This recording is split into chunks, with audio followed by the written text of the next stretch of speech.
Hey everyone. See my usual setup. I guess I'll even stream to Kick today. I guess. Streamed all of them. I guess.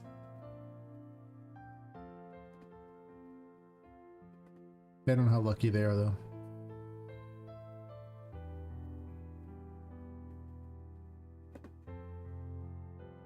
Not gonna lie, that seemed a little pointless to stream today. But a lot of it is just me working on stuff. That's all that really matters. As if I'm sitting here, I'm so much more likely to work on it. And if I don't, well... yeah. When did I last stream to Kick? It's been a minute. They've still technically paid me more than YouTube. That's true. Not a lot, you understand, but like 15 bucks, that's $15 more than YouTube.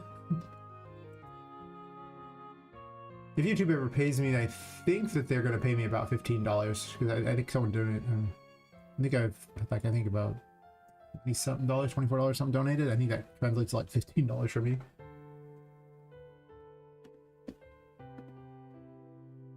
But I have to get to 100 or YouTube's like, nah.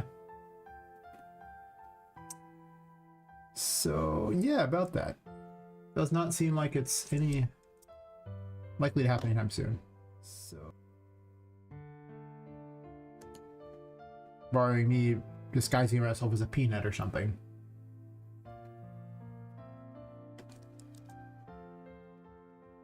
I've never watched it. I just haven't heard about the peanut a lot.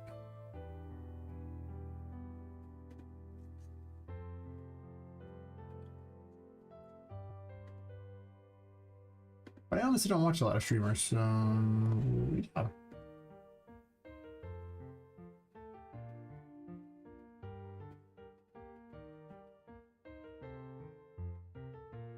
Hey Goling there, how's it going?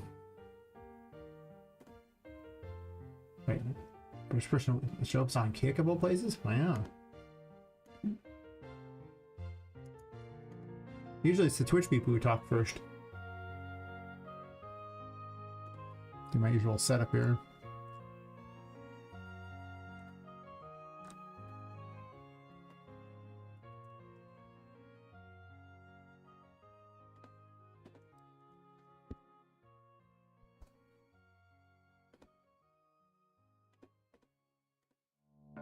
I just need to post my message into each one. Telling people to wishlist my game so I can get plus 1 or 2 wish lists over the course of the stream. Yes. Why does it not show the Kick one? Okay, good. Why does it not show the Kick one? Okay, good. Alright, get that going. I don't know why this loaded. I'm not going to look at these right now. I think I was trying to figure out what to do about the crystal ball scenario. I was going to remove them and replace them with just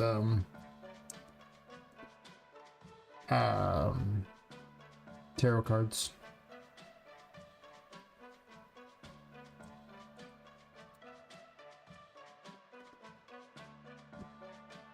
Now, why did I eat that food? That food was not good. I just ate food that I had around here and my stomach's like, ugh. Should have something good instead. They keep saying you should eat more of a keto type of diet, but oof. Never sits well in my stomach.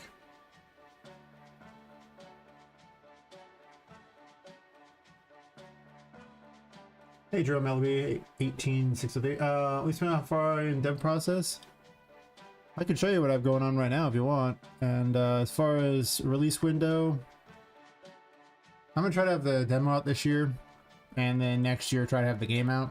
Unload all the extra crap that doesn't need to be loaded.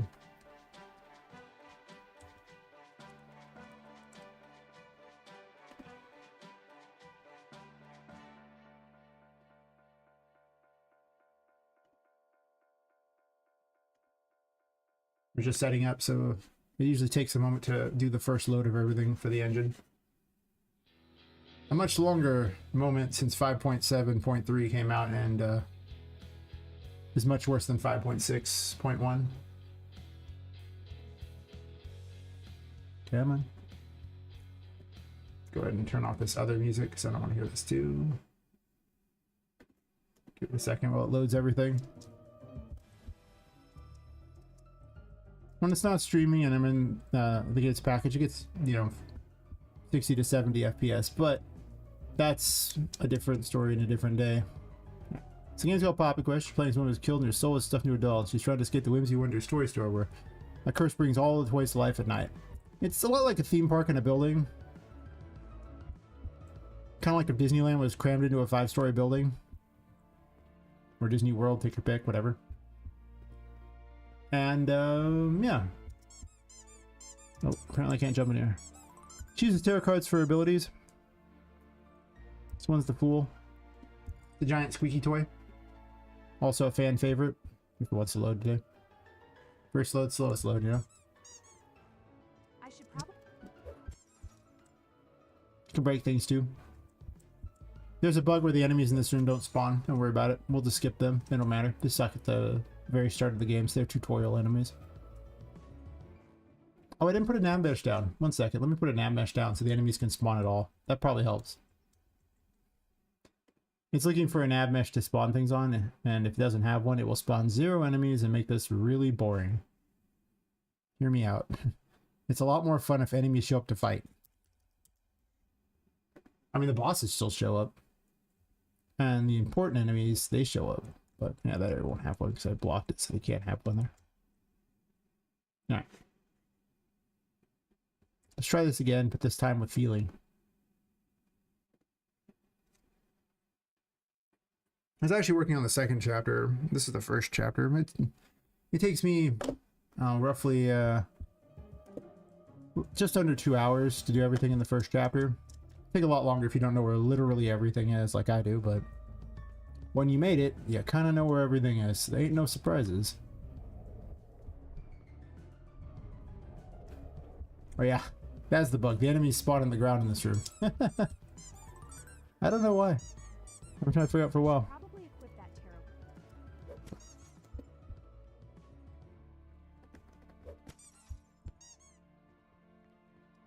Should probably go down the list of bugs and fix them all. I have a bunch, and some of them are... Honestly, I just wanted to work on the second area because I've been spending so much time in the first area.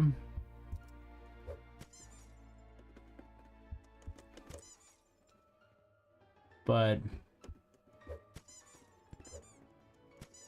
I guess the second area doesn't even matter that much if you don't finish the first area, right?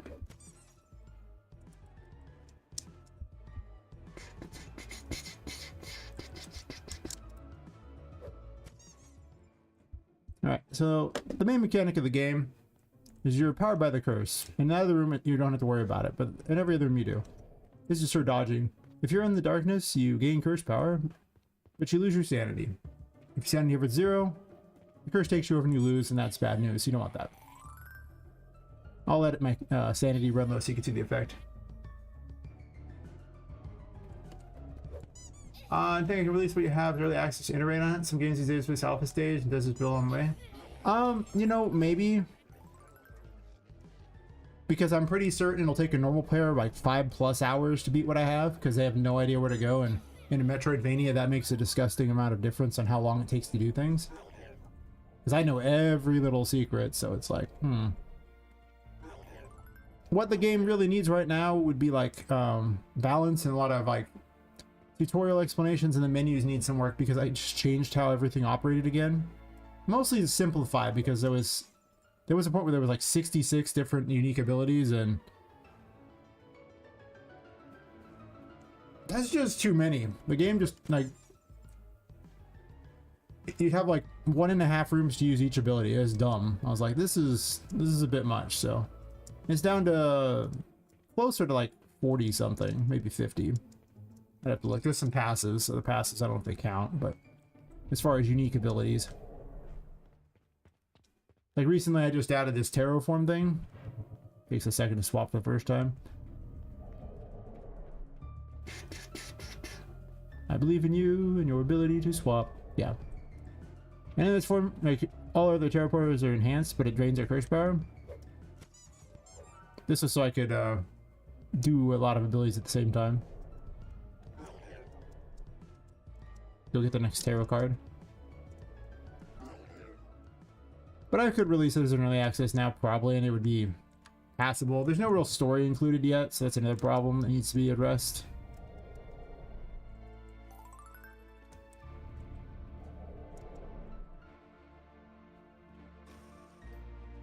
But I'd rather do some playtesting first before I did an early access. This is the Magician. It's basically telekinesis. You can pick up small objects and drop them places. If you're in terraform, it will throw the object.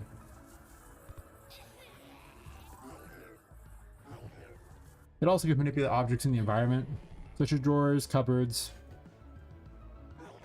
windows, light switches, door handles, if you have a key, stuff. Yeah, that's the insanity effect where all the words appear everywhere. I can't believe I just missed that jump. I'll get my sanity back.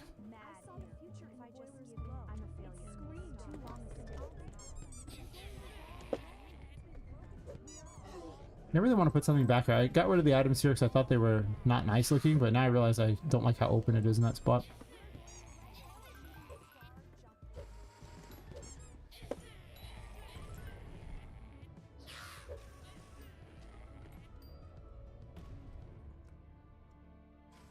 I programmed in, I don't know, like 17 or 18 of the tarot cards now. They're pretty well... They could work. Not all of them are game ready. I think probably maybe 12 of them are game ready.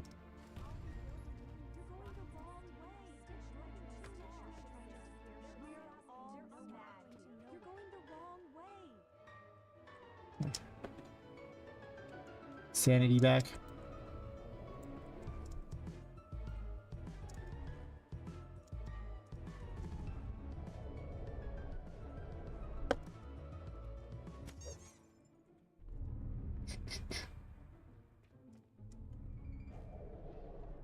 It's a steampunk game.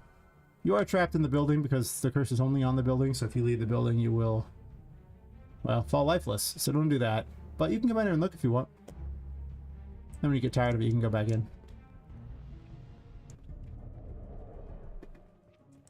I got full sanity.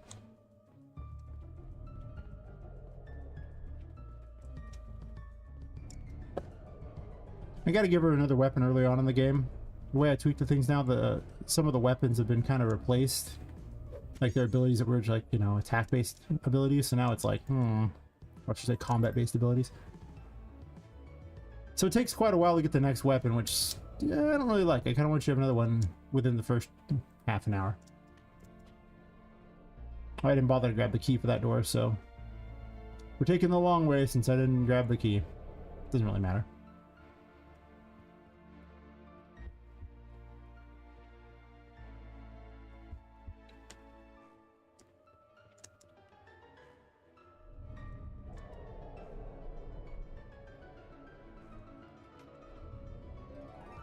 Slam that door in their face. I also think I have these set to like level 5 or something. That is so high. I need to tone these down. Because look, they have so much health. It's okay as this form here. Giant sized hammer. More damage.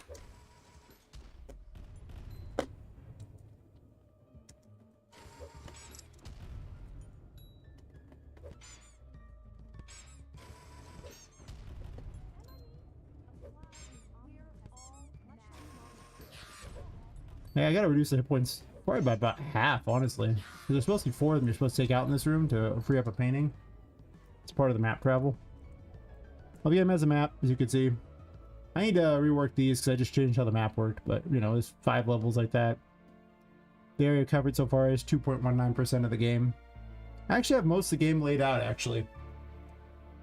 With the first chapter being completely laid out, the second chapter between these 2 floors having a layout, and I think 25% of it's pretty good to go.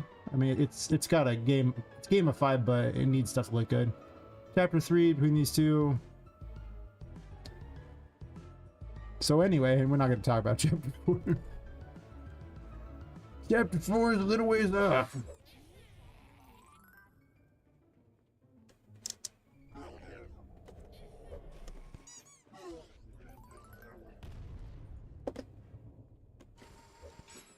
Murder this thingy.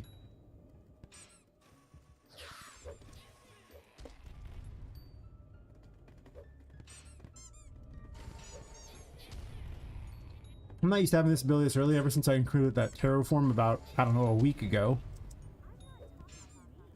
I gave her this ability significantly earlier than she would have had it.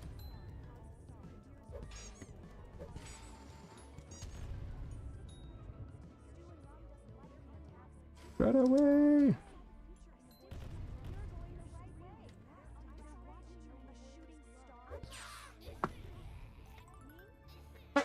Turn that heater off. Way too warm in here. But if you hang out in the light, like, you're safe, you don't lose any sanity, but you don't get any curse power, and that gets really more important the farther in you get. Because, well, the fun abilities require that. Oh, looks like I have to take out the trash this morning, huh? Usually when everybody takes out the trash, we just message me like, oh, I forgot! So I guess on a stream break at some point, that's my plan. It'll be a longer stream break. Because I'm gonna have to bundle up to go out in the cold. I guess I don't have to bundle up too much, but I could run. Is that? I could definitely run. This is Ducky Land. It's only important because duckies. They're just a fun extra. Toys.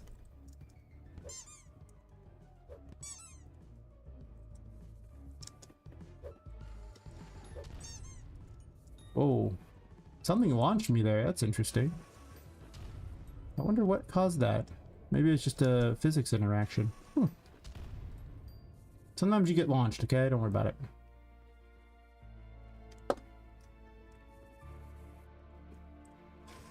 What you doing, buddy? Aha!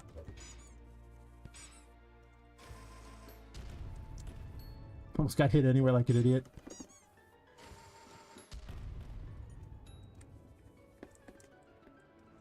Can throw the duckies at him. If I can get the ducky to... Oh, that's right, I have to be in terraform for this.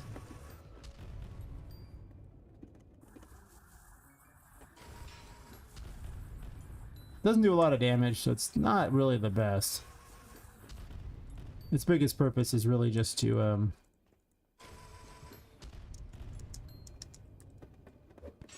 manipulate other stuff. Okay, you can't just stand here. That did not work. I recently increased them by a lot, and now they have like way too much health and do a much larger hit hitboxes on their projectiles. Now they're actually kind of hard. Except this one, because you can do this. But he needs about half the health, because this is just this forever. Curse you and your death shot. One of those last fire and forget shots. What a jerk.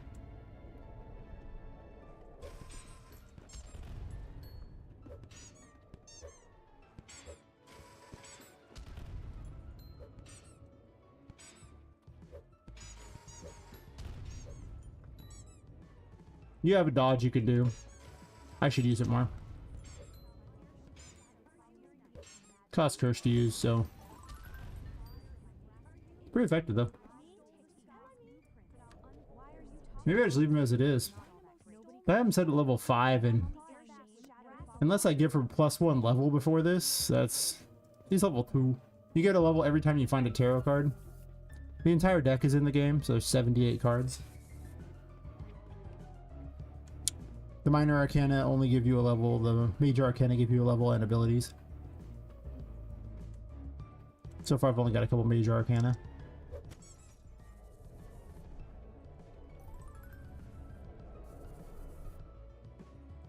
This is Tinko. You free up these paintings, and she's basically there are a lot of people whose souls were stuffed into various toys, but her soul got stuffed in the paintings for some reason, and she lets you travel through the paintings to the painting world. Not painting world, to the haunted gallery. I changed it. It used to be a painting world, but now it's just a haunted gallery. But I've given the spiel enough that I have to just say painting world still. These doors shouldn't be open, just ignore them. I'm not going to go through them because they're not supposed to be there. What level is... You frozen? All the menus work. Tarot menu lets you swap between them, tells you what the abilities are. Saw the map. Collectibles, you get them, though I only have so many of them. I need to actually put information in for what they do, but you know, whatever.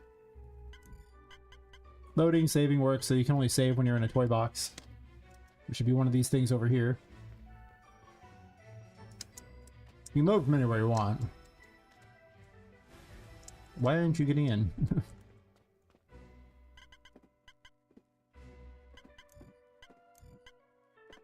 Save over both for fun. All the options work. This is my Annie's-ons. It's a my Amazon ripoff. Hey Actodoc, how's it going? I gotta fix that bug. You buy things like it's Zelda, you just walk up and talk to him. I'm probably gonna give it a shop menu, to be honest. It just seemed a little, it has been a bit. Doing bad. Not good. One might say it's bad. What's going on, if you want to say?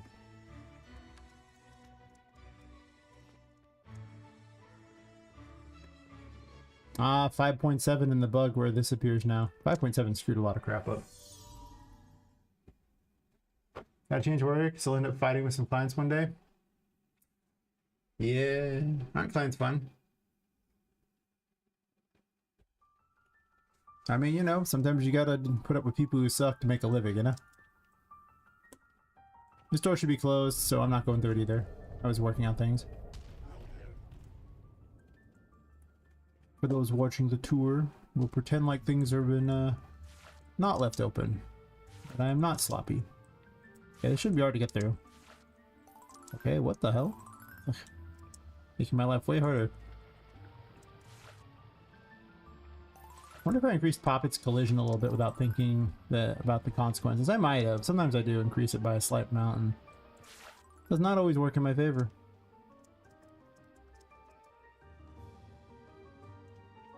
That's going pretty good. I'm into chapter 2 for the most part. There's things, I made a bunch of changes, including a terraform, which gives you upgraded versions of the abilities. Such as, you know, the Fool now grows to giant size in it. As opposed to if you're not in it. Shrinks back down. It's still a big hammer, but it does more damage. This is so that I could have like less abilities or more abilities that also triggered together too. Because I had too many abilities before. And I was like, there's only like 90 rooms in the game and I had like 66 abilities. That's a lot. I just left every door open, didn't I? I don't know why I left every door open. I would have normally needed a key there, but... Why am I going up here? I gotta get this first. I don't know.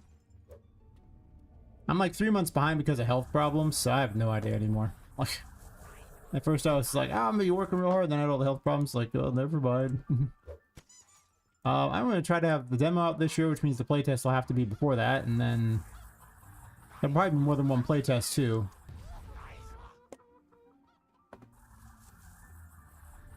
I do need to tone up chapter 1 a bunch because there's still a bunch of bugs, especially because 5.7.3 just added a bunch. Hopefully in a couple months, or maybe, I guess. I don't know. Basically, the first playtest is going to be a bunch of, you know, largely the friends and people I know and everything like that. And then the next playtest will be probably a little more public, I imagine. Because, you know, most people... I've learned something, that most people won't playtest it more than once, and they're going to playtest the first version, and it's going to be not that great because it's an alpha. It's literally an alpha. It's not even an alpha. We're still building it. That's why with the last game I worked on, where people just... What in the world? It's a new bug. Like, people lost interest in it after the first playtest. So I don't want to hand it out to the general public until that's a thing. What is going on? You suck, 5.7. You suck. I can throw it.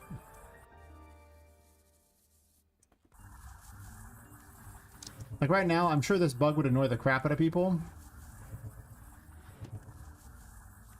Like trying to get this thing up here is a big pain, and it shouldn't be. It's supposed to be actually really easy. But ever since 5.7, it's doing some weird thing like that, where now it's... Yeah.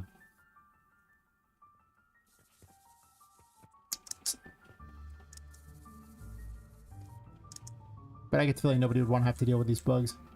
I don't want to deal with them. Yeah, I can't get beyond this point. Why? What are you hitting? There's no collision here. I jumped through here.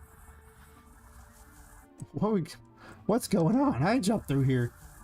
I figured if I jumped there and did that, I could easily just do this. Yeah, I just added a curse here. Well, let's go get some back, I guess. This was unintended. I could attempt to throw it up there from a distance. And Crystalla, it's an access, a bunch of bugs in. It's all the game? Yeah. Well, there's definitely a certain level of bugs people will accept. Some basic functionality bugs. It's not even worth people testing until the basic functionality bugs are gone.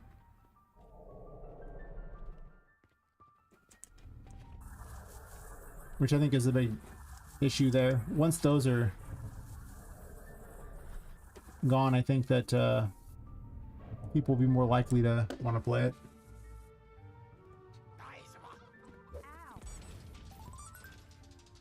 Imagine having to fight with this particular bug right here. Yeesh. It's never done this bug though. Perhaps, yeah. I'm gonna hang out in this room with my curse bag, I guess. Oh, that's right. I included a new option in curse bag. Let me go do it. I need to add a meter for this, but this is because it was so annoying to get curse back all the time. But if you stand still for 10 seconds in any location in the darkness, you actually gain 25% of your curse back. But I don't have a counter to indicate this yet, or anywhere to tell you. Because I started realizing there was points where it just got burnt through so fast. Once I balance things more, it might be a little better, but... I basically need to go through and tone up this system because I just recently changed the entire system again for what was behind the tarot thing, since the other one just was too extensive.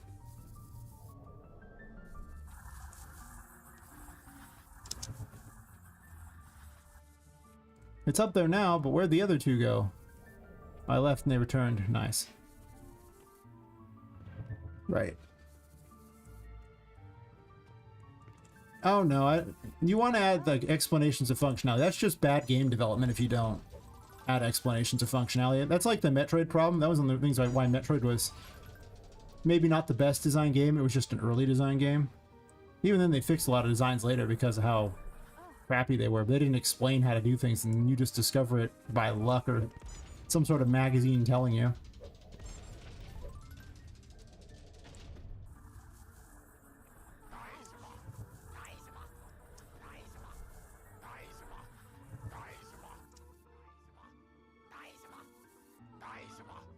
There's like nowhere to recover curse in this room, is there? Is there? I can go over here and do it. Okay. Oh yeah, there's gonna be hidden stuff, but you shouldn't hide your mechanics.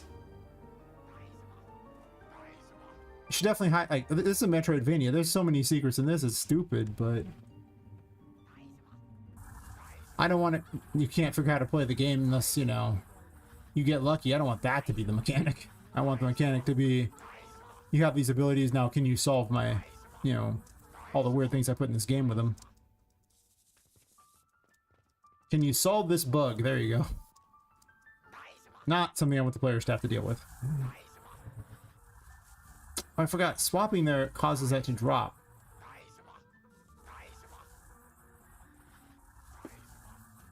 If I can throw that there.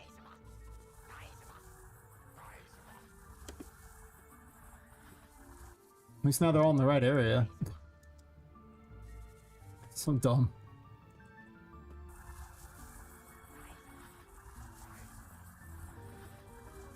This is not supposed to be hard to stack these, by the way. It's supposed to actually be very, very easy. And it's always been easy until 5.7. It might be undoable now. 5.7 is so bad. Why did they release this version? Yeah, I did. Yeah. Well, there's a lot of changes in it. Like, you know, originally I was going to have, like, you know, you collect levels. And then from the levels here, you'd be able to, like, you know, you would unlock additional terror abilities. But then that just turned into a weird system, didn't explain very well. And I don't know. It was not that great. God, this is supposed to be such a short room. I was just doing a tour for them. Wow. This thing's kicking my ass.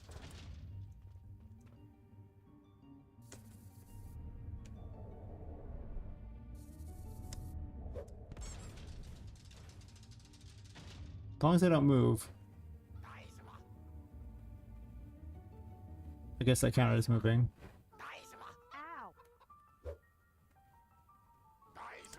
Hmm.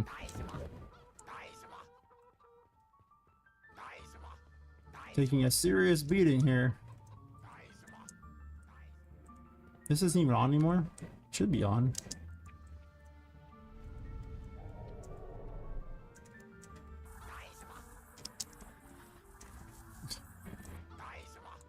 They're not even off kilter enough, so I'm gonna have to actually kind of move that one a little bit to even make this work. There we go. I can do it now. Man, that was way too much work. I managed to beat through the bug though. I don't know why it was just hitting that nothing there and I couldn't get him out there. That was just weird. Took quite the beating to do it though. It's okay, I'm not far from the save point. Jumped on that button twice, so I wonder if it will work or not, knowing that. It might not. I might have, yeah, I think I activated it twice. It's okay. Wonder why the lights shut off on it then. It's like it's become out of sync. New bugs from 5.7.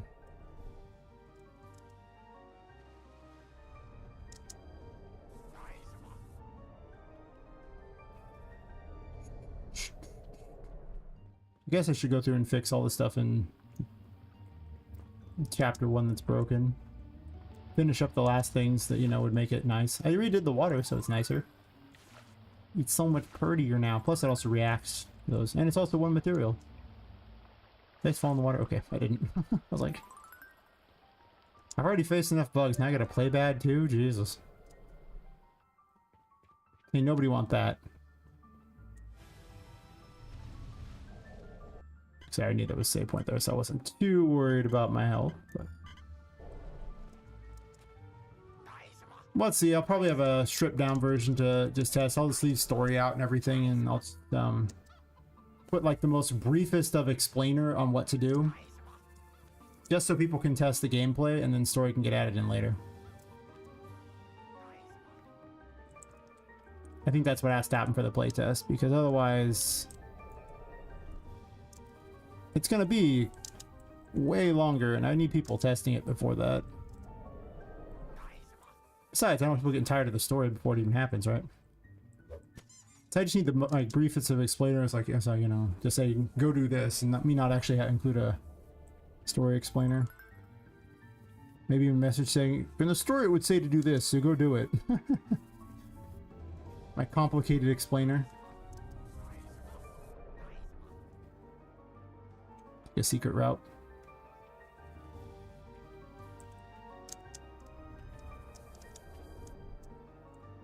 Or I can just go get the Empress.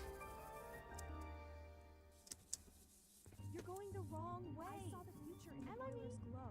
I'm not talking to you. You're going the wrong way. They're all going to abandon. Are you? Why are you? I need to add a weapon that does, like, so you can fight with before,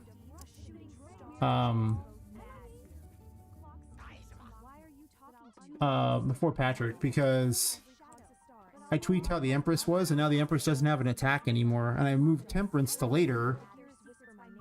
So I guess I'll just put Temperance beforehand, and I'll put something else later. I'm just getting my sanity back there. I don't need all of it, I just need some of it. This one's a hard jump. Just because there's so many things that you can just kind of clip off of. They just aren't the best. I should have just jumped at. What am I doing? Just jump at it and swing. But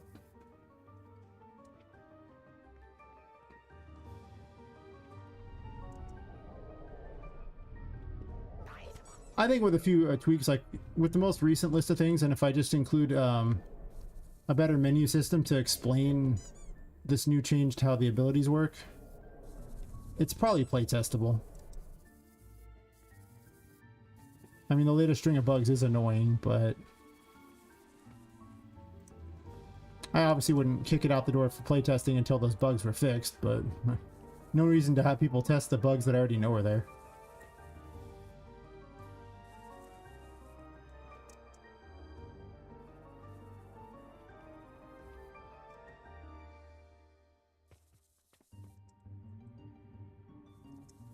There's actually 2 ways up through here, so I added a secret other way you could do using the magician, but the chords are kind of fun too, so even if they're a little wonky.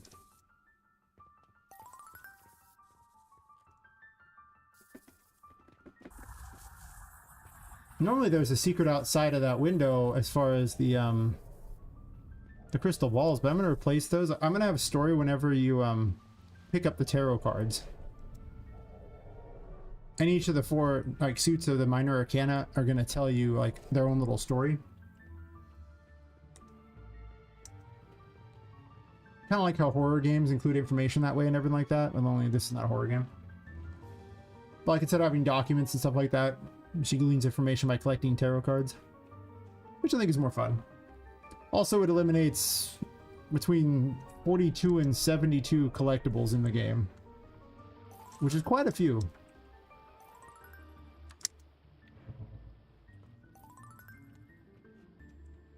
Now in Terra form, like well, normal form, this just heals. Should heal. Anyone? Anyone? Why aren't you? Oh, I'm not on it. I'm dumb. I hope I equipped it. Yeah, it just plants the blue mushrooms whenever you're in normal form. And then in Terra mode it actually does the other. I should probably jump on this one first, because growing it before you do that will be a problem. I want to make it launch the red mushrooms that deal damage instead or something, which I think would be a lot better. You gotta swap back and forth a lot though, because it just drains curse power all the time.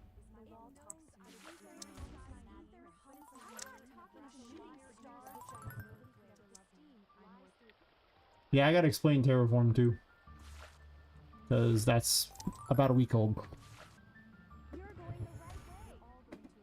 I should show up the new area. But yeah, this is give you an idea like these things like that, but let me show off the new stuff because the old area is boring. Yeah, there's bugs. If I can find it. Ugh. That green makes it hard to do that. I'll show off something new. I've been working on this recently. In chapter 2. We have lots of abilities.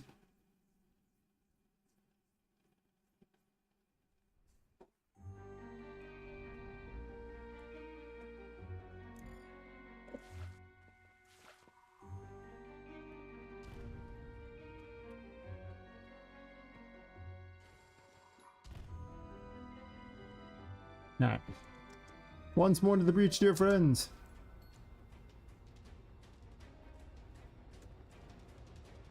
So now I added Charlotte to this room. In Terraform, this now causes them to all behave. Or should. All these possessed objects. And the active ability for this is... There she is. You get your sanity back. Oh, I felt like an idiot. I'm so bad at my own game. She plays red light, green light, so she'll follow you around.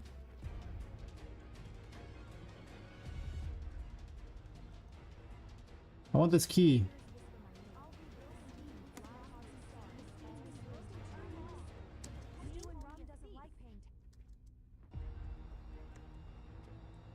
Wait, there's two of her now. Oh god. Well, that's a fun bug. Terrifying. If she catches you, it's just an instant kill, but I'm gonna have to get away from her because she's... They're double camping. Yeah, I don't know why they're able to do that. That's... There's a lot of bugs. Yes.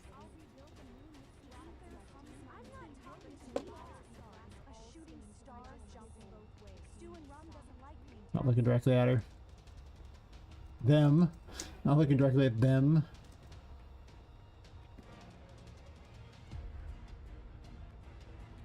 Bugs are fun.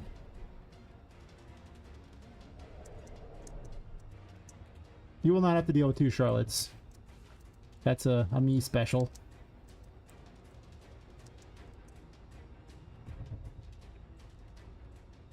You stay there.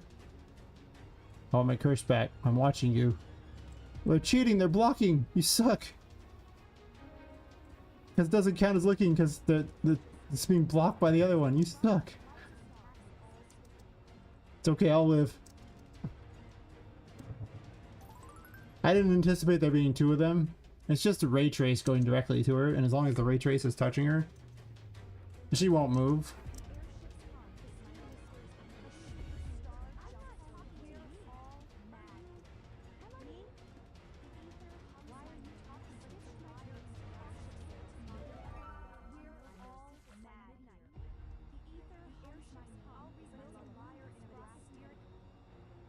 Oh, that's double jump, by the way. Currently given by the chariot. Might get changed.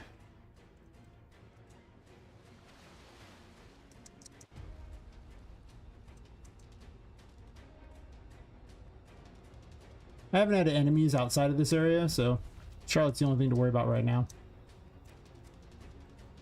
I have some enemies designed for Chapter 2. I just don't currently have them listed on there. That's all. All it takes is just adding them to the mix.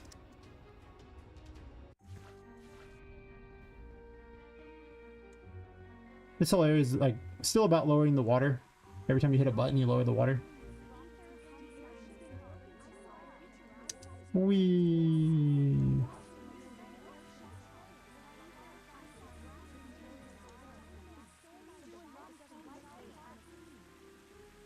I actually split up the stars abilities because this used to be one of the stars abilities. It was such an overpowered tarot. Everybody's just like, you spin it one way and you trade your health for sanity. You spin it the other and you get, you know, sanity for health. It's like, oh. Yeah, I'm gonna put temperance back where it originally was. Everyone's favorite bubble wand. I like how the music's, you know, all upbeat in there, but it's just because it's the pipe goes through that room. Oh, I need this. Draining some fish tanks. Woohoo!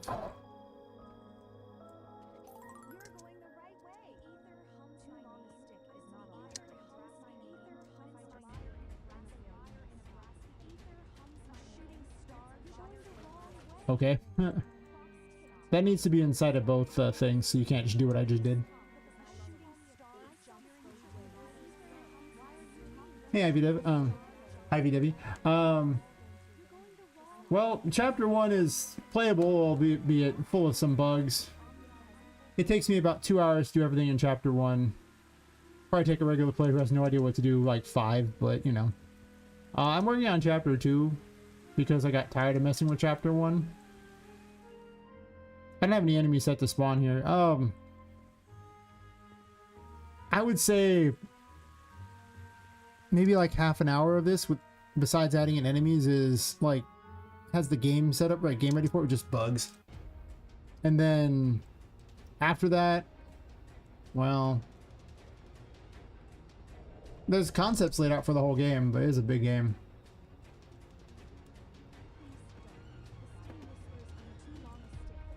Where are you? Hello. Hopefully you didn't bring your friend this time.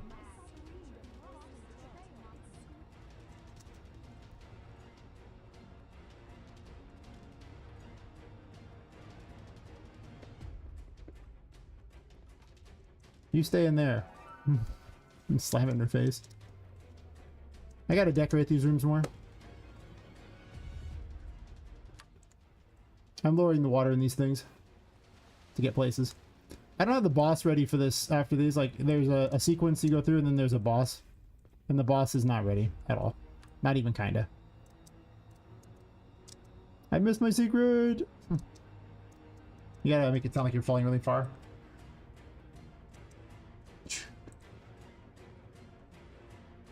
Maybe if I jump on this I can reach it. I don't think I need to grow the plant necessarily. Probably don't. Got it. Yeah, she levels up by getting tarot. Did I just fall off? It's so dark in this room that I might need to do something about that, because I didn't even see the ground there.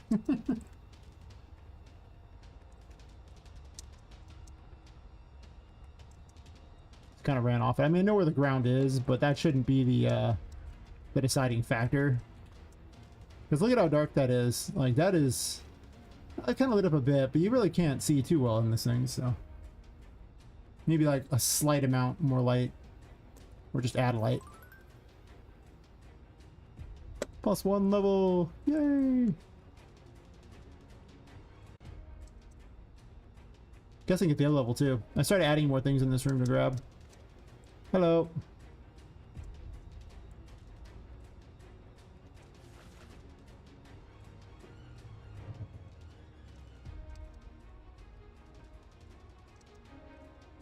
It's red light, green light, so she can't, you know, move if I'm looking at her. Very important.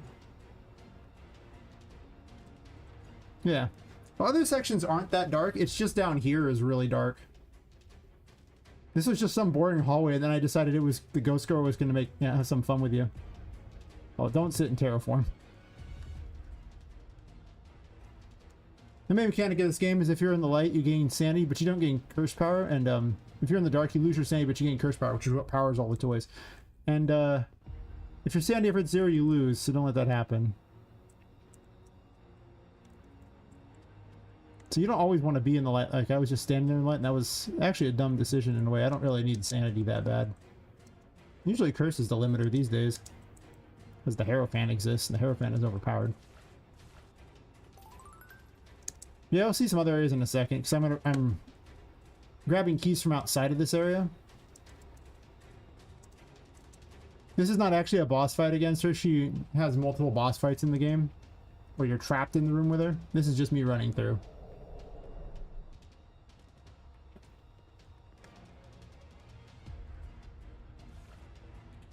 I wanted this. Oh wait, there's not even a thing here. Oh, I need to fix that. I was going to use it as a free refill.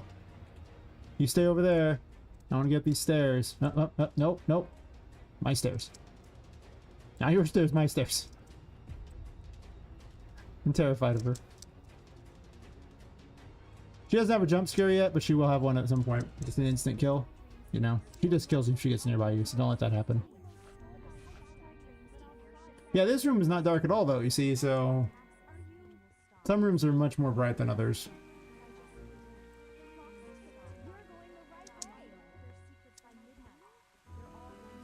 Though I am going to have a gamma setting so that this way, you know, people don't have to battle with being unable to see. One of the things I don't have yet. Heal up my sanity here at the cost of health, but who cares? No enemies to fight right now. I didn't put them in. They're in the first chapter. The second chapter just doesn't have them yet. Oh, I want, I didn't give her justice yet. Damn.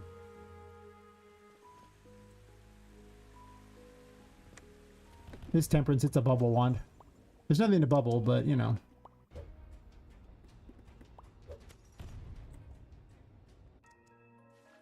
Oh yeah, water kills Poppet. Kills all the toys, so don't land in the water. She doesn't like water. It's because she's made out of sack.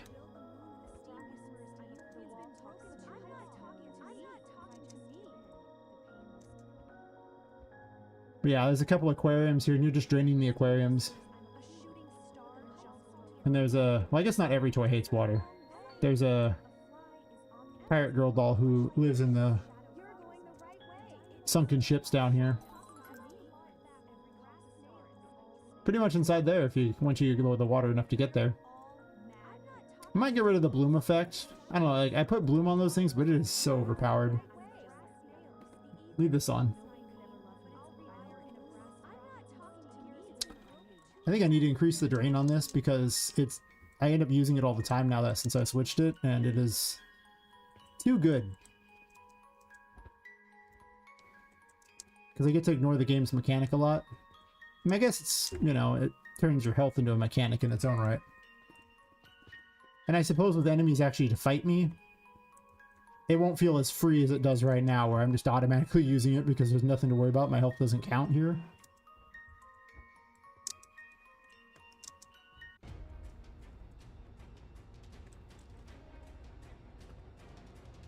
Yeah, this is supposed to load, but it didn't. Yeah. Gotta fix that too.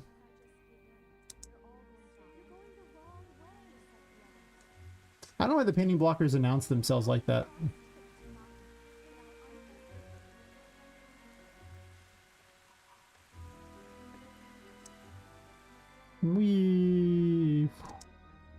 Oh, that's right. I can go get the other Wheel of Fortune down there. I added a tarot card down there. Yay! You can actually get that pretty fast.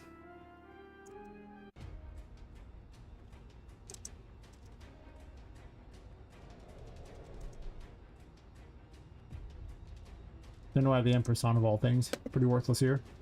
It grows and shrinks plants. You use it up there, but not at this particular stage.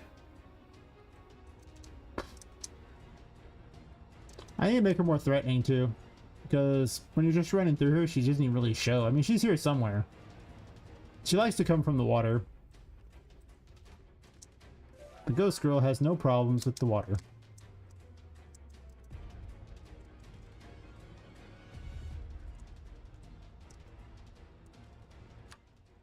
Trying to make the buttons where they don't have the giant thing on them. I'll make them better looking. Yep, you can see inside all these areas.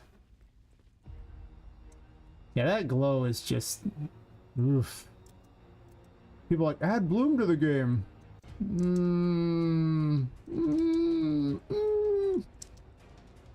Maybe. It does kind of have a dreamlike quality. Whoa, hello. Don't charge the ghost girl. I was looking at her. I like how her head just spins. I should just make her entirely spin and not just have, you know, her head spin.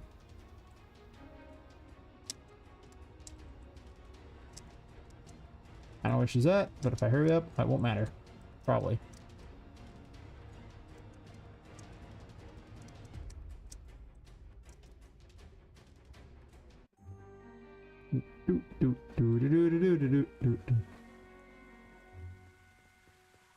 It's definitely jarring going between those two, and the music just shifts so much.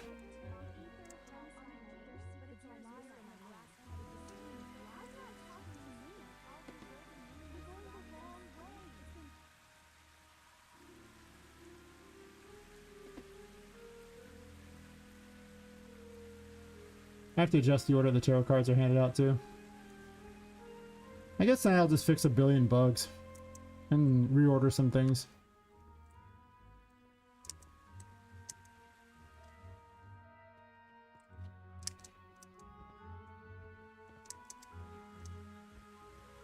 This is an optional tarot.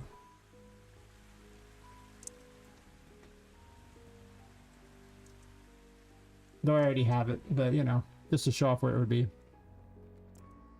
I'm not supposed to have it yet, but you get it here.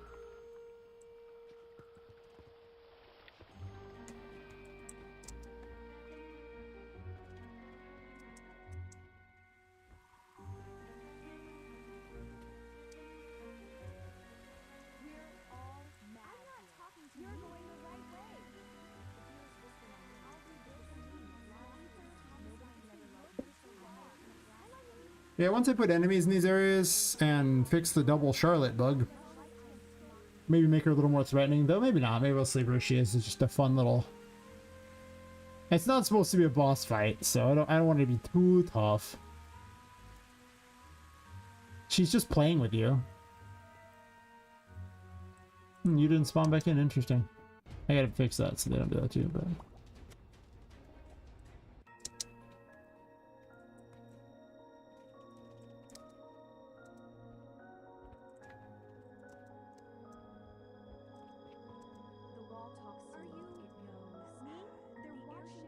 Honestly, outside of the boss arena, I'm pretty much fine with this room.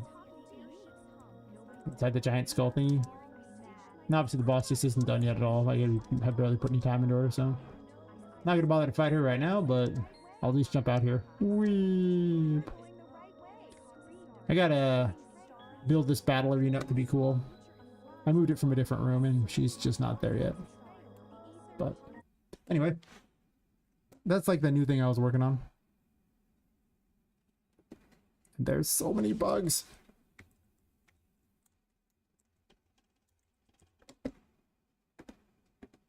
Hopefully that excites people. If not, well...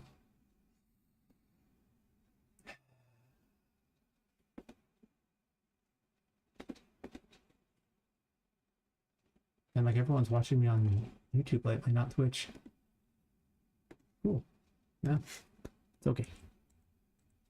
Wait, did I not put one in here? Really? Huh. Well, I'm supposed to be there. Bring up my big bad list of what I was putting in here. The pathway through chapter 2. You can actually run the whole way through chapter 2. It's just that there's not a lot of the game stuff in there yet.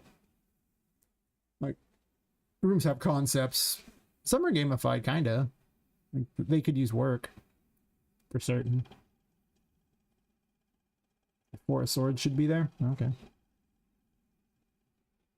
Let's go find a box and grab one.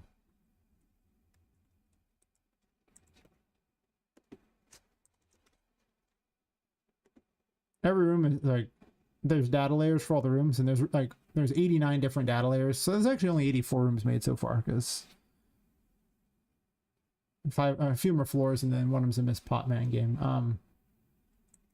But if you're wondering why everything looks blank, it's because it's too much for Unreal Engine to load them all at once. Like, it gets so jerky and terrible, you don't want to see it. But with data layers, they didn't have to. So there's secretly a lot of game here. I mean, you saw me running through these rooms and now there's like nothing loaded. Yeah. These have to get added to data layers too. It's how you can have good FPS in Unreal Engine. Something that I don't think a lot of people actually do. Don't use the H-load system's not very good.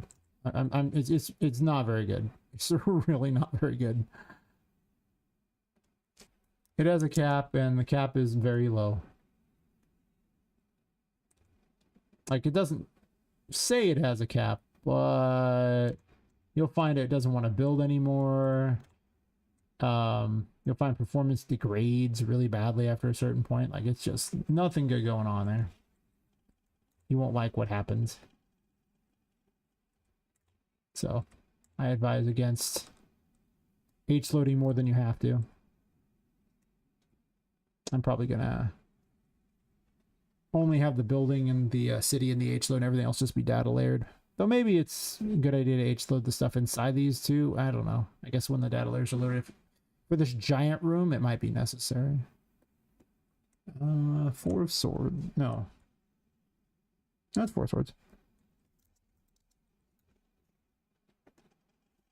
Why did I capitalize it? It's interesting. Why did I remove the of and not the cups? So many questions. Four Swords.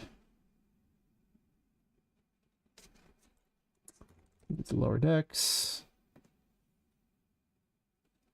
Add it to the lower decks data layer.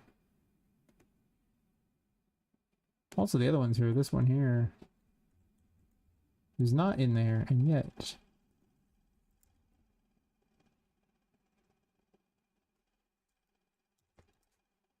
I copy paste things from various places and I don't always remember to add them to where they're supposed to be, you know? These might have been in the carnival room. Nope. And this one is in the Broken Compass, sure.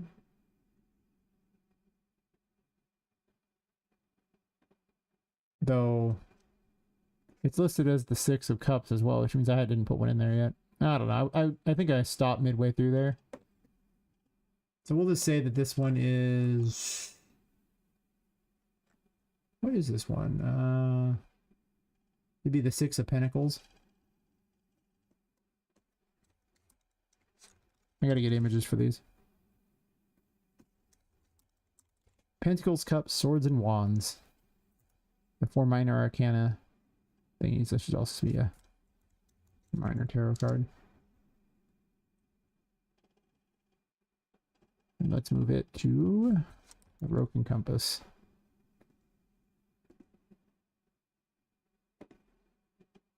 Might as well fix the random bugs that I know about, huh?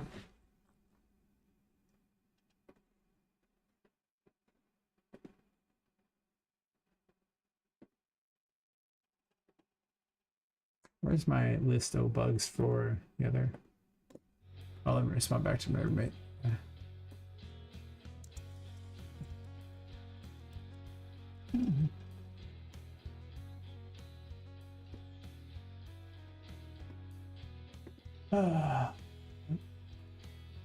I think before I get to work on this, I'm gonna take a slight break to go take that trash out before it gets too cold, because it's gonna get to near freezing tonight, and it doesn't need to be near freezing. That's the room that should be here. Why are you loaded in again? Ah, okay, I don't want that.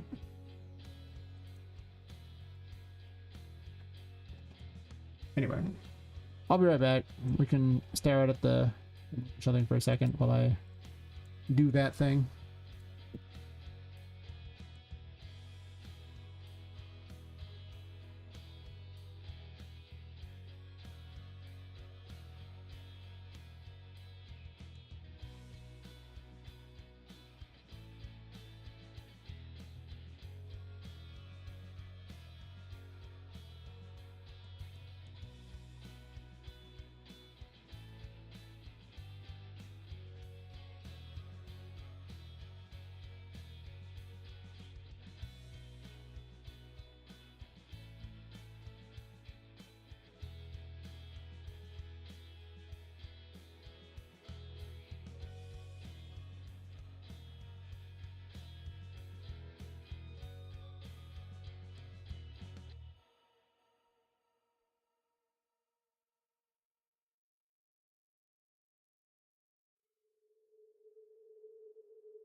Well, that was freezing.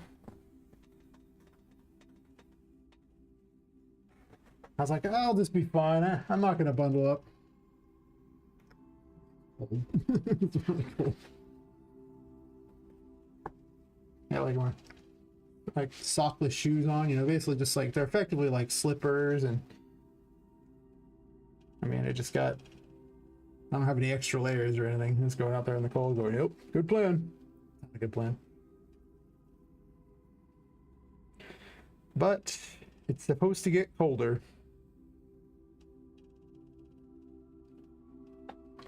So better to do it now. Otherwise I gotta bundle up. Ain't nobody want to do that. I mean, it's 2:39 a.m., so it's pretty cold already out there. So much so that I am still chilled from being out there, and will probably be chilled for however long it takes that heater to get it to do the work. Now I wish I left it on. It's like right by me, so it should heat me up pretty well. If not, well, yeah.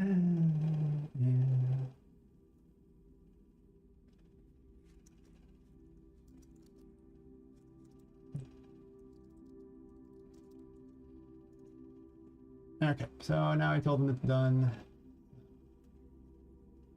I can work on the game. Yay! I guess I can go through my list of broken crap in chapter 1, restructure things a bit. Because really, why am I working on chapter 2 when chapter 1 is... Yeah. It works, but it's got some real bugs.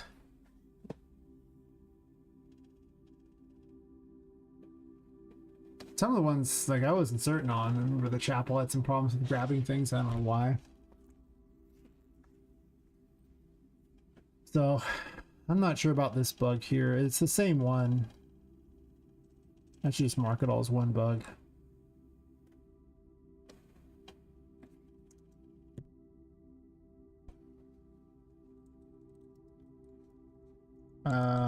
Hard to grab.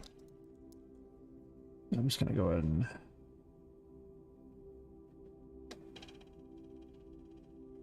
make it all one.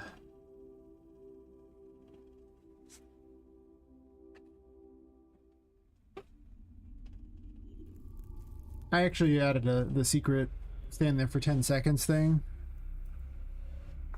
which I need an indicator for.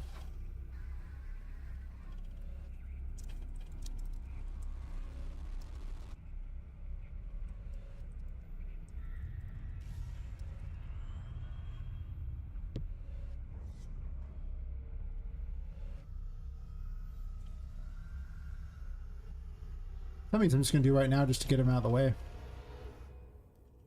Because they're really short and makes your list seem so much more manageable if you do all the easy crap really fast.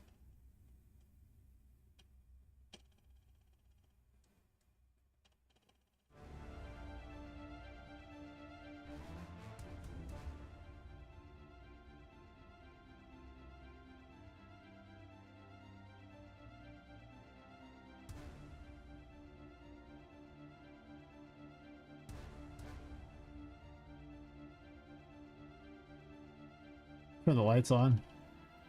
No, it's really hard to see if something is close to the wall or not when it's in the dark. I guess I moved it already, huh? Okay, nav mesh, go away. No one likes you.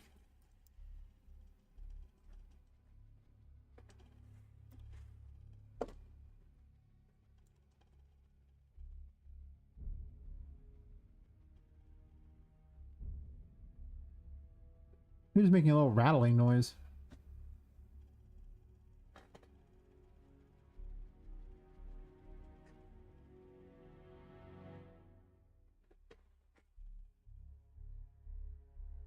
My graphics cards, the fans are going bad on it.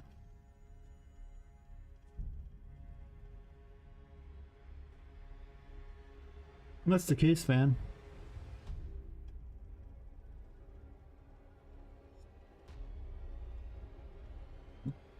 I'll investigate later. If it's annoying to people, sorry.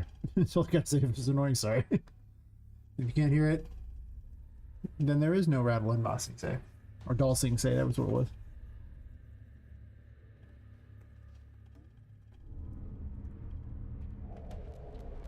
I guess I already fixed this. Okay. Didn't move from the list, sure.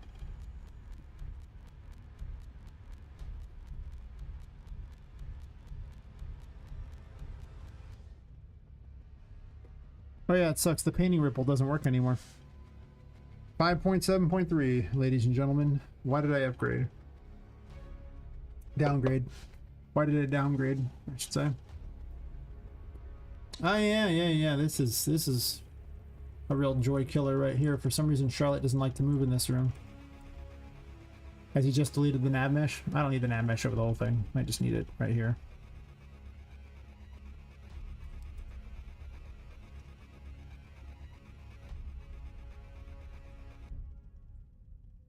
She likes to spawn and then just sit there.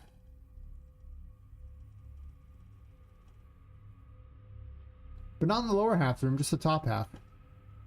I don't know why. There's no logical reason why it wouldn't be that way, but... Unless her behavior patterns aren't set yet, maybe. Yeah, she just sits there. Well, now she's moving.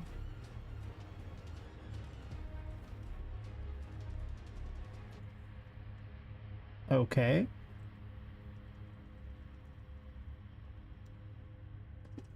Is it if she's on the bottom and then the top, maybe it doesn't spawn that way? Does it confuse her? There's multiple playthroughs this has happened, and she's reached this point there. In the second half, she just sits there and does nothing.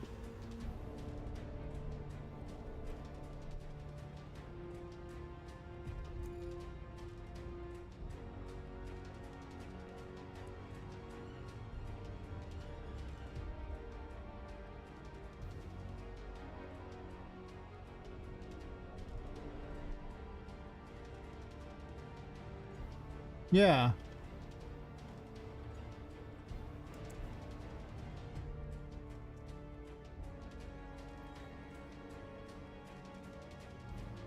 Now she's moving. Oh yeah, the double ones, these need to be fixed. Whatever. I'm so confused.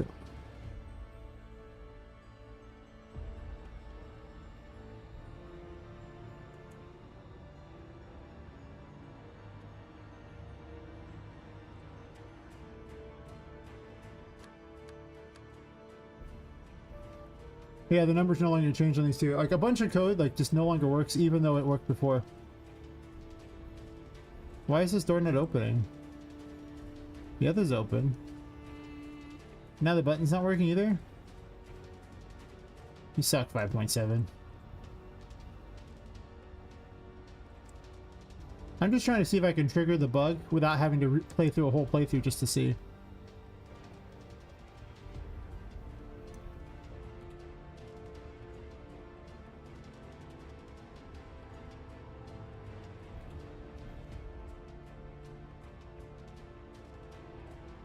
I don't know, man. It's happened multiple times where she wouldn't move, and yet it seems like I can only get it to work on a playthrough. So something gets screwed up along the way in the long game that this doesn't happen. I don't know what could be, because she spawns in only when you're in that room. She's not like she spawned before that.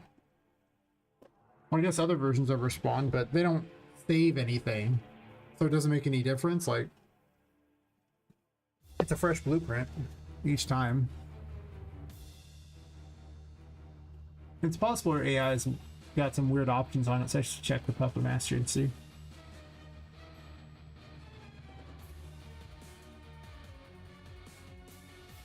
I might need to wait till 5.8 to release this playtest so they can fix all the bugs they added in 5.7.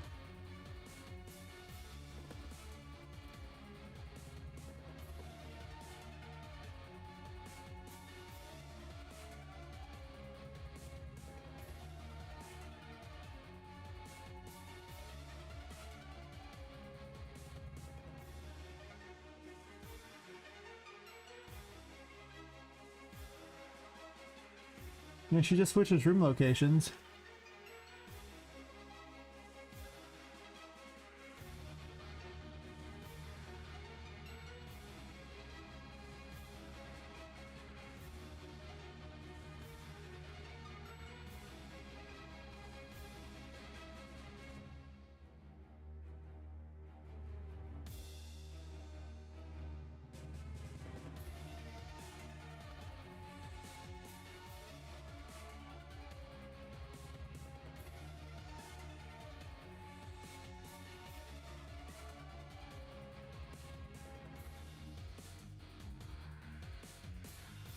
It's possible she's just finding ones in the other rooms, but then that would just make her go down there. I don't know why she wouldn't move.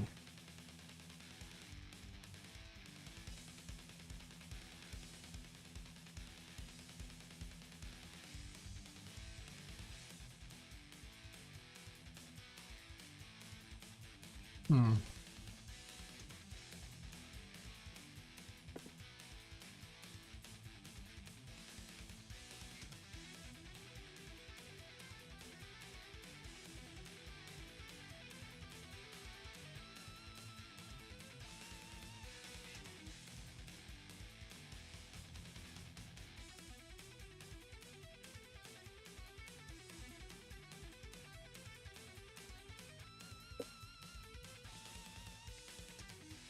This one where she tries to grab you out of the smoke. I don't want that.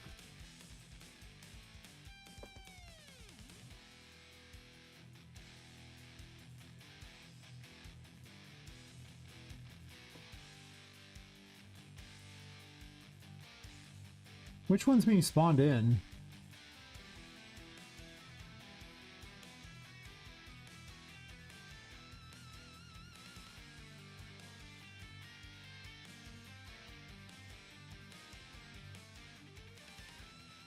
Oh, the Charlotte smoke.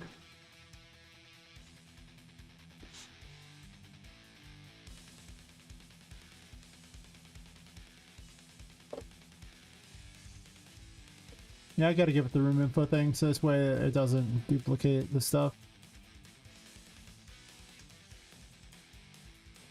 I used the same code on this already.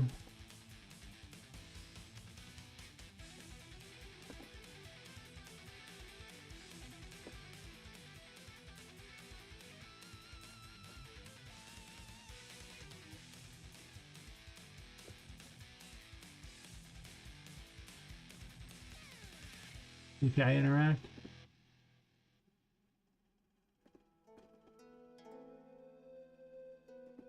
You don't even have a room info. Let's get room information. You don't have that at all. That's weird. Well, at the very least, this should be connected up. The API interact, just add it to the smoke here.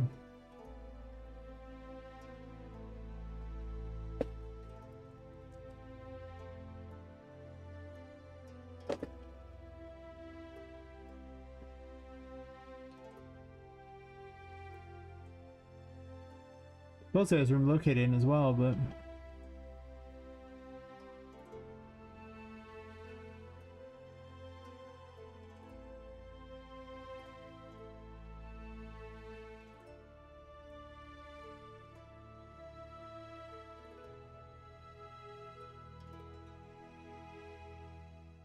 interesting.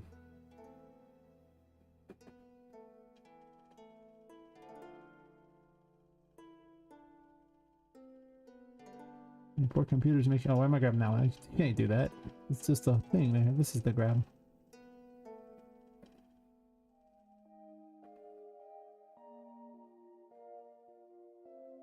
Get back to her.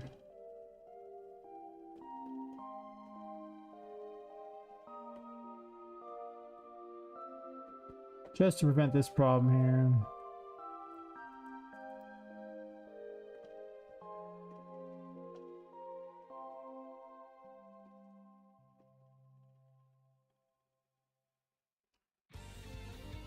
She needs a room info too.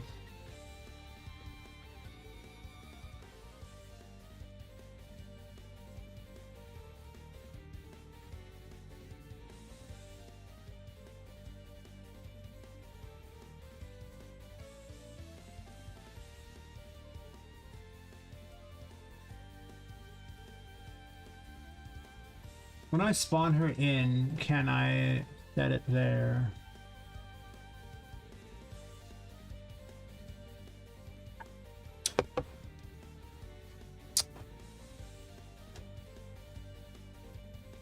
Actually, I can just do this. I don't need this. I can do it differently.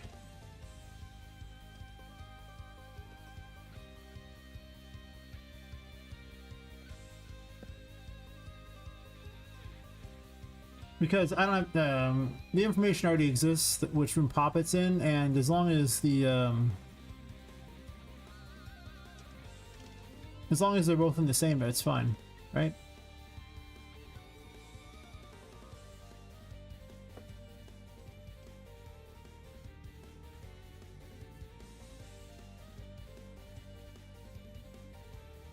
I'm gonna want to do this only once for the player.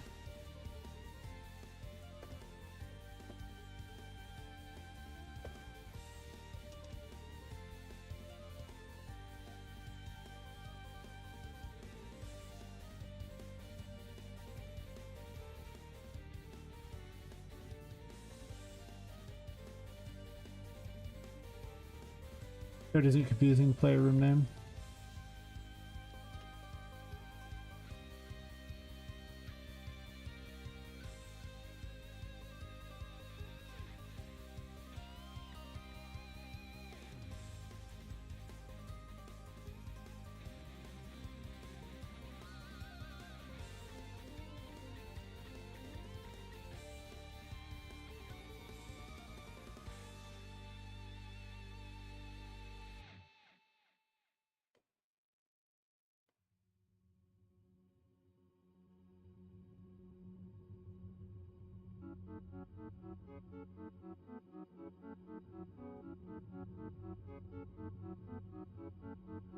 And if false, I don't want it to do anything.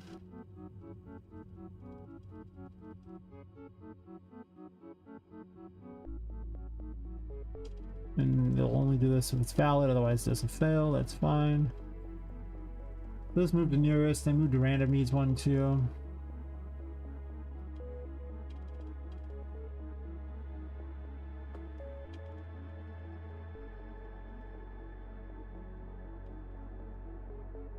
More interesting on this one for certain.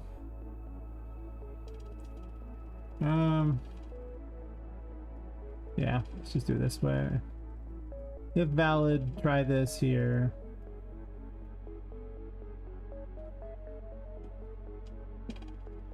If you set spawn point.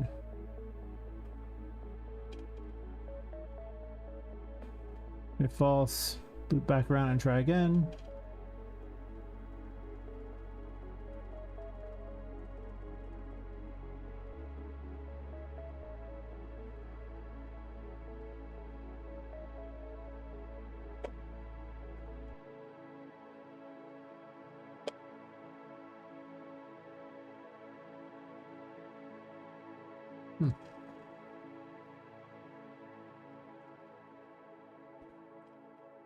This here, I also get the player info beforehand.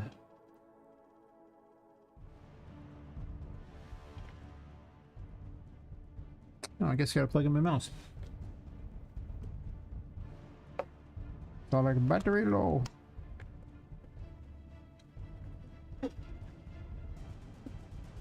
My bad for not charging it.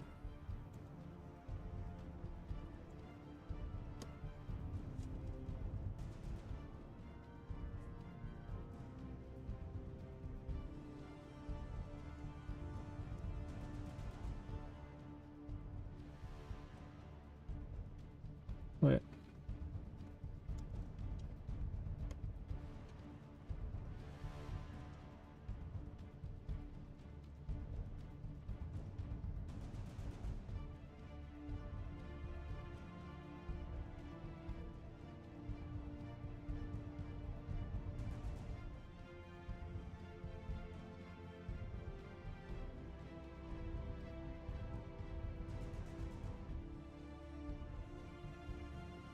No.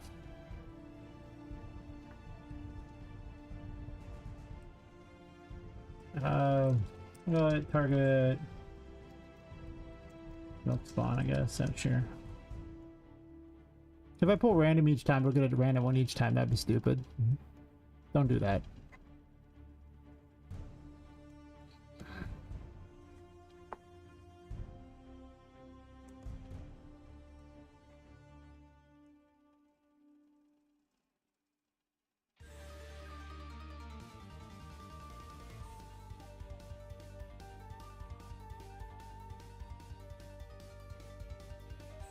That should, in theory, stop her from spawning on the wrong ones.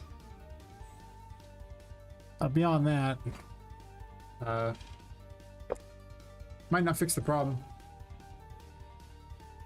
Don't really know what the problem is yet. Some bugs are really hard to solve because just being able to replicate it makes all the difference in the world. And if you can't replicate it,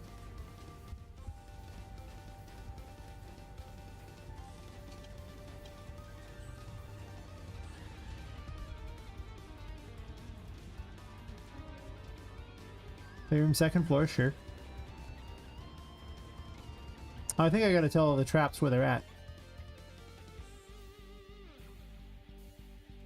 No, I don't.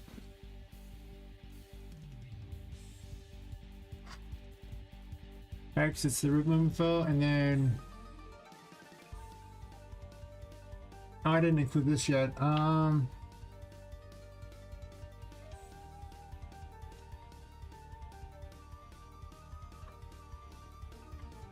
Is there anything special about these? Are they just...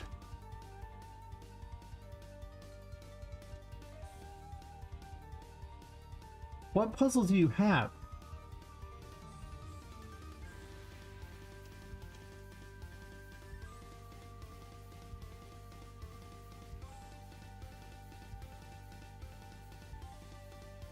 None?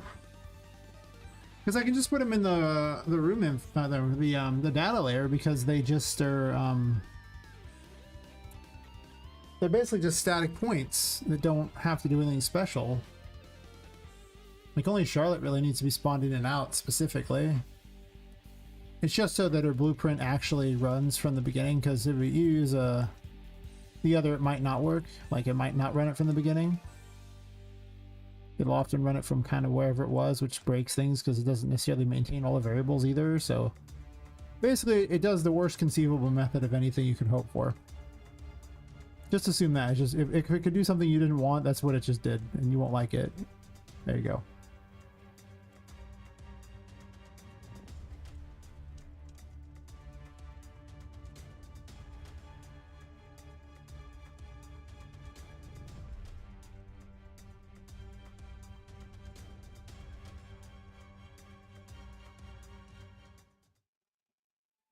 That was the worst one to put, because now I can't click those yet.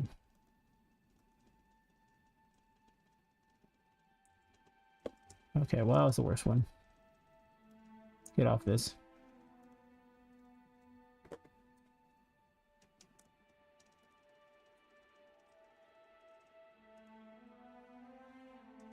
I'm just trying to put them in the same location. Let's delete from 5 first. It's easier to figure out where we're going on these.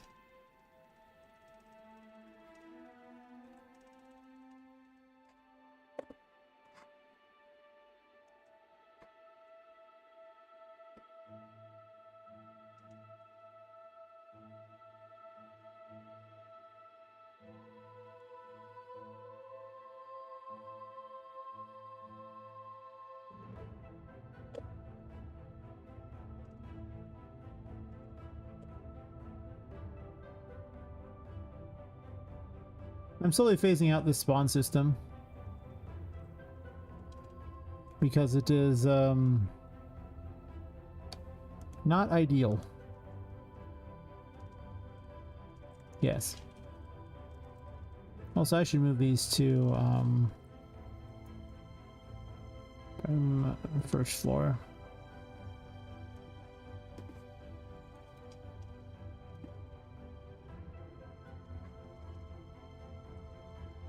Like I say, a lot of the bugs I have are ones that are going to take a lot more work to deal with. Like, there's not a lot of simple bugs this time around, unfortunately.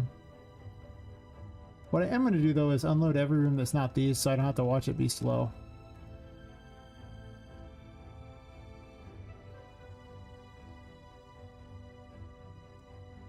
Because I don't want to work on the other rooms right now. I want this room to work. Preferably without a hitch.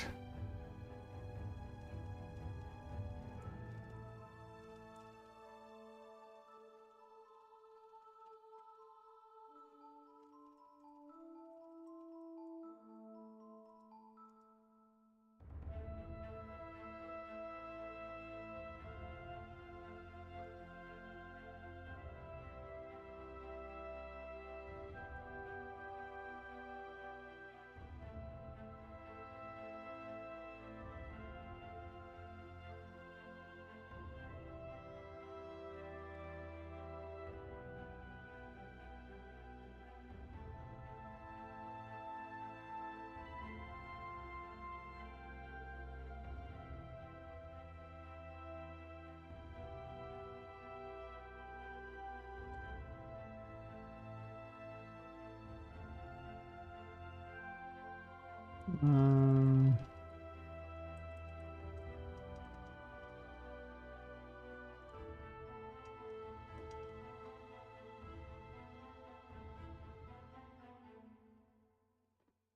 Spent so long testing for the best places to put these, so they're not randomly placed at all.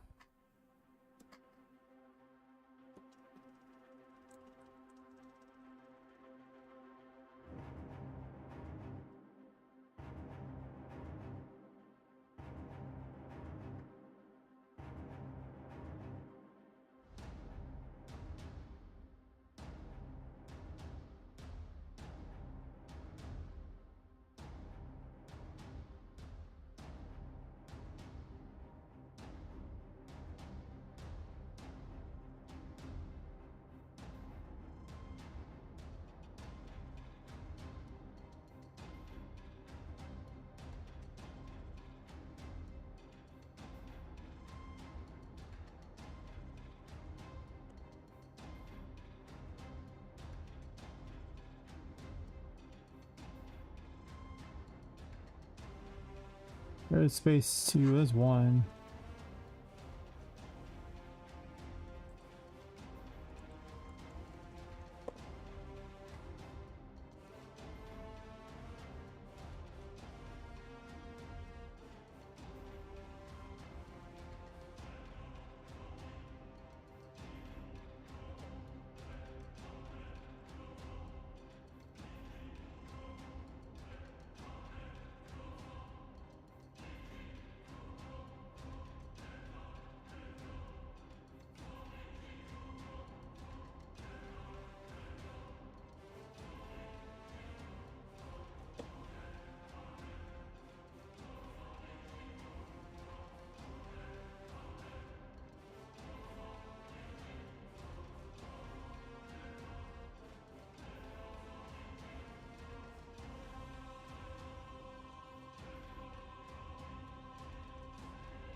Eventually I'm going to do away with these spawners entirely because I'm making a better spawner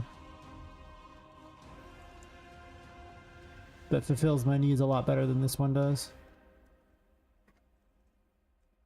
This used to be okay.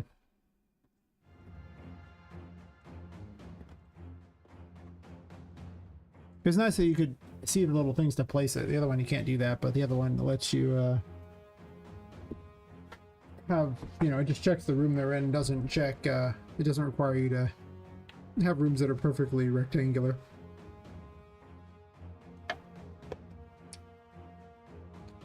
Because the lower decks are not rectangular, they're like a horseshoe. Yes. Such horseshoe, much wow.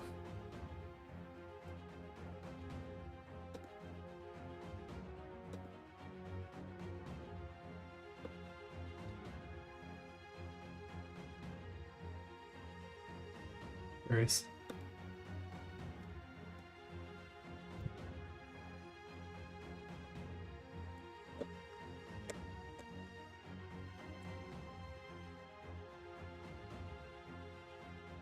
I mean, I guess I could just add the other one to it and get it over with.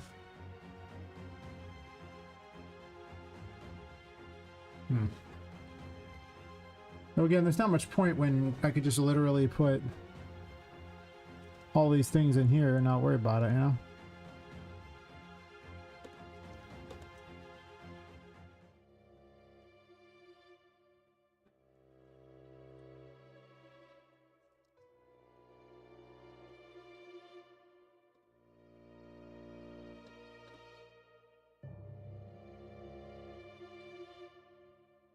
Now they're all in here.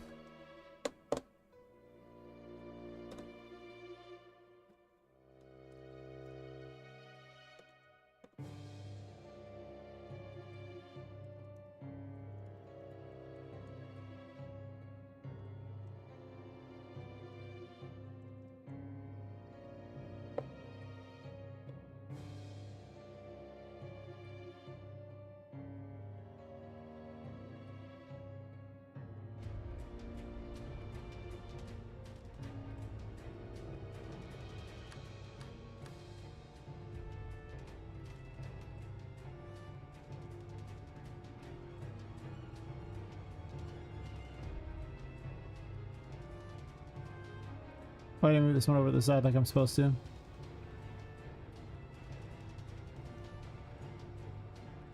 See if you can actually go to him or not, or if I screwed it up.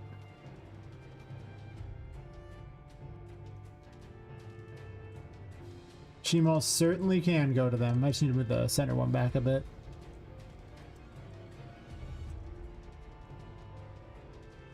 And not needing the room info is going to be great.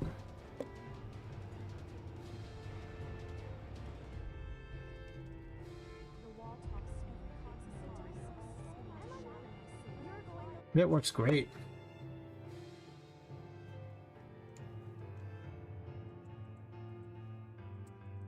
And they'll just spawn in with the whole thing. So, and they're just basically a particle with a tag on them effectively, so it shouldn't make a big difference.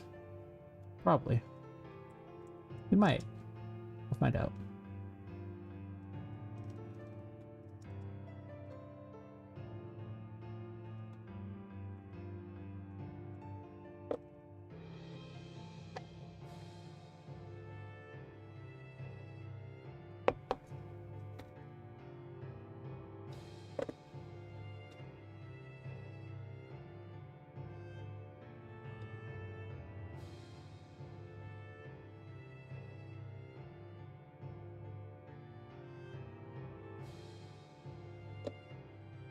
I really should fix the other spawn system too. Gonna need it for other areas anyway.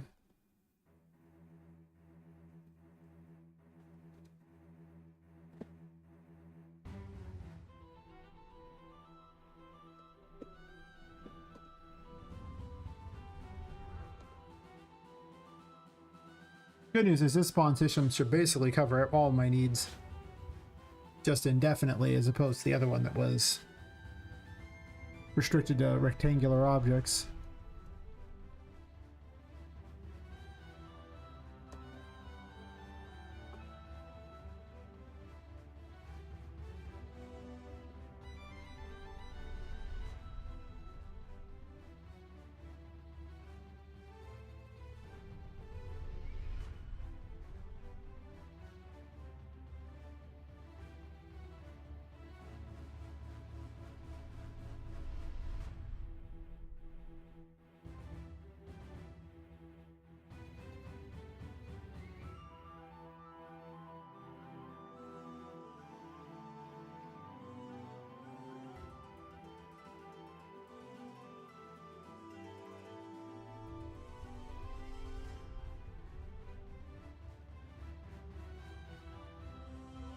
I don't need to go through all the actors or class, do I? I could easily just check the encounter array, I assume. Or the NPC array.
They're cleaning this up a little bit.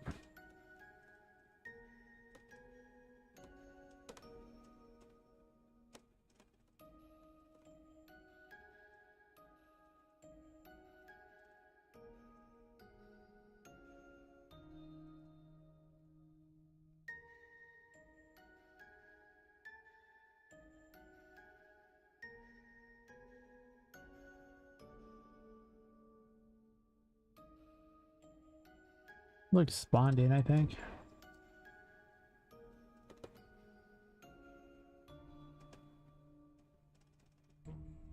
I had a goal actor system. That's not a thing anymore. And you run spawned in, right?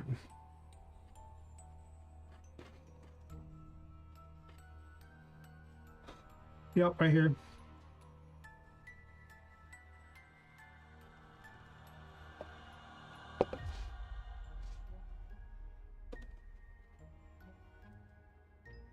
And don't have neck problems. It's my advice to everyone out there.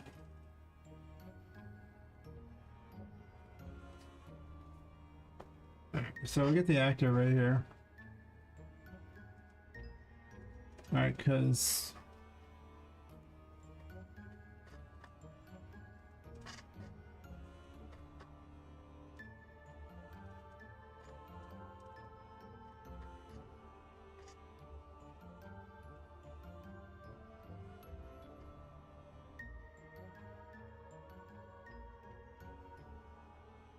yeah, the spawner's handed to it there.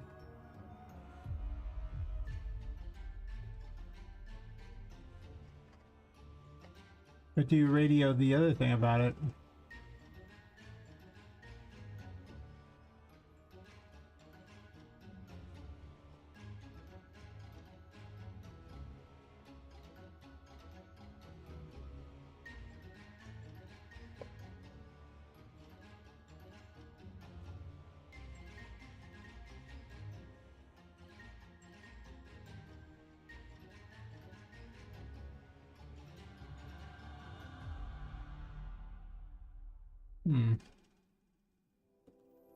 How did I have this set up?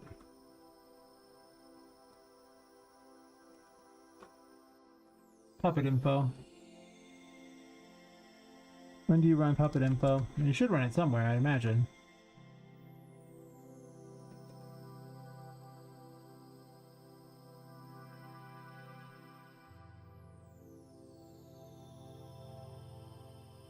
I really don't.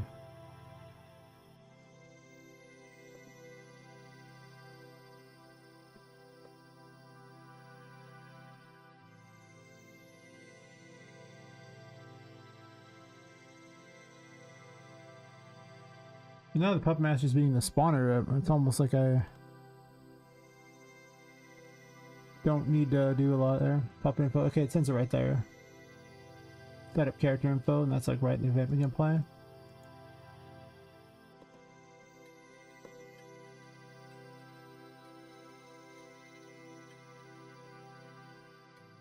And that just doesn't say setup, just says character info.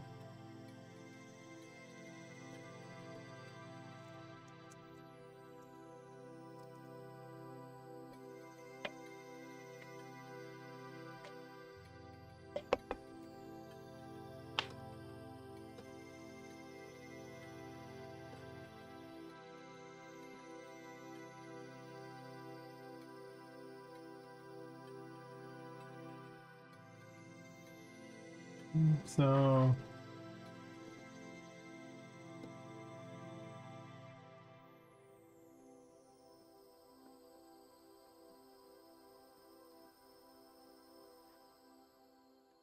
you have to tell I made some changes there and cut out a bunch of crap, right?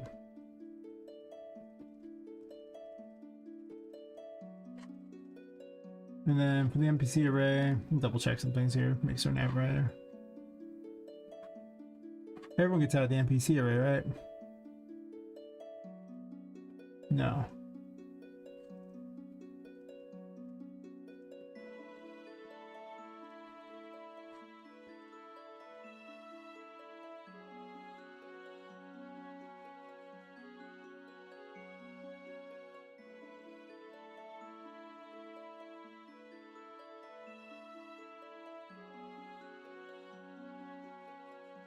That's interesting there, because the enemy array is the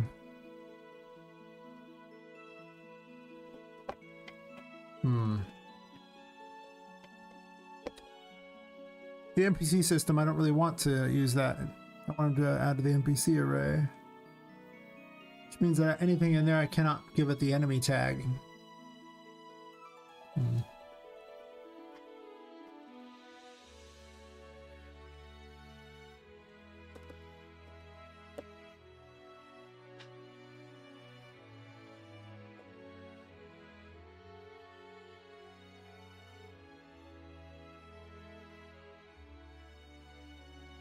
You know, if I get rid of that enemy tag, it might stop the double spawn.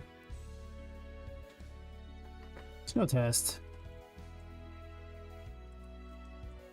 This room looks terrible in the light. I mean, the game's built for the dark. I don't really care how it looks in the light. It's the moonlight with a slight blue tinge. That's why it turns all this smoke bluish like that. It's just white colored smoke. The smoke isn't blue at all. It's just a byproduct of this, you know, the moonlight being slightly blue.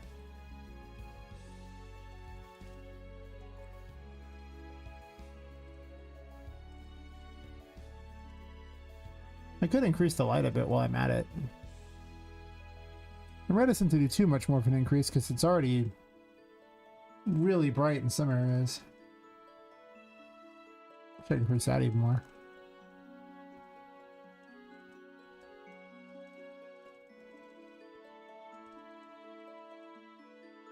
All I can do is maybe increase overall intensity a bit. That doesn't necessarily help too much in some areas. Because up here you wouldn't really see much anyway, even with the intensity increase, right?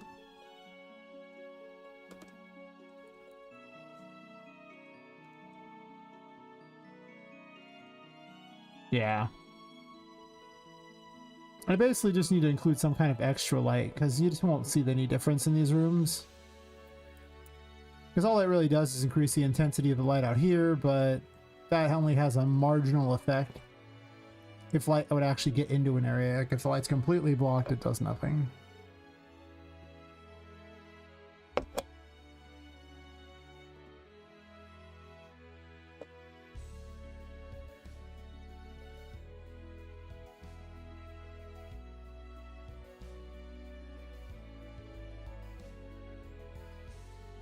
Anyway, I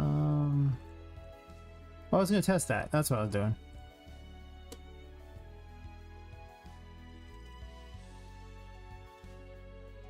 I just gotta find it.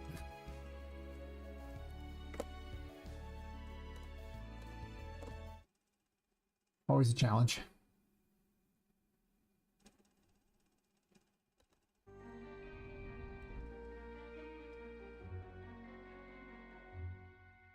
.7.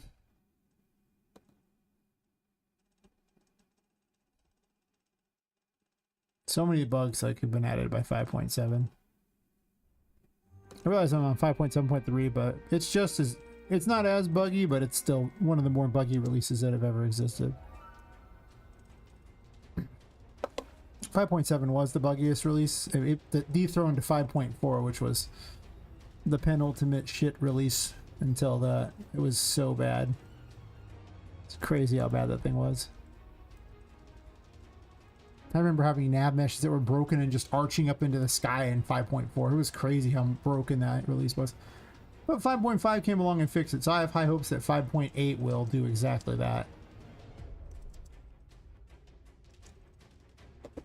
I don't know why these despawn. Maybe that's because I'm too far away. Is that it? I haven't left the room.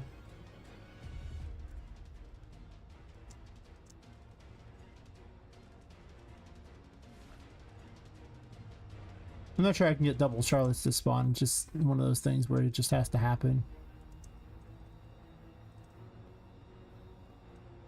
I need to check to see if they're already spawned, because they'll spawn back in, and I don't want that. I want them to stay spawned in as long as you're in the room.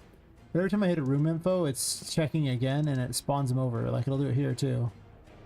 Because these are where the room infos. There's like a separate one right between the pillars on both sides.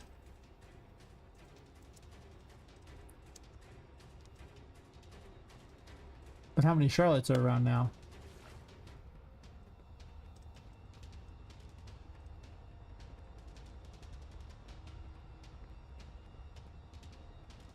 Looks like just the one.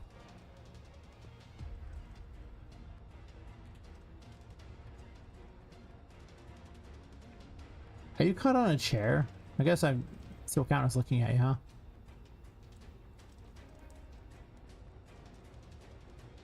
I don't say you can be caught on a chair. You literally have, she can pass through everything. She has no collision.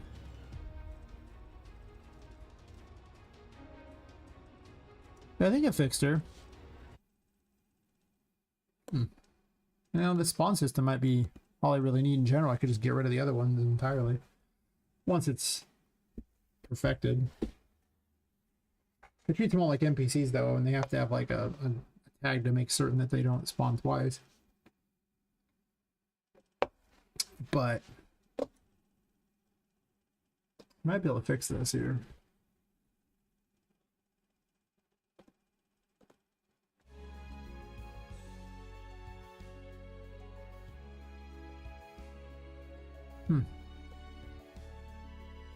Not a lot of chatters tonight. Also, Twitch is like dead tonight. Wow. Sometimes Twitch gets people on it, but sometimes not.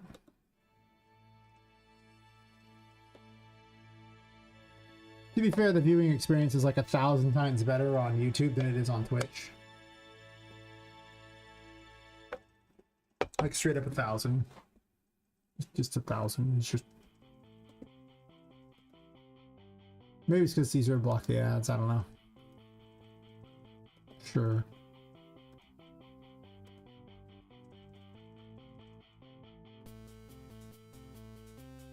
I've been having way better luck on, maybe I should stream to X. That's an interesting idea. I haven't tried that one yet. I mean, it's easy to add another source.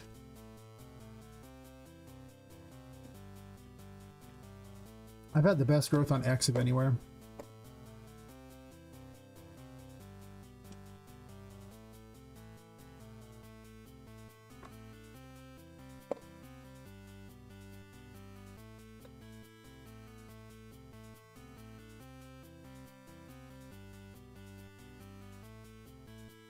Well, I hate this, so it can go bye-bye.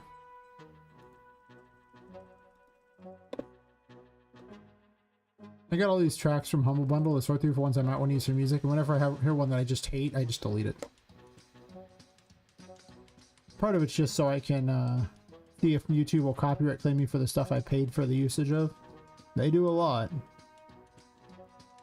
Alright, so...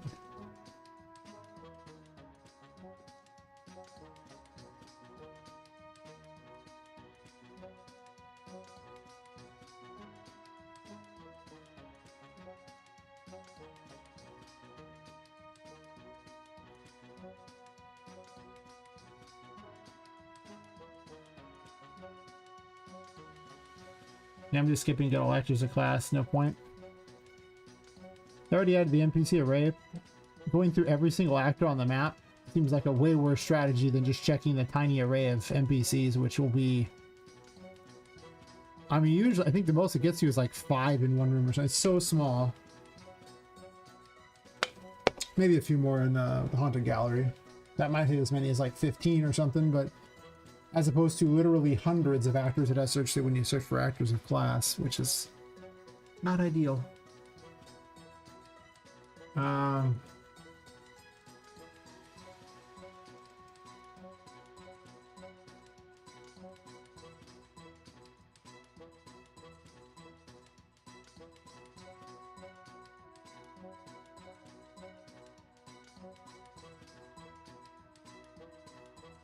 So in this here, if it shares the puzzle name there,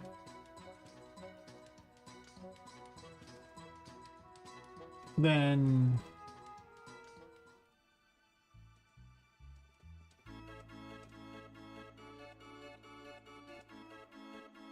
what a weird track.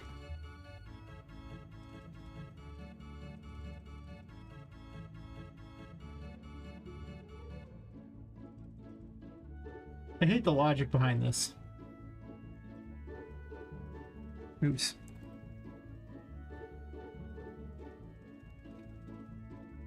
You know, like, I just hate the logic behind the way that's set up. It's just so nonsensical. It's like a double negative. It's why? Why not just make it a positive, right? If these two are equal, increment this by 1. If this is not incremented by, is it still like 0 or less, then spawn. Otherwise, just reset.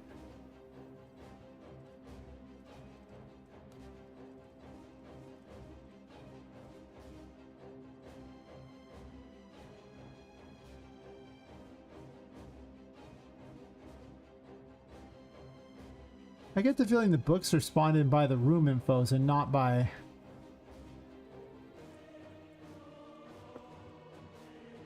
Yeah, they are. They're spawned in by the room info. Maybe I shoot the data layer method, though I don't know if that would work the same way.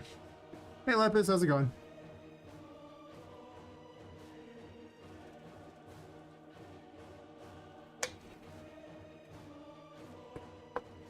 My NPC system is not so built for spawning in little dumb crap. Doing good? Nice, nice.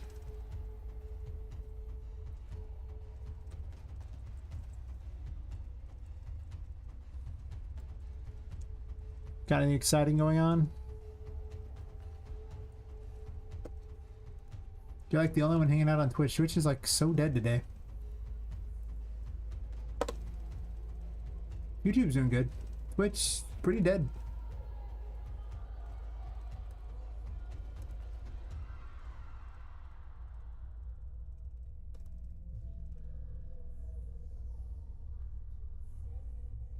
There's like 11 people watching on YouTube right now.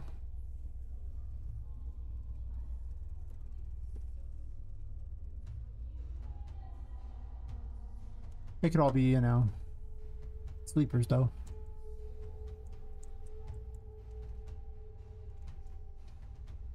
I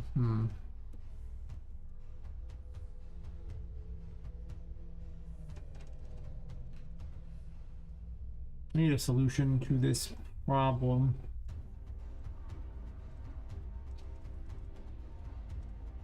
Put them all as data layer thingies. I don't know if that'll work or not. I can test it.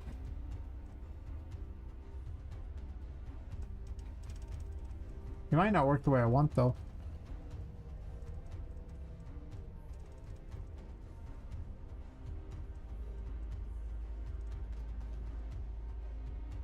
Well, if there's ever a place to check, it's this one, right?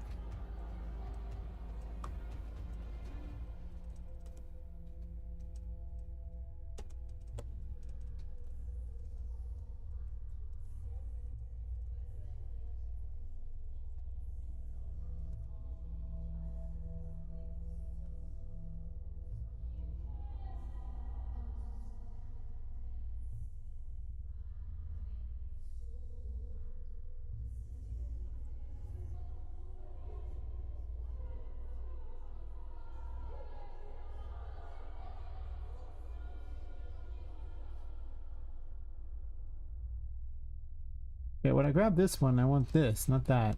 Oops.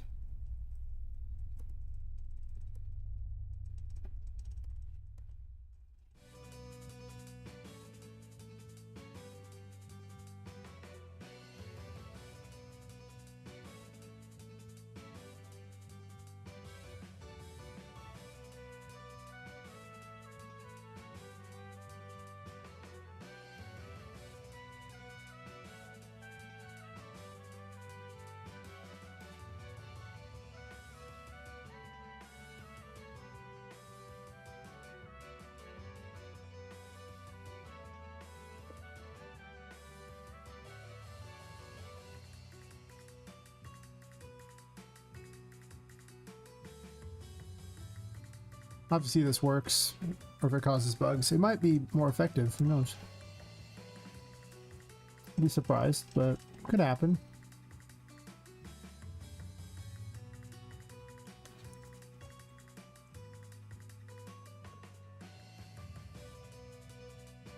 That nav mesh is a dagger in my soul.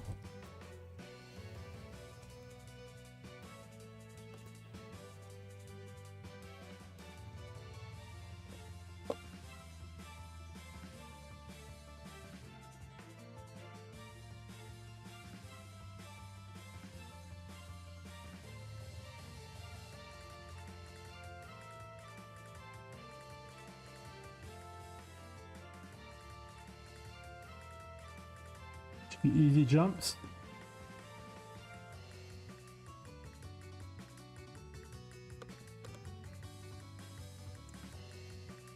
And then we're just going to go ahead and remove these ones.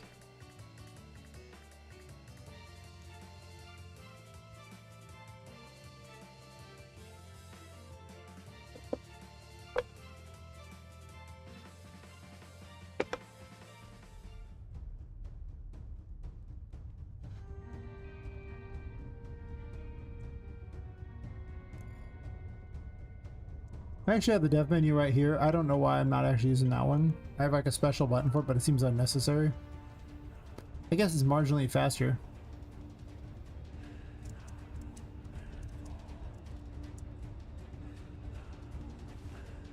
Oh, I don't need to jump on him, though I guess I want to test that part.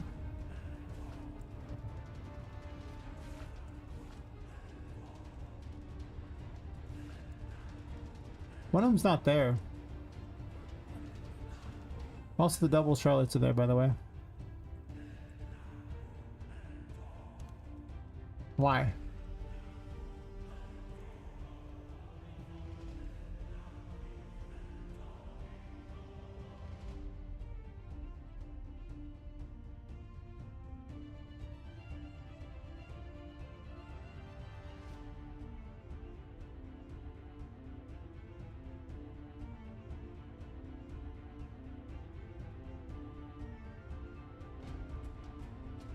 Not sure why it's saying 610, but sure. There it is.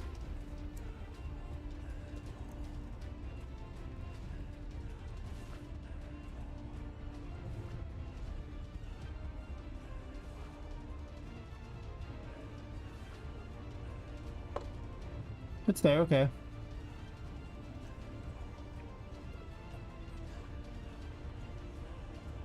Oh, it's just spawning an unlimited number.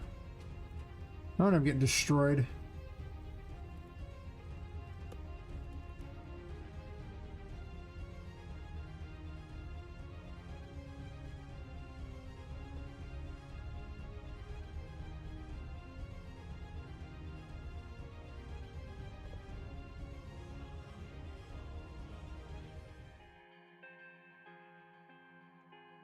What's in counter array?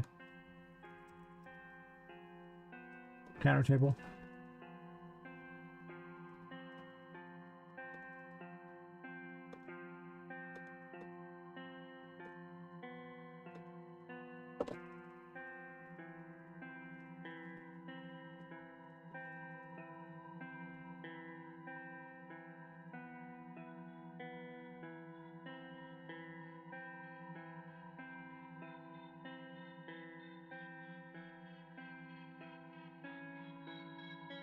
What are you checking against? Puzzle name. It has a puzzle name.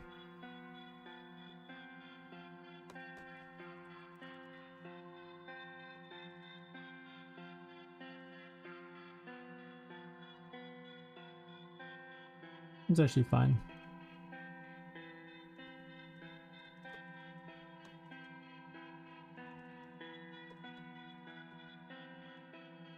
Not a color.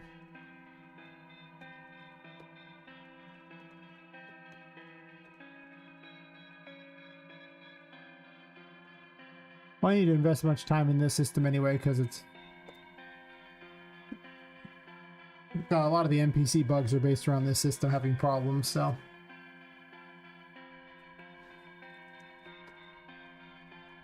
Well, it seemed to work mostly. It's just now I'm trying to make it more efficient because it's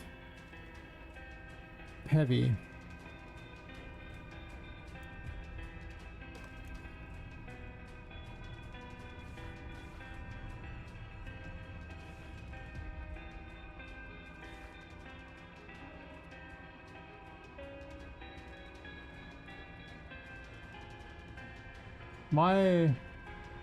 I guess they don't have anything there, huh? But it should be like, whether that's true. Why is there no messages? Room for your salary to come? Nice, no.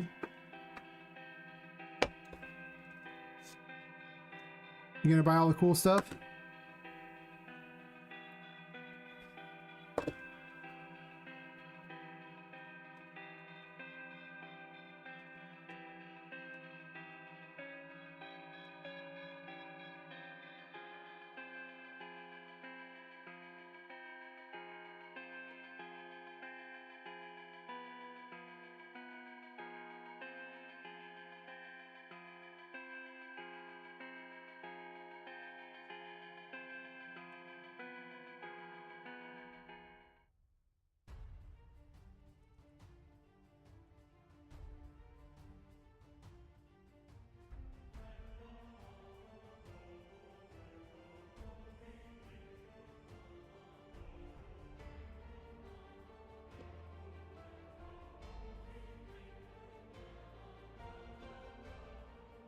This already has it doing. What am I doing?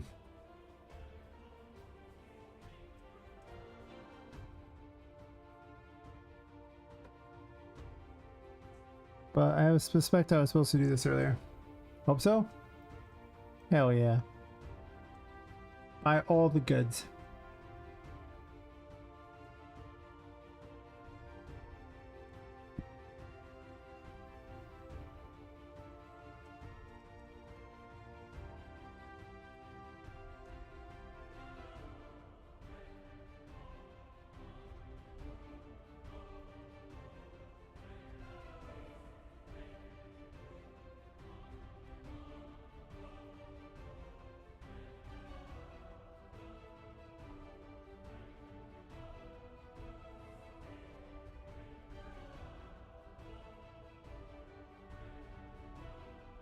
I noticed it wasn't even saying for the puzzle info.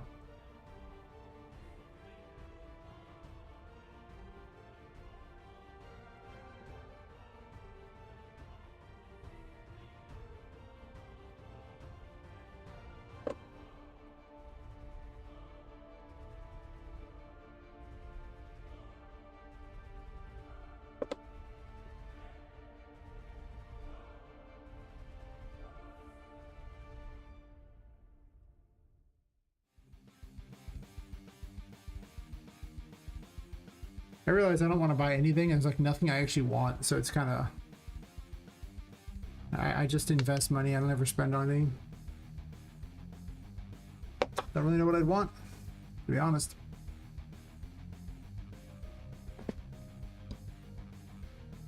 The answer to my health problems, that'd be nice. But beyond that, just kind of mess with game dev all the time.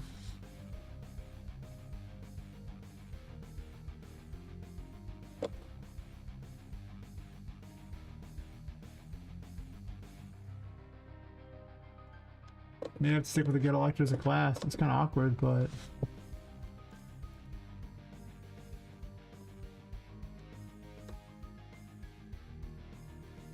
That'd be easier to check that, but... A bit of a timing issue.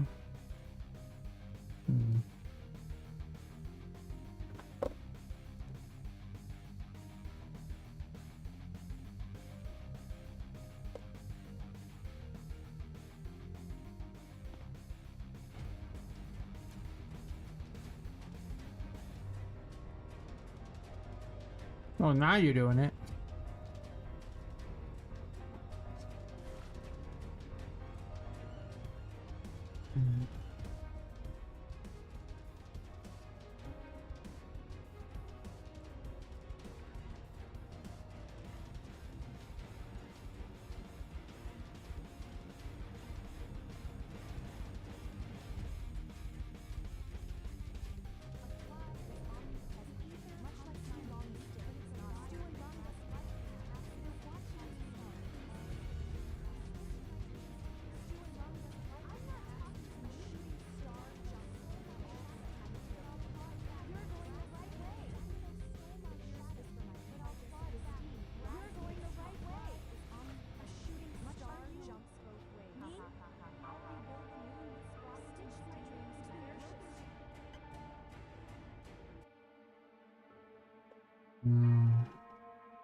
Didn't bother the screenshot very well, did it?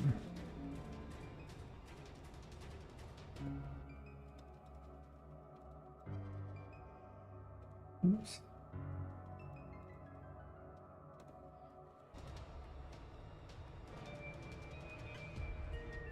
My screenshot's not working here. Might as well get that working.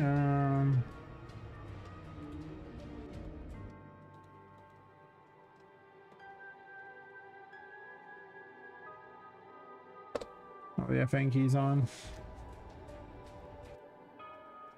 Or not.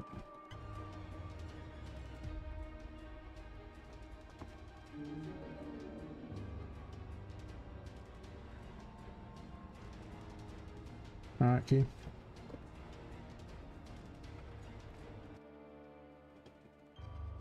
Doesn't help now because the information's not there, but yeah. You pay a few things really. Also improving my game idea. Oh? What have you been doing to it?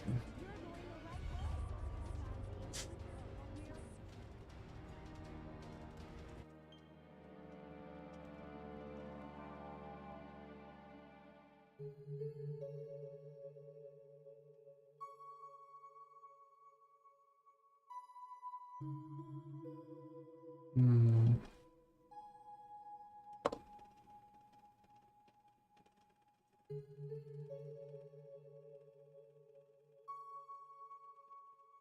Actually, the information is really just what's out there in the array. Scoping it up. Does that mean you're adding or removing things?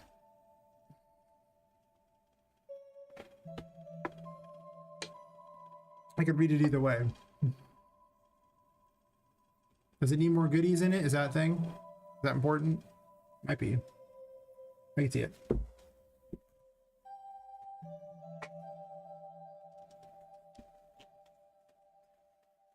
Seeing it starting over with templates and starting kind of optimized, and there are things in there I need it anyway. Starting over. You're not just gonna merge your template into there? I mean, like, starting your game over. Didn't you already have a bunch of stuff in your game? Sounds like so much lost progress. I hate lost progress. As I remove systems from the game entirely that... In my defense, I didn't know these systems weren't going to be good enough when I made them. Because I didn't know what I needed. But still. Yeah. See, yeah.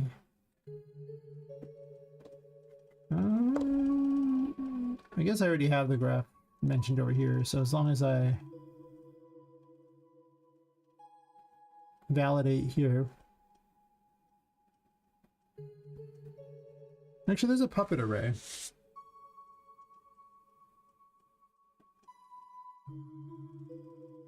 I don't actually validate the NPC array, do I?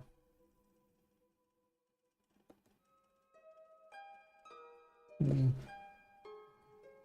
you take what you can add and add silly? See if you can add silly. Nice. Get this base. Fair enough. I mean, you should start completely over, I guess.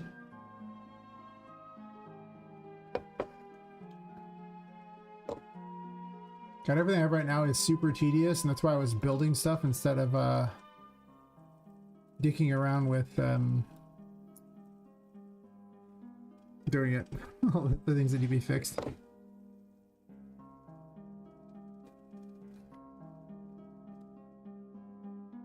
This is already listed.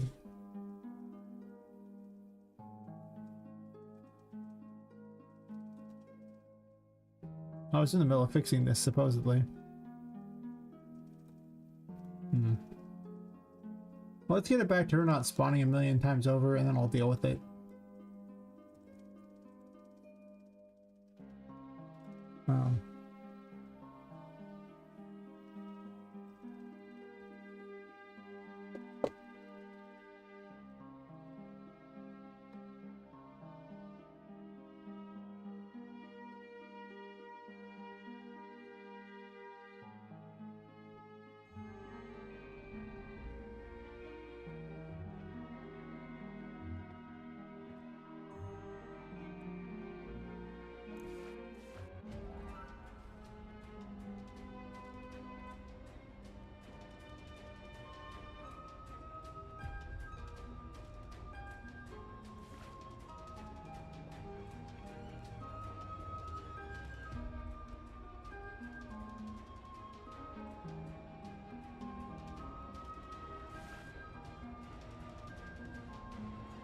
Where are the other ones?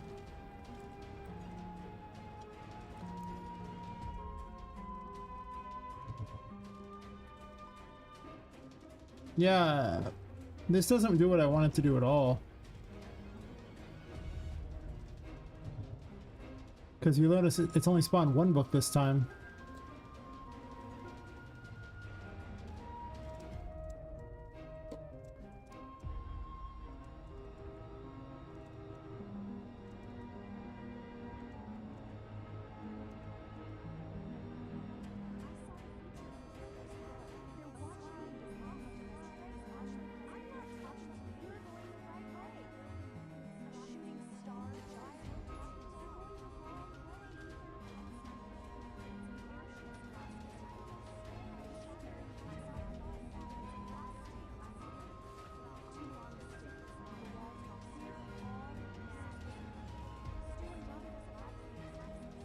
Yeah, it's only spawned two of them.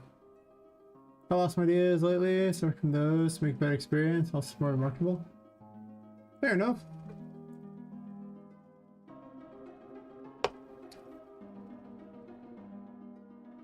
Awesome ideas are always exciting. Then you try to turn them into a game. Then, not every idea seems as awesome after the fact. Yeah, about that.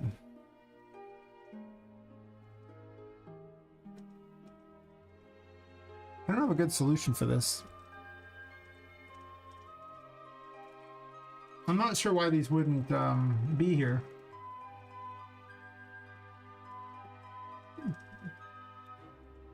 Other than maybe, just maybe they are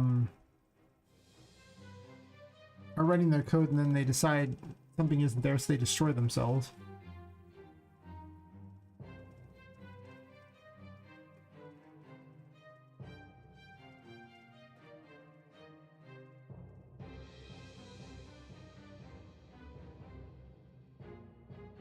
But they don't have any code to destroy themselves.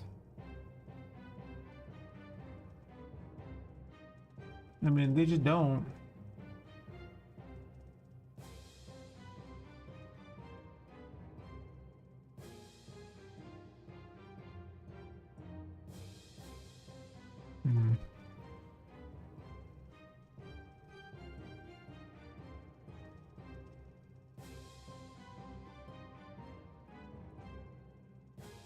Well,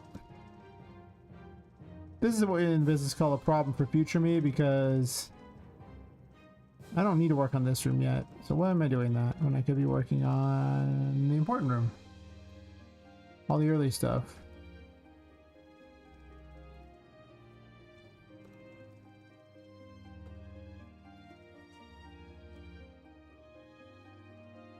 So basically data layers are really only good for...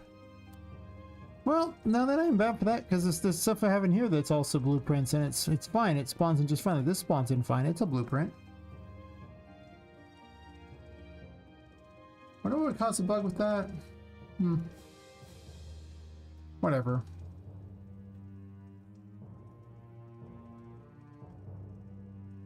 I'm removing the crystal balls entirely, so...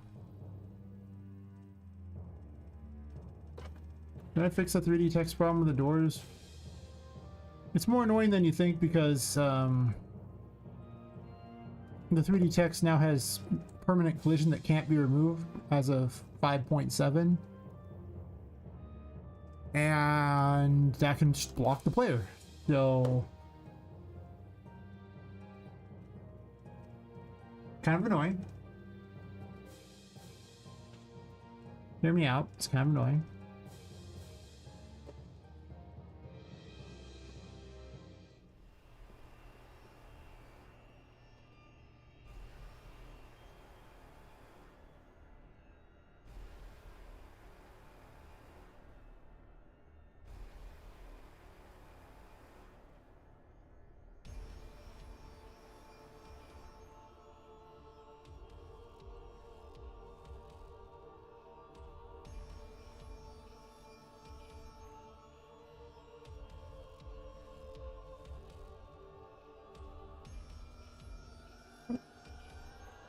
Actually, no, that's normal.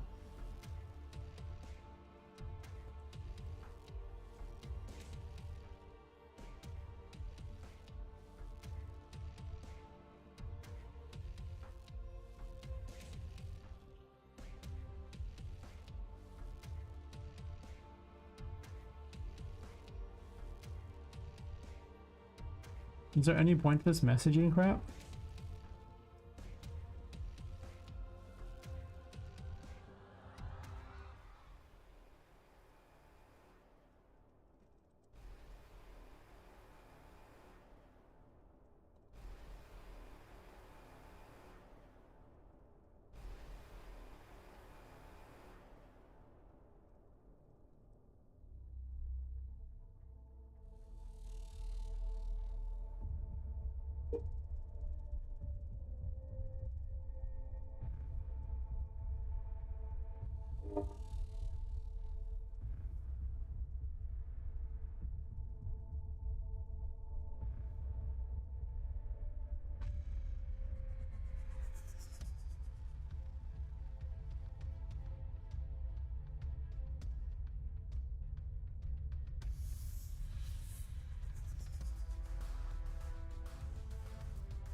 Everyone has text on it. They have use, so.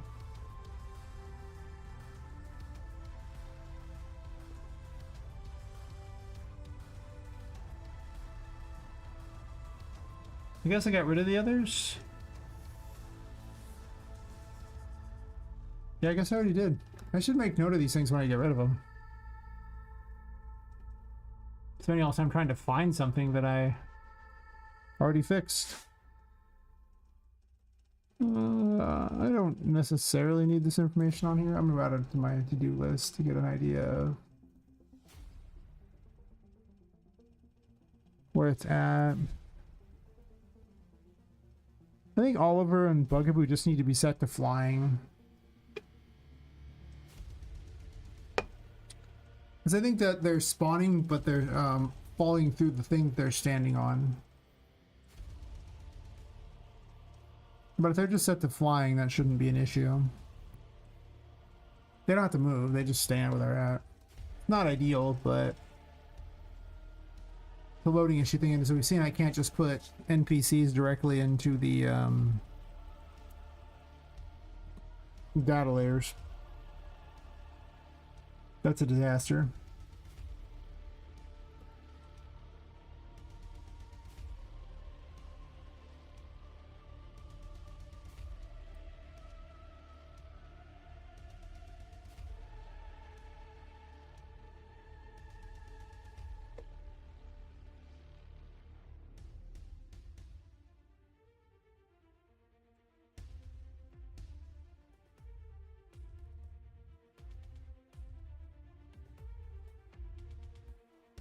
He supposedly flies.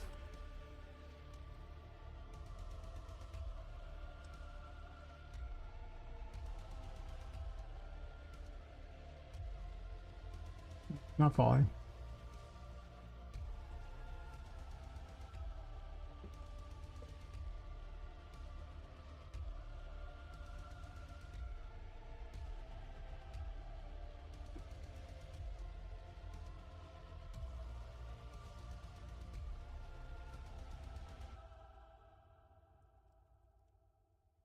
So many bugs to fix.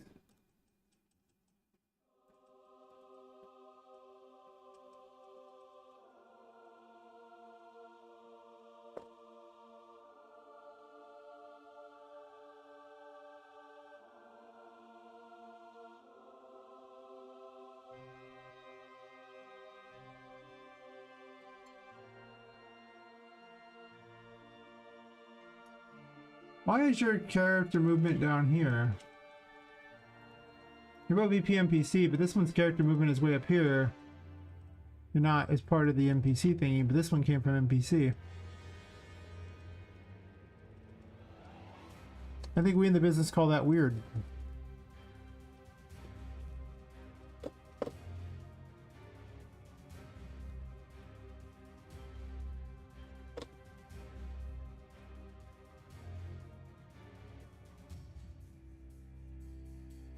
I'm distracted so far.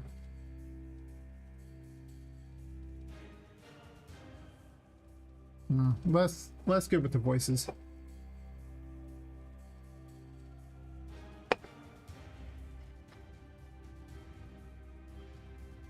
Did I already include it?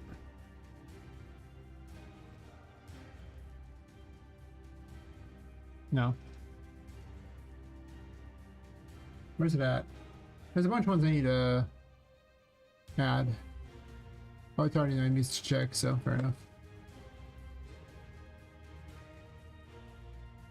I regret not using AI music, just so I wouldn't have to sort all through all these stupid tracks. Just like, here's like 1,000 music tracks. I hope they're all exciting to listen to. I'm like, ugh. I don't want to listen to 1,000 music tracks. And they're like, sure you do. And I'm like, pretty certain I don't.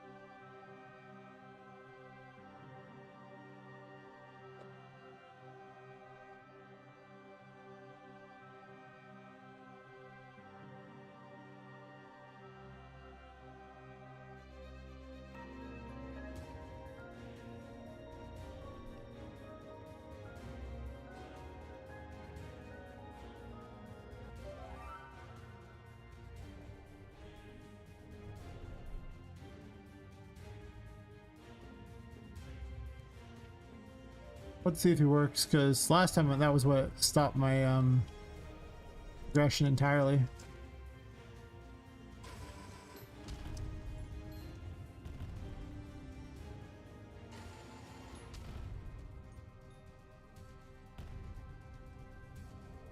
But he could fall before.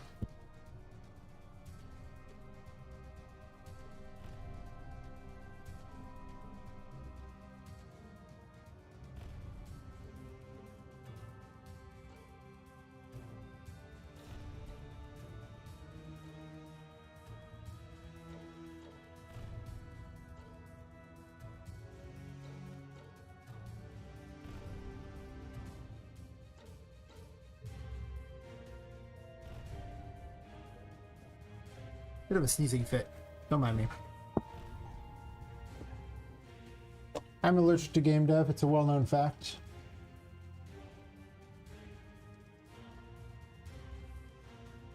That's why my health is so bad when doing game dev. I'm clearly allergic.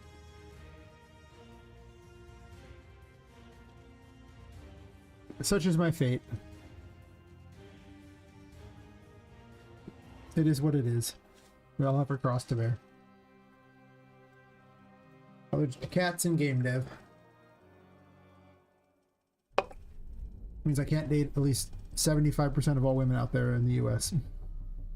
I'm assuming the other 25% are dog people. Dog ladies. But I really like cats though. It's the worst part.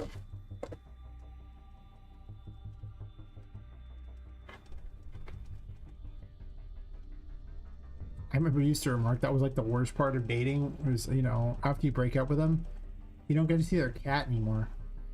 Like, I like their cat better than them. So true. The kitty was innocent. I guess it's not really much of a joke. It's actually just true. In hindsight, it's true. They should fix the Oliver and Bugaboo issue. Probably. I think I'm just going to set Annie to fly as well, because it seems like she has issues spawning as well. I think she's just falling inside of this stuff because it's not there when she spawns. And the NPCs don't have to move around, so it really doesn't matter. I could come up with a better solution, but, you know, counterpoint, I could also just not. That's it. There's my counterpoint. Seems reasonable to me. Just make them fly. They ain't moving.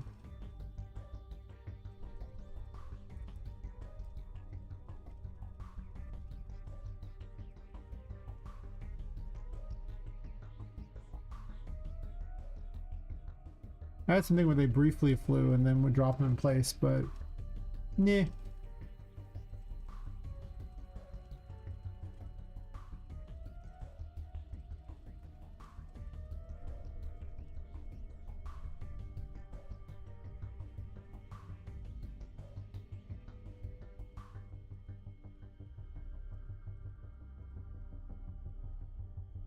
I hate that my computer's making this obnoxious clicking noise. Also, why have I left all these doors open? Actually, no, I want them open for this test. So perfect. 10 out of 10.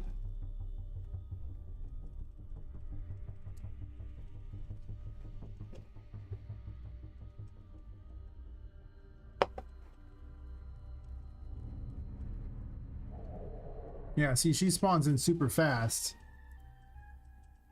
But then the data layer takes forever to spawn her little home in. But because she's flying, it just doesn't matter. Though the NPC spawner decided to spawn both of them in the exact same location, which is awkward. Shouldn't work like that. I'm so 50-50 on the whole NPC spawning in here. I just thought it was... I think I had funny things to say about Annie, so I thought that was cool to keep him around, but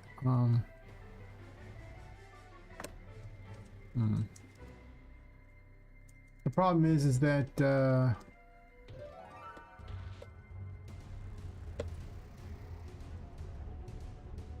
I mean, I gotta pick one way or another. Yeah, now she spawned in the way. What is up with the NPC spawning? And then the other one's not spawned at all. Man, my NPC spawner needs some serious work. Now it's spawned in the right location. Even though I don't know if I want to put additional NPCs in or not.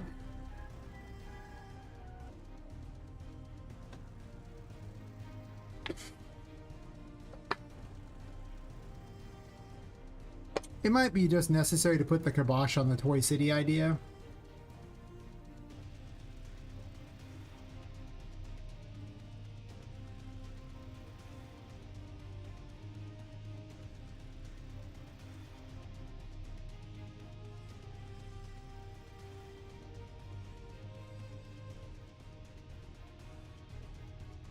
The only thing I don't like is there's nothing to do down here in this area.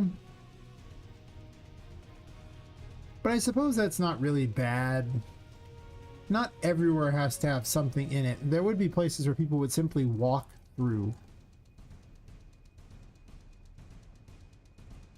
In fact, the tables here are merely a concession for you being able to get back up. And the Poppet box because having just a generic save.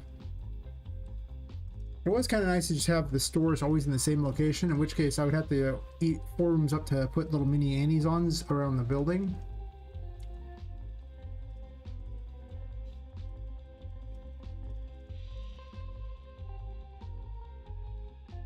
But I could also put them way out of the way. Like Annies-ons could be inside the campsite, like she has a little store inside of the store.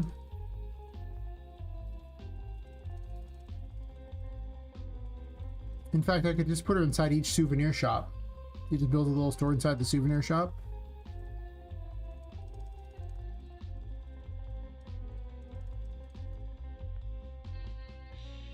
The upside to that is I don't need to make a bunch of NPCs that do something. I'm gonna go ahead and say that I really didn't have a plan for a lot of the NPCs. Like, it was just originally how it was in the RPG Maker version. They all had dumb little extra things, and like occasionally some things you could buy off them or something. That was kind of about it. They didn't even add anything to the story for the most part. But if you're just collecting tarot cards,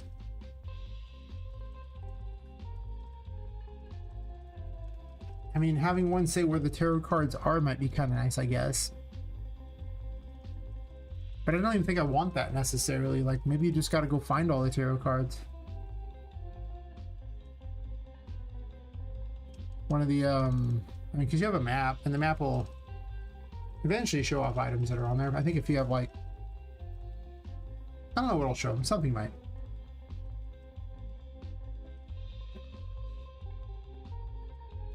Maybe after you get the world, I'll just automatically reveal where they're all at.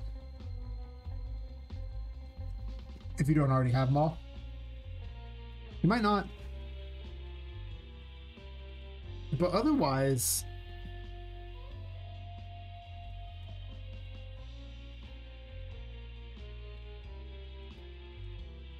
one of the sticking points of the game is currently why other NPCs? Like, what do they even do? Like, they could be wandering around the world, Sure. But why would they be here?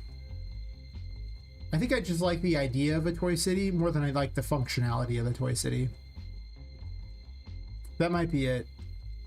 It might just be that there's no point in the toy city. And just literally putting the Annie-sons and all the little things is good enough.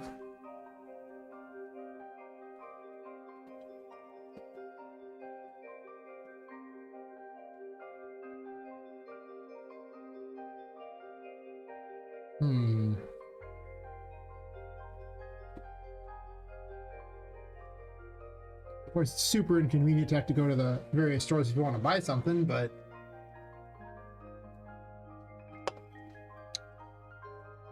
whatever.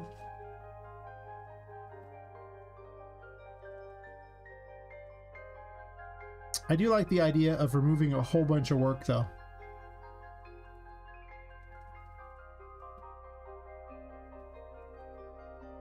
I did consider having some toys that weren't crazy, kind of wandering around.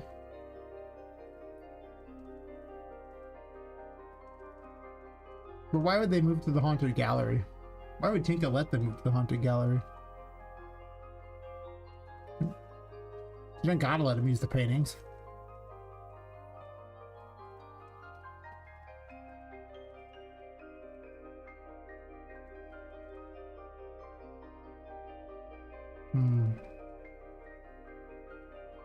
I guess I could put some rails or something right in front of these so that this way that they aren't easily gotten up upon. Just so it looks like it fills up this space a little more, and I just don't put anything extra in there.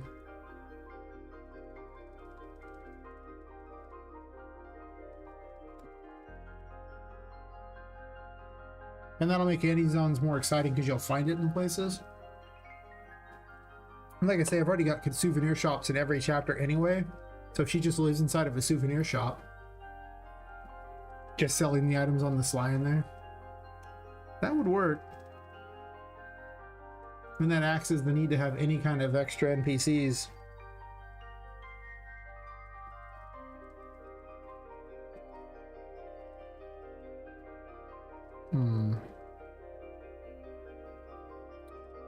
Optionally, I can keep it and then try to find some use for various NPCs, and it gives me a reason to rescue NPCs and drag them back.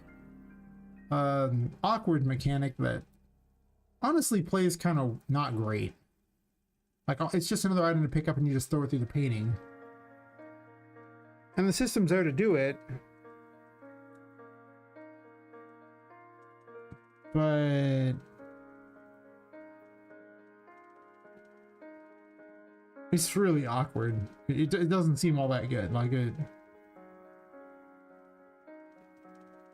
I could just easily talk to them and then they'd go find their way to the painting or something. You'd say, yeah, go find the way to the painting. I guess it's kind of like a little escort mission of sorts. Which is fine.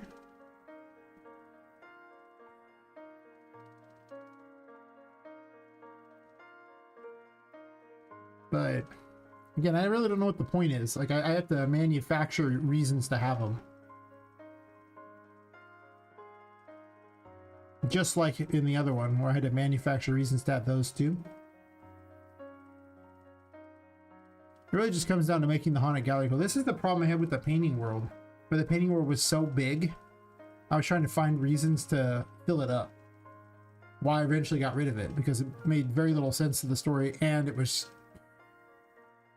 producing a huge amount of work, or expected work. I put some time into it. To add a bunch of things to the game that just didn't need to be, serve no function, and were just there to pad space. Am I doing the same thing here? Am I just padding space? Is that the issue? I think I am. I think I'm just padding space.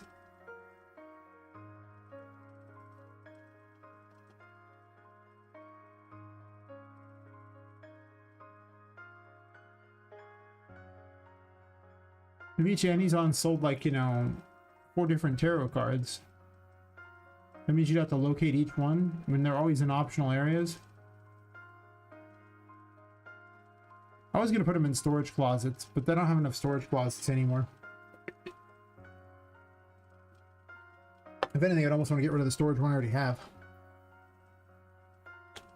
But chapter 1's already kind of laid out, so I'm reticent to make many changes to chapter 1. It's kind of a lot to change it now. You better have a damn good reason to make a change.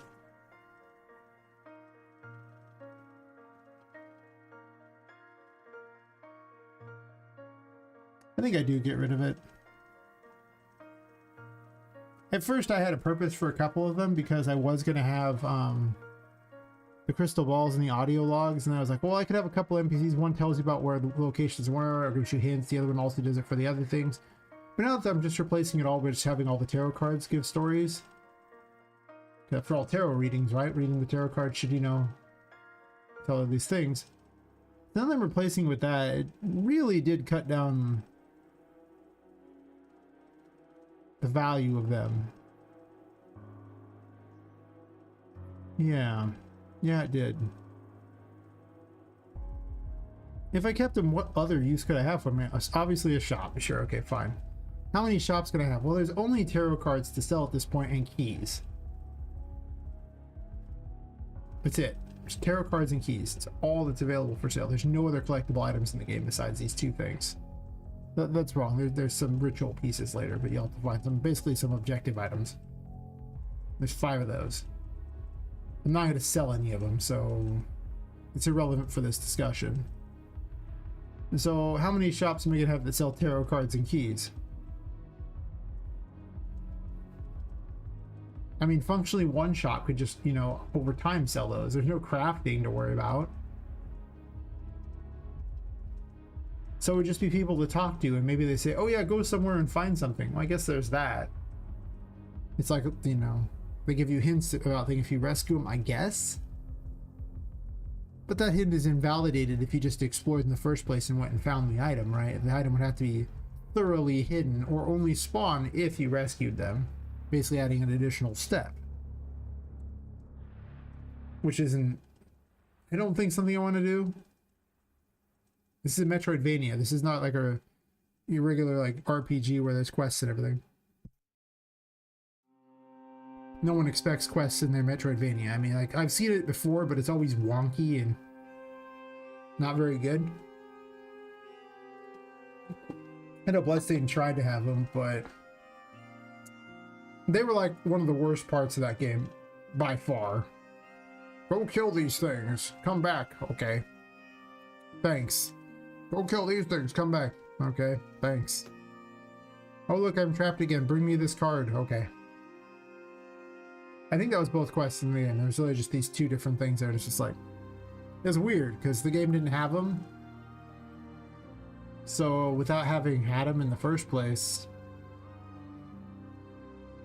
as like a normal part of the gameplay loop, it's just bizarre. And I think that's the problem here.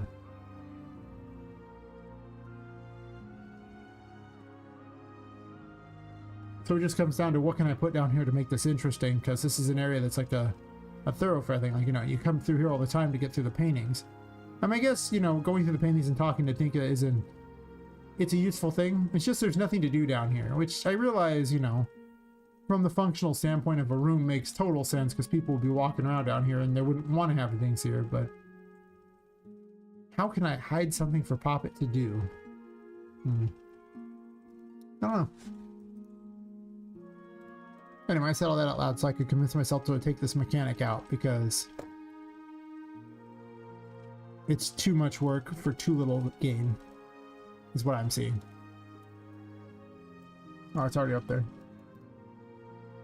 Like, it doesn't have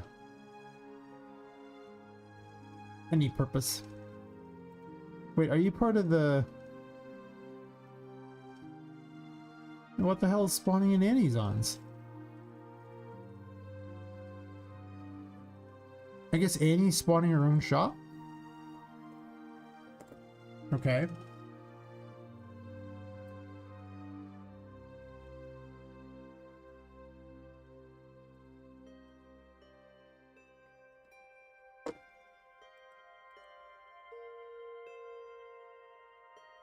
I never even finished with her room either.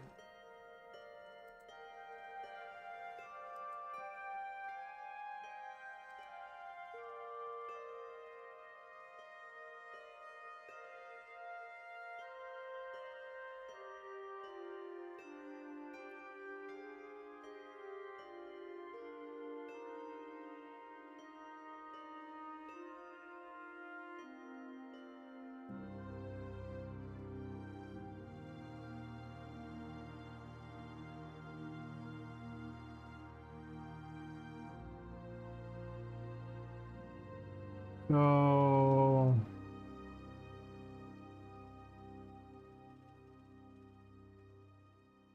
Magic Valley is one of the latest ones. Like I just remove both of these here and just don't bother.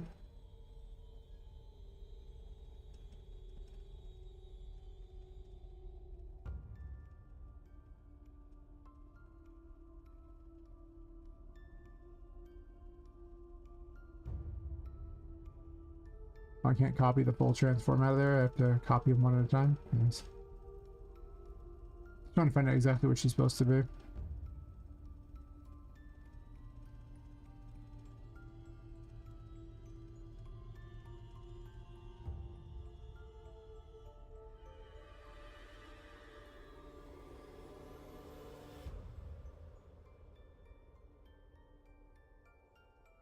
I'll have to Tinka's little explainer for certain, which is about obnoxious, but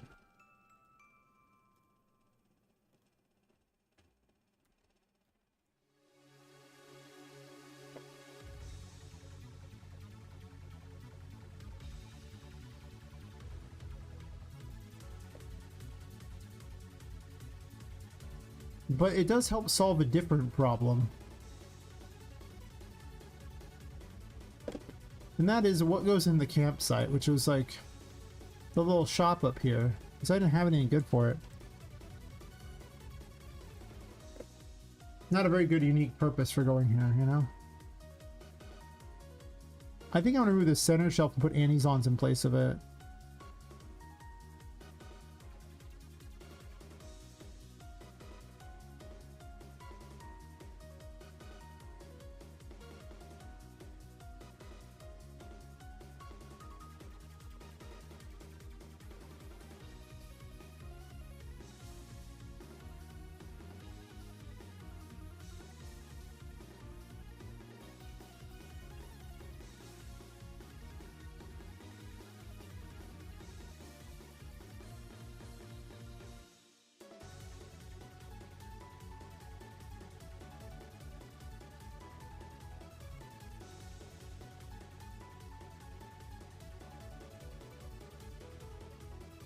Yeah, it seems like the right idea. Anything that gets me closer to finishing the game while cutting out features that seem kind of half-baked is always pretty much a winner in my book.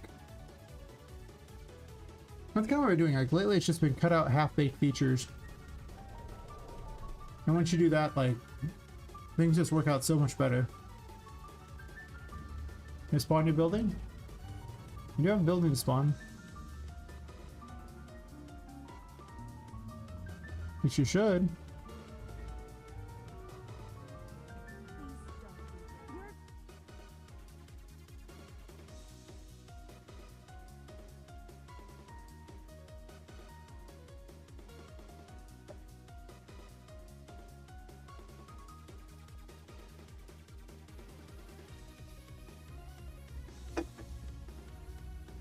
You do spawn in. From where?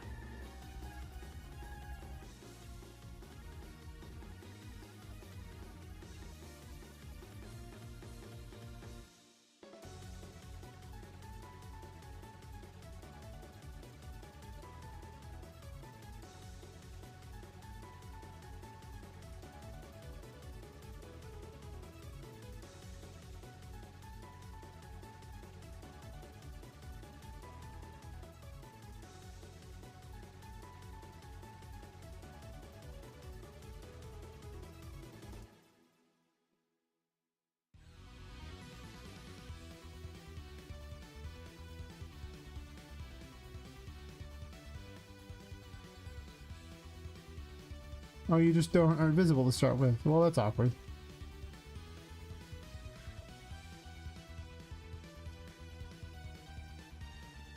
I wonder why. That shouldn't be the case at all. It should be visible.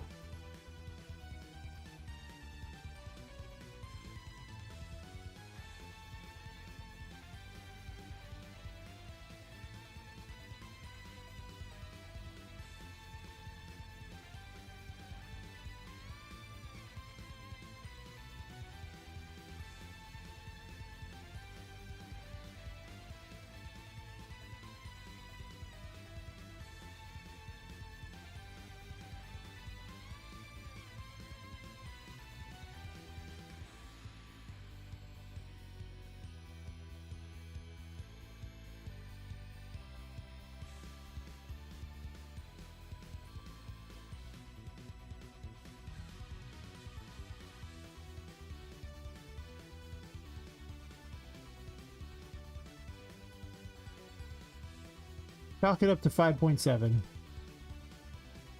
Whenever you need to wonder why something is as it is, just assume 5.7. This should be in a level instance. Like, I don't see any reason why it isn't. Because, quite simply, I don't change anything in it.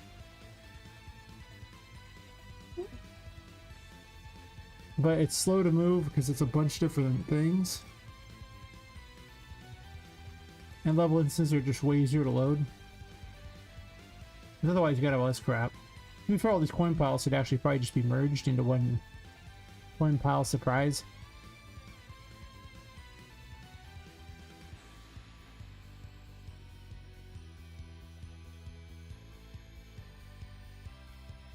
Blah blah blah, level instance.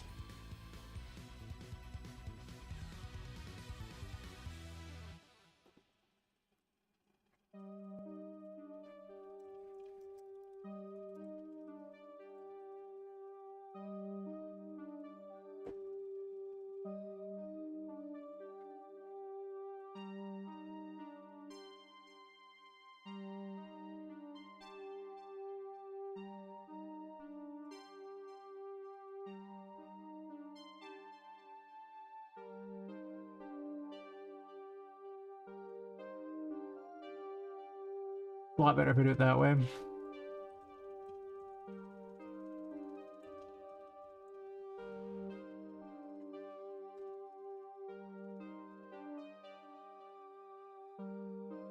Hey Dev Games RT, how's it going? It was nice, bro.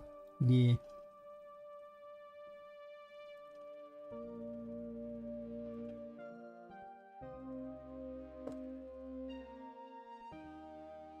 Perfect, built it right into the ground. Look at how much faster that is to move when it's a level instance. Just blatantly better.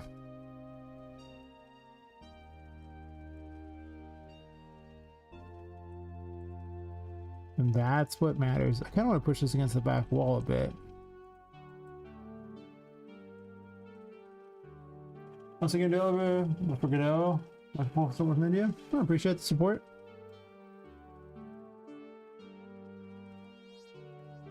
Yeah, a lot of people like it though. My theory is as long as you're using one of the big three engines of basically, you know, Unreal, Unity, or Godot, you really can't go wrong. If you're not using one of the big three, well, I hope you have a good reason why you're not, because it doesn't seem like you gain much by not using them.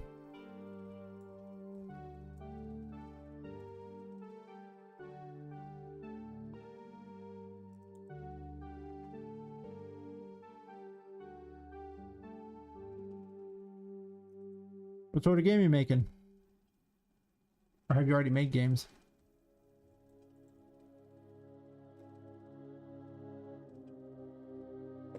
Making a game called Poppet Quest.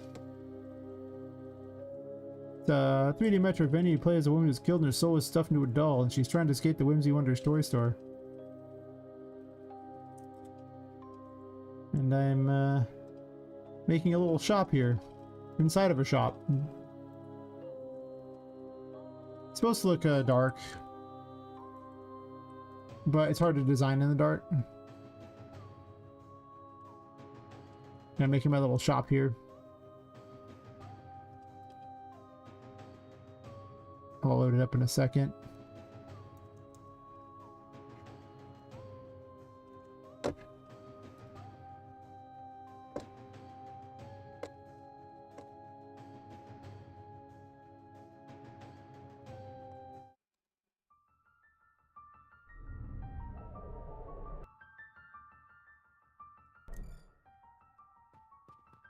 Yep. There's like a souvenir store here. Yeah, you're trying to escape the Whimsy Wonders toy store, which is basically like a theme park in a building where all the toys come to life at night because of a curse. And this is Poppet, the main character. And she's go shopping inside of Amazon's, which are my Amazon ripoff. Do any of the games Viv have? Unique game developer from India? I do not. As a game dev, I have learned that I don't have time to play games anymore.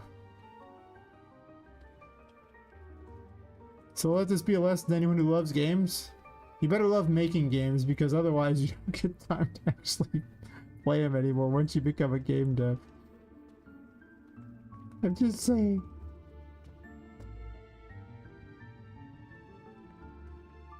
She's not standing on her thing. Yeah, pretty much, DSX. Pretty much.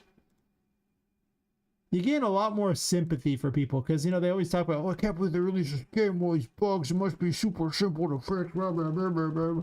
And then you become a game dev yourself. And the universe gets its laugh. Oh, yes. Yes, it does. A much deserved laugh, I assure you.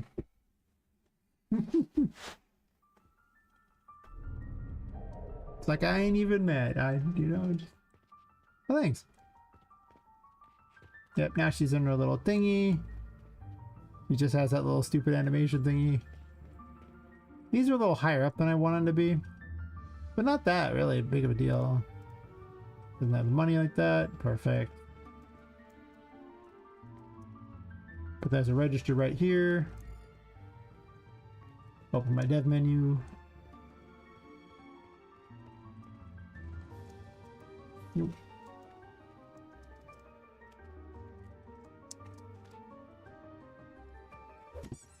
Break this thingy. I gotta put gears on it so they explode everywhere. I want this. It just gives like 100 gold. It's enough to buy one of the cards. Your reward for finding the shop. I'll give you one card for free. Your choice. Doesn't really matter. That's one level. Hurry. Okay, so that helps fill this out. I need to put products on these shelves and like little for sale signs and stuff. But I'm fixing bugs right now and not doing that. But I just decided to take out the rescue and NPC mechanic again. Hey, no likes given. How's it going?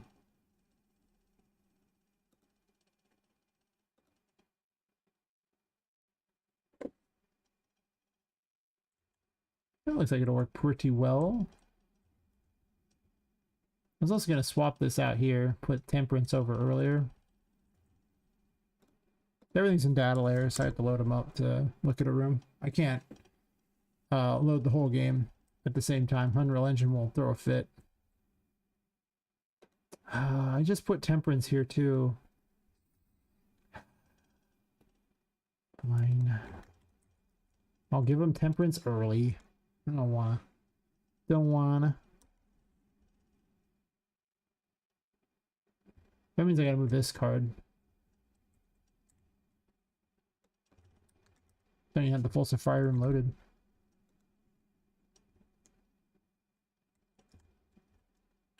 That means the Ace of Cups needs to go somewhere else. I don't know where, but somewhere. I guess I didn't copy paste the other thing. I mean, it's so happy looking. I actually kind of like it better as a little slime and not as an octopus. I just thought I'd point that out. I'm gonna go get the rest of it though.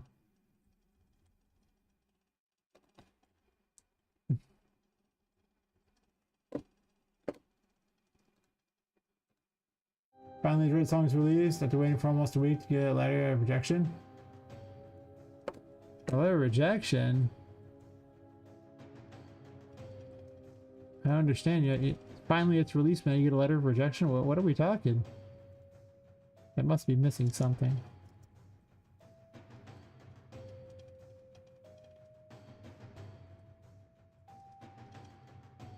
We're giving out temperance early, boys. We'll grab a button to open the temperance thingy, and I'll just put a different one there.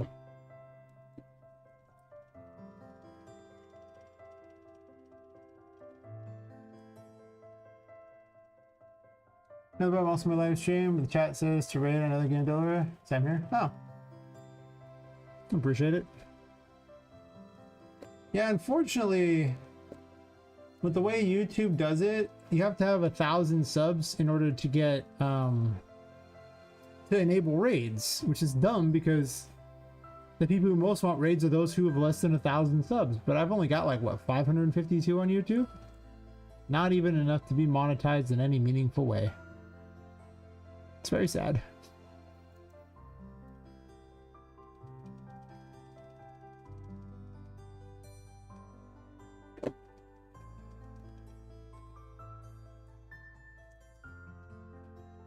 To put this here, temperance card is inside there. I guess 180 here. The room this is currently in is Safari Room. Puzzle name is also the Safari Room. So, upload a song almost a week later. I got an email saying, no, we won't release it. Change name, scrub, so I had to delete that song and release it under a new name. No, I did not see the email because my phone now is just a brick made of various metals and plastic. Oh, I'm sorry to hear about your phone. It's no good. 0 out of 10, do not like.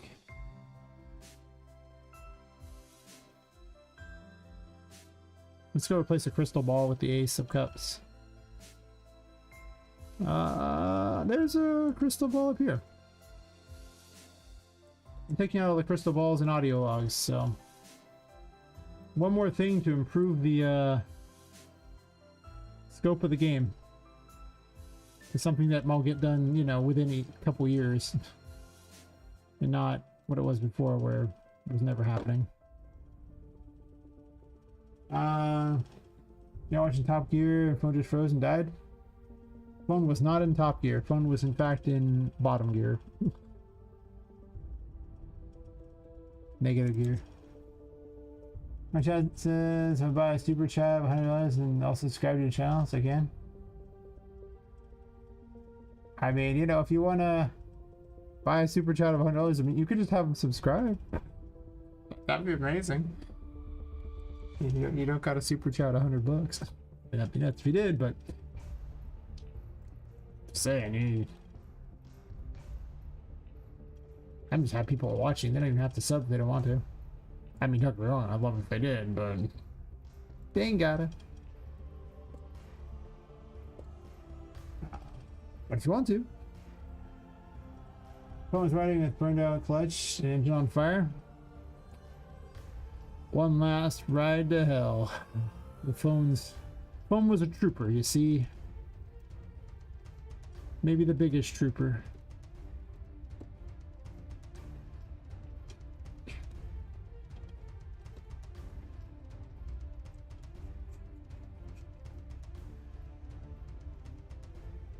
Give him hell one last time, that's right.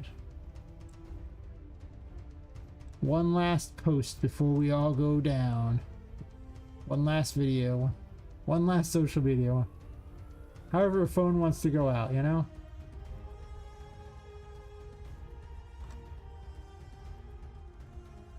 Man, I wish I could, you know, easily send people a lot of my old things. I have so much old technology here, but it's expensive to send it through the mail to people. So it's just like, it just sits and rots. I might start selling it locally or something, since I feel bad throwing it away.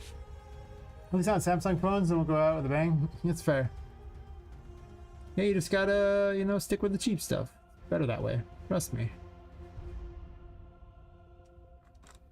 You're not loading into any of them? Okay, you these ones here. So that should fix the issue with there being no other weapon beforehand. Patrick's gonna have some more problems, but whatever.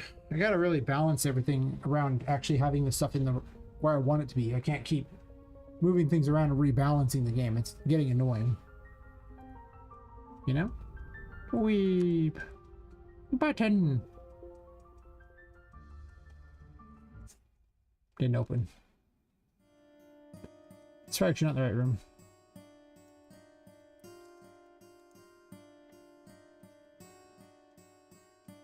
Now I always go with off-brand everything.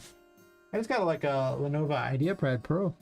I can lay in my bed and work on game dev stuff that isn't in Unreal Engine. like all the planning and things. And the writing and stuff.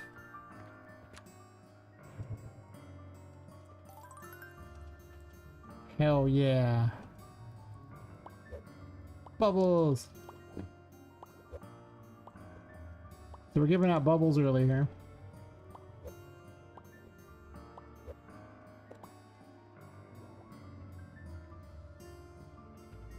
With the best hat. Oh, we were expensive to fire. I don't use an iPad. The Lenovo IdeaPad Pro is just an Android tablet. I just did a whole bunch of research into various Android tablets, and the things it required, it had to have 8 gigs of memory, like not like fake memory, but actual 8 gigs.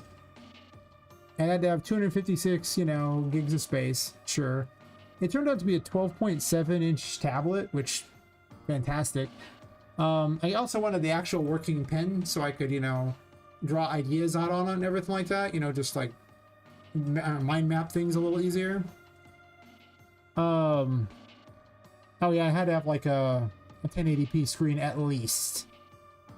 And it's like a $400 tablet normally, but I got it for like $254 or something, so way off, way below the market price. Use tablet instead of phone. Watch something is good. Just makes it hard, easy one. Yeah.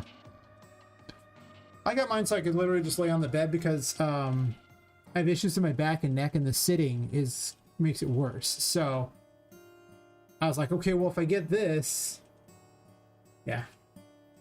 Oh yeah. I mean, if you're gonna look at porn, yeah, it's fine too. Not gonna lie to you, I got like a 27-inch screen here and like a widescreen over here that's like a 24-inch widescreen, so. Actually, might be a 21-inch widescreen. I got it for free, so, you know, whatever. It'd be the one that has the chat and all the other stuff. Widescreen's really handy for that, because I can have the chat off to the side and then have an entire, like, window over here for when I'm not using it. Oh yeah, I can tell you how boring I find a movie is if I have some kind of, like, you know, thing I'm working on the other screen. But also when I'm doing my regular job, which is selling cards, no, I sell basically cards online and like a lot of trading and like, it is overwhelmingly boring. It's straight up data entry and comparing numbers. There's nothing engaging at all. So I can have, you know, something on the other screen that's not the most engaging. It has to be not so interesting that I'll stop doing what I'm doing to watch it, but just interesting enough to make the other thing so not tedious that I can handle it. That's usually when I watch people's streams. Like if you see me in a stream, chances are I'm doing regular work. I do not like to work and game dev at the same time. Like, I'm sorry, I don't like to watch people's streams and game dev at the same time. I get distracted. And it doesn't work for me. Usually if I'm doing game dev, I prefer to just stream outright myself. Because why not? But yeah, I'll be in other people's streams just lurking or whatever. But I don't do that as much. Which is really annoying unless I pay to have no ads. I guess I could block them all. But then I feel bad because I know the people. And I kind of want to support them. There aren't many I watch a lot of at this point. Yeah. So I'll have a movie I've already seen on the other thing like that, or some sort of YouTube content that's not quite that interesting, or a lore video for D&D or something, because those are always fun. Yeah, I don't know, something. Yes. 2 screens is great. Unfortunately, I have a standing desk, so there's not enough space for a 3rd screen on it, but I was tempted.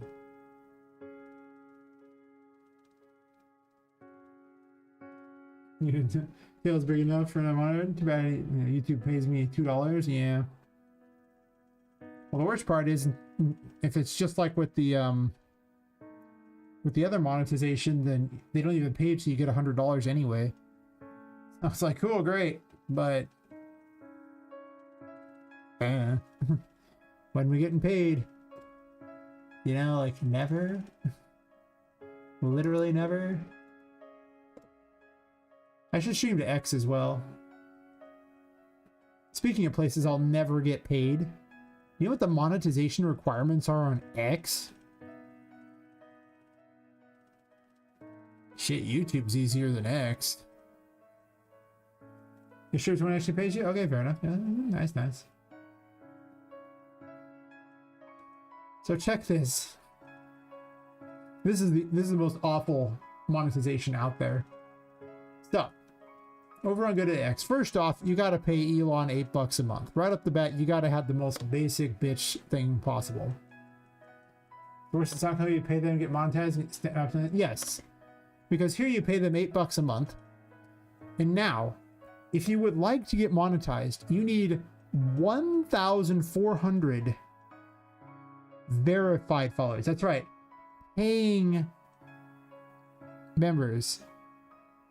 Right off the bat, not just followers. I have more than that. I have 1,422 followers. No.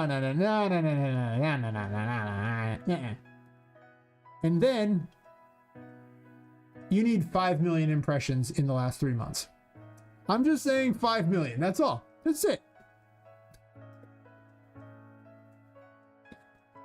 So yeah, monetization on X is dumb. Like, just complete nonsensical gibberish. In that never gonna happen sort of way.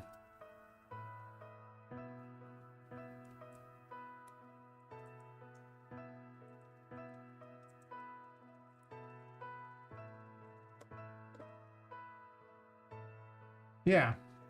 Well, I am paid to have on X for a different reason. Like, I didn't do it to get monetized. What it does is it gives you the reply boost. Here's what the reply boost really does for you. When you reply to somebody, it prioritizes people 3 ways.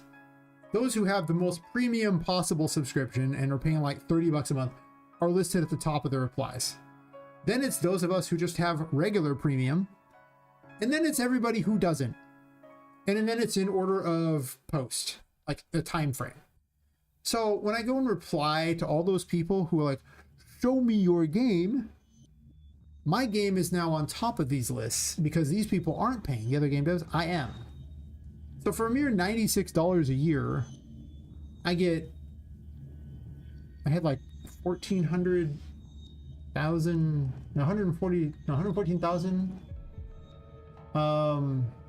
impressions in the last 3 months. Which is nuts. That's such good advertising rev. Yeah, like 115.6. Yeah. Because I'm on top. So yesterday I had like 1,762 views on my stuff. That's great. That's the cheapest advertising I've ever seen. So it's worth the money for that. Because, I mean, you gotta spend money to make money, as they say. It's just that technically I could get monetized. I'm just not going to because I need 50x the impressions I'm currently getting and, you know, 14x the number of verified followers. I have 105 now. I've actually gained, I think, in 6 or 7 of them in the last couple days. So it's mostly to farm wish lists, though. That's how I've gotten to 191 wish lists for a game that, honestly, I don't advertise very well. I'm gonna say it. I don't advertise it very well.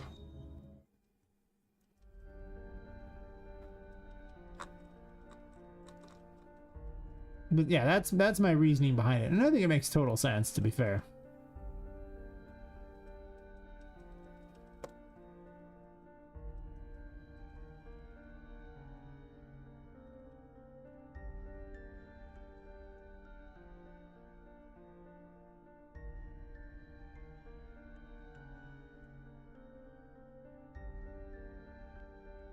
I guess I'm gonna put another one here.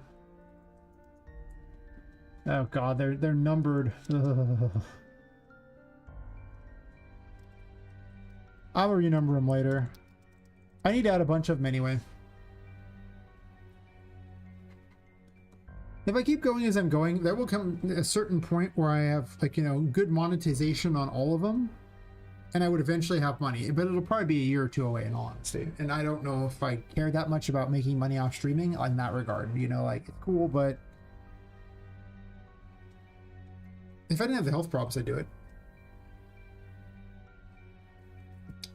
But it pays so little.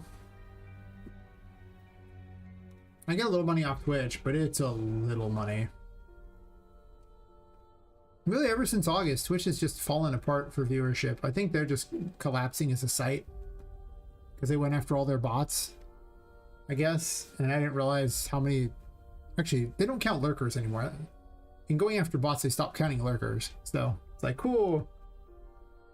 Those people who aren't chatting in the thing don't even count. You're watching me for nothing as far as Twitch is concerned. But Twitch is still selling ads. They're just not paying me for them. Like this song is EA, you get like 2,000 of a cent. I mean, at least you're getting money, right? I mean, you want to get technical here, you want to look at sad. I'd like to entreat you to look at this beautiful thing here where I have 553 subscribers, but look at how many valid watch hours they didn't pay me for. That's right. They would have owed me for over 18,000 watch hours. Instead, they just gave me 0.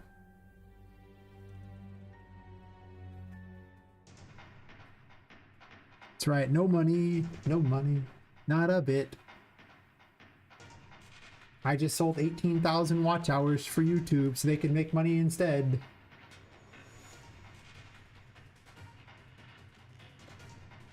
Say, at least you get paid. I don't think... If you're in a first world country, I don't think the internet is a good way to make money, at least not content creation. I don't. Like stock trading, sure, you can make money off that, that's fine. But the problem is that in too many, like, you know, second and third world countries, the garbage amount of money that we can't possibly live on, they can. So they're willing to work for less and less and less to the point where there's just no conceivable way that those of us in first world countries have any hope of living off of it. And there will be exceptions. There are the Asmongols of the world and the burnt peanuts, sure, but that's like, you know, 0.01% of streamers do great. I mean, they're the top, you know, it's like their numbers are gross, but everyone else doesn't get that. Or the number of people making songs, like right now, people are just flooding like Spotify and places like that with AI music. And you know, when their AI made it, they don't care that they got like less than a cent for their thing because they're just going to generate thousands of songs. They'll take their $1 or $2 they, you know, did earn, which in their country is like $2 a month is enough to live. And all they needed to do that was a crappy Android phone that could access the internet. Yeah. So, I mean, it's hard to do. Like, if you can achieve a high enough level of quality and somehow get above the noise, you can do it. But I can tell you right now, in my experience for advertising games, getting above the noise is just about as hard as making the game outright. Like, unless you have money to pay for advertising, which if you're a solo dev, you probably don't, you're gonna have a really hard time getting seen. And that's why I was, you know, jumping at, you know, such a cheap advertising thing. So I'm like, well, at least it gets people looking at my game. That's why I'm streaming it still, then, because it gets people looking at my game. It's slow going. It's very slow going. To the networking, well, yeah, I mean, that's what advertising is, just pure networking. But I mean, even then, you're going to have to put in a disgusting amount of work to build a fan base and all that. And I mean, I have, I don't know, at least 250 streams on YouTube. My Discord has, I think, like 111 people or something. So it's not like, it's slow going.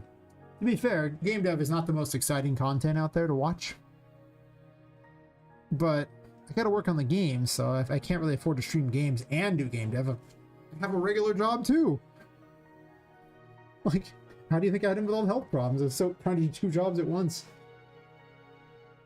And it was just too much. Excuse me, kidneys? Yeah, pretty much. Watch devlogs? Yeah, some people do. Any devlog I did never really did that great, but I need to do regular ones. But I don't watch devlogs. I don't. Like, I flat don't care. Like, I'm not here for another journey like that. I already have a journey I'm on. I don't need to live a second journey. Thank you. I'm good. I'm living mine. I'm enjoying mine. So I don't know what goes well in a devlog because I don't watch them.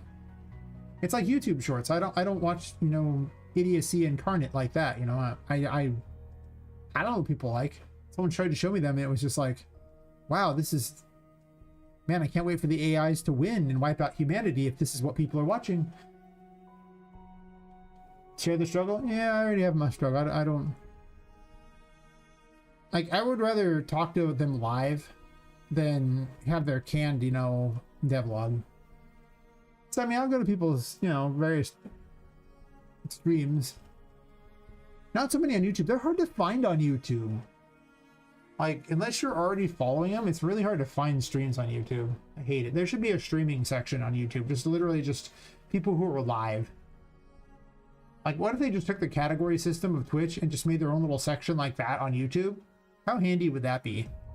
Streaming would explode on YouTube if they did that. But I doubt they will.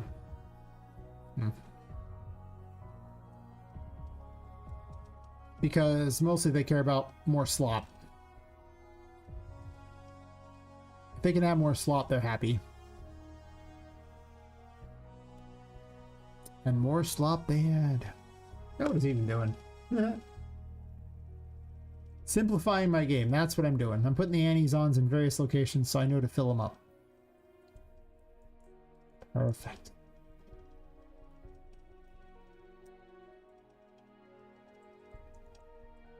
I could put Annie inside the annies-ons and then just load the level ones. No, the NPCs work really badly in that. I don't know.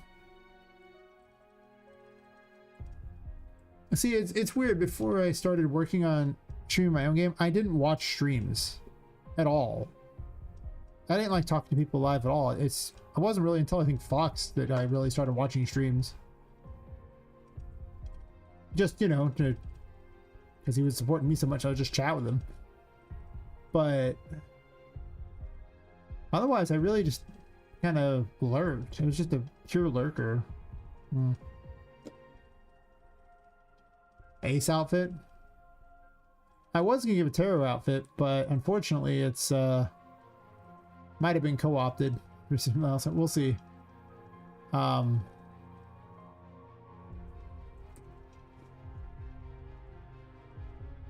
this is in too. Okay. I am gonna have other outfits. I do want that.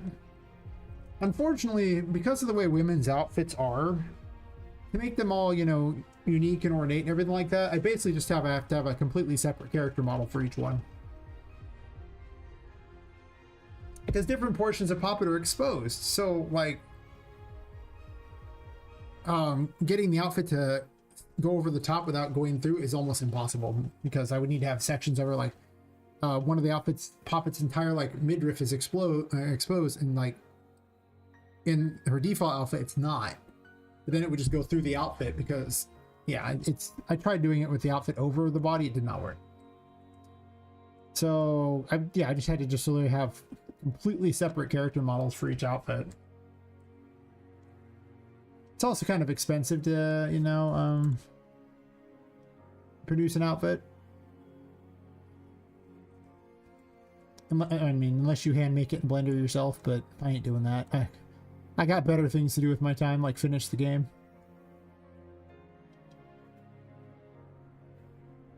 Poppet's dying, yeah, pretty much.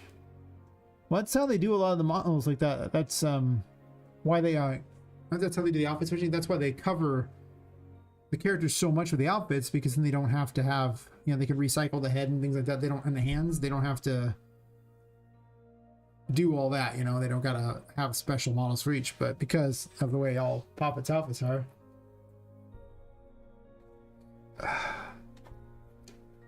I could try to make the outfits very similar if I wanted. That would work. But it's not that hard to load a whole other outfit. I mean, it's just, you just have a, what are they called? I forgot what they're called. You can have a reference to it without actually, a soft reference. Yeah, you can have a soft reference to it. It's just a thing to load, so this way it's not loaded until you need it. And so it's not loading every character model at the same time. It's perfectly fine. It works. That's what I usually do. I do have to generate a few more outfits. I thought about every time Poppet beats one of the other, like, the victim characters, that she gets their outfit, but I mean, I might do that actually. It's a cheap way to recycle outfits, which without seeming like I'm being cheap, because, you know, you beat them and then you get their outfit. People will just be like, it's like a you know, a trophy, a battle trophy, and not just me going, oh, I only have so many outfits. So I'll probably end up doing that with each of the bots. Well, I guess Vu doesn't even have an outfit. I could have a Voodoo Poppet. I thought about changing Vu's outfit. She wasn't going to look like a totally different character, which didn't work out. And I'm not sure if I plan on making any changes to her, because I'm not looking to add work. I'm just not. I'm cutting things out of the game because I don't want it to keep ballooning. Yep, skinnier slant. I mean, exactly. It's meant to be. It's meant to be. But I don't know. For the most part, I usually just buy outfits from Daz and then tweak them a bit to fit my game. And that costs money. But hand making some kind of ornate dress also takes a disgusting amount of time. And I would prefer not to do that. I guess I could try to pay someone, but when I started asking around at the prices people wanted to make models, I was like, it was so far out of my price range. One person's like, oh yeah, $500 or $700 a model, and they were like really nice models, but I'm like, I'm just like the rest of you. Do you have like an extra $500 to $700 just sitting in your bank account that you can just throw at a character in a game? One character in your game?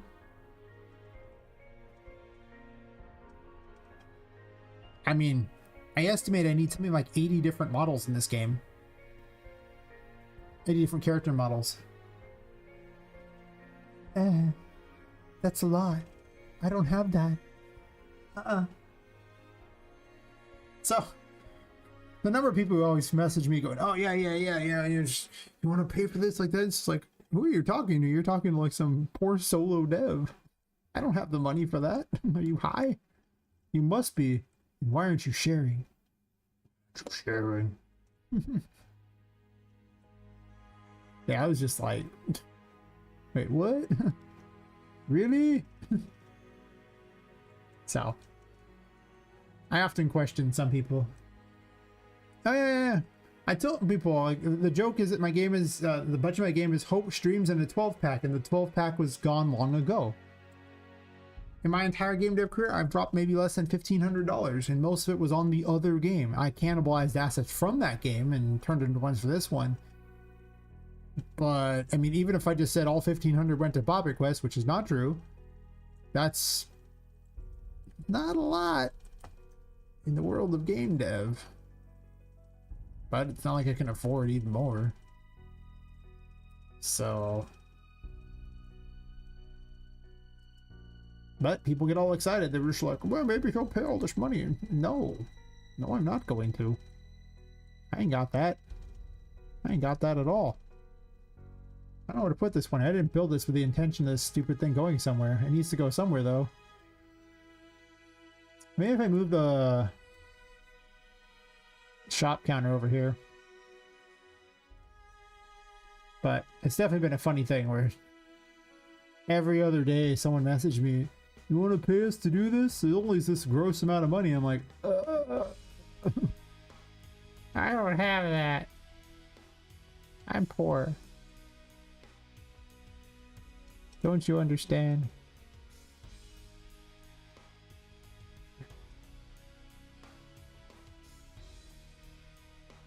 Most of your money spent on music stuff, software, samples, gear. That's fair. Yeah, you know, I bought some things. Most of the money went into Dad's assets, in all honesty, early on for the other game. Because I didn't know better, and I was like, I can finally have custom models, they're so cool. And for when it was for 2D stuff, it was great because there was no interactive license there. So then it was just the cheapest way to make 2D characters that were unique. It was fantastic. But yeah, about that. Didn't work out so hot. When I went to go for interactive licenses, because those are very expensive, and it's like, well, I have all these cool things that I can't use. Then I bought some stuff off Fab, mostly the steampunk stuff, because I mean, I'm desperate when it comes to steampunk stuff. There's a high likelihood that if you put the steampunk asset there, it's even remotely useful, I'll just buy it. It's so true. It's just literally just... And then humble bundles. Lots of humble bundles. Because, you know, this predated AI. And obviously now I guess I would probably have just gone the AI route. 100% fair.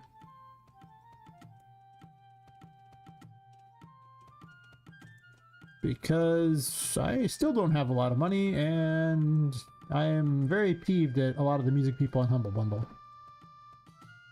Because they like to copyright claim me for the music that I paid for the rights to use in my stuff without copyright claims. It kind of peeves me a bit, I'm not gonna lie. Every time I get a copyright claim, I'm like,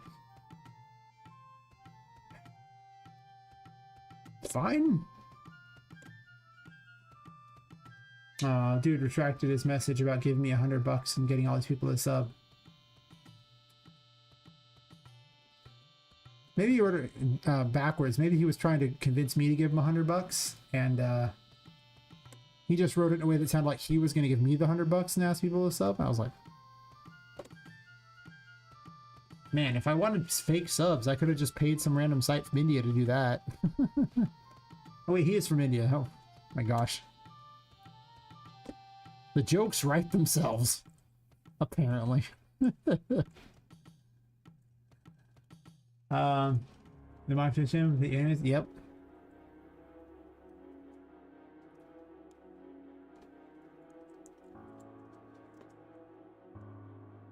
And it is so hard to get known in these places, but if you had to pay for all your subs, you're not known. Like, you've accomplished nothing. Yeah, okay, you're monetized now, but you don't have any real viewership. Who cares? Like, that's not helpful. Guess Annie's ons will be in the corner over here, maybe. It's kind of a little lonely over in that corner, isn't it?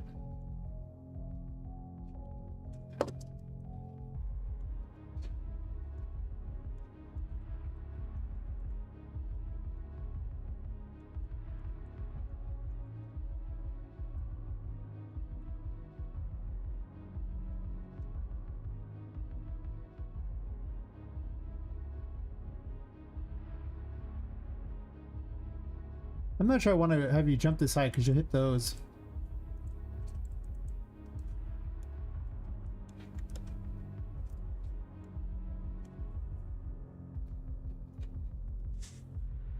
Ever since I put a duct maze up here, right? Man. Lots of work ahead.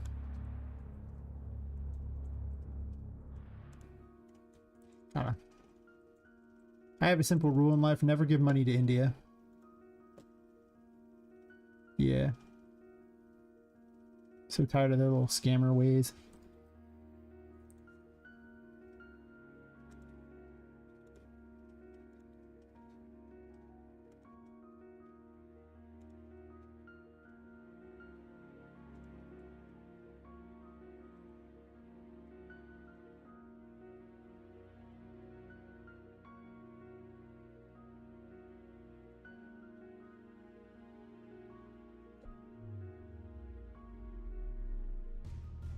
watch like, you know, 500 people unsub because they were all, you know, fake accounts from India. Wouldn't surprise me. I'm starting to believe so much of the traffic on the internet is just completely fake, just bot traffic. They said over half of the traffic on the internet is actually, you know, not human like from a human origin. I was like, makes a lot of sense. If, you know, it's all just fake. After all, then these, like, who's to say that, you know, the traffic on YouTube and Twitch are real? I mean, the only people measuring that are YouTube and Twitch, right? Right? They'd be honest, I'm sure. Right? Like likes on X, where, you know, it's like this post has like 100,000 likes, but they're all botted likes. You'll see like 5 comments and some posts with 100,000 likes. You're like, yeah, okay. Sure, all those are legit.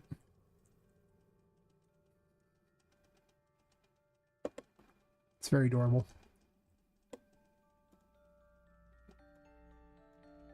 Okay, I don't know why I put lanterns here. But that's weird, you know? Like...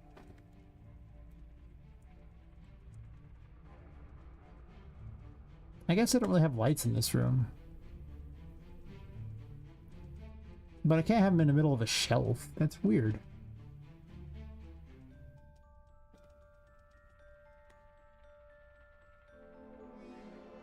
Also, in reality, they'd be like way up here. But I always put them lower so that Poppet can actually hit them.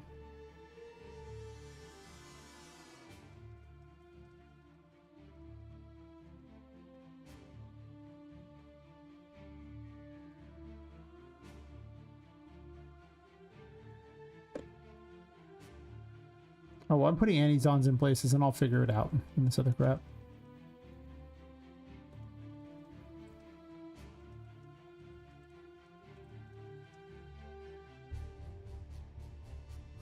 Yeah, anyway, back to how much I spent. I mean, it's just, I don't know what I'm...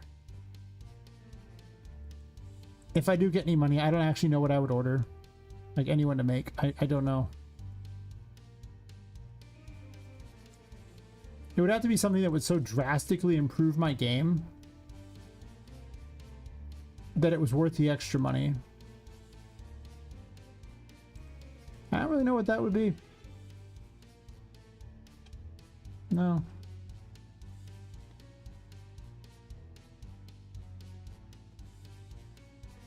Guess I don't have to cater to Poppet in this game. I can just cater to humans and make Poppet live with it. That's an interesting idea.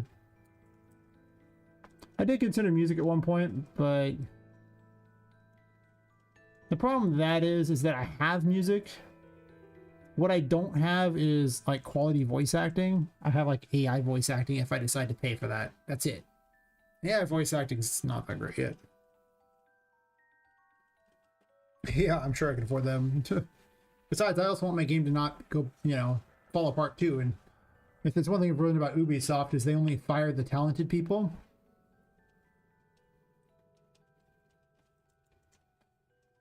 I mean, just look at the Expedition 33, all those people off Ubisoft. And look, they fired them. And look, they were amazing. Huh. Huh. Guess they should have been a little smarter about it, not fired the talent. Gotta check those boxes. Right? Anyone? Anyone? Guys?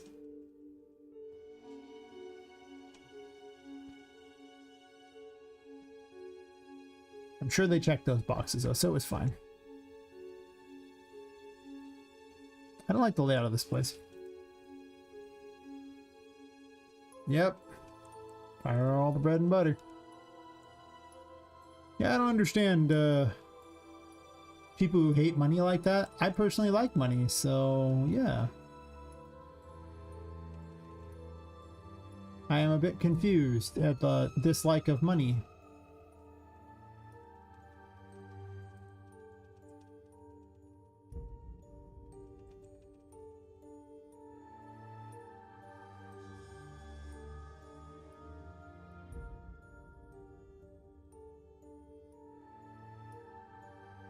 Okay, well, you got me on that one, buddy. You win on that one. You're right. I wouldn't be a streamer either. If I really liked the money, I'd go back to trading.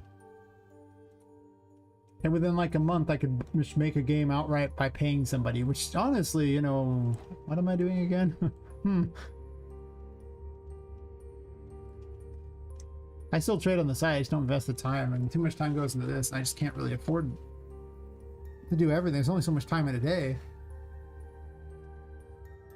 But so far, I've probably made 650 bucks off of game dev. All that was streaming development and the game dev, so roughly. And I think only 600 of it was like in a year, so you know.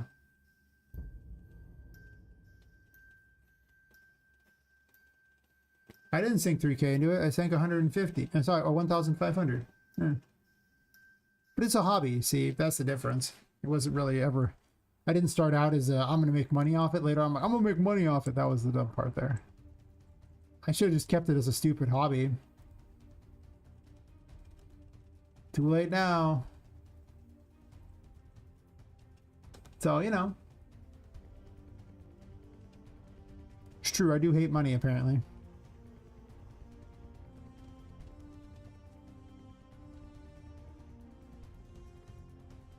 I guess there's just going to be 3 Anizons, which means it's only 12 tarot cards, unless she restocks. Maybe she'll restock.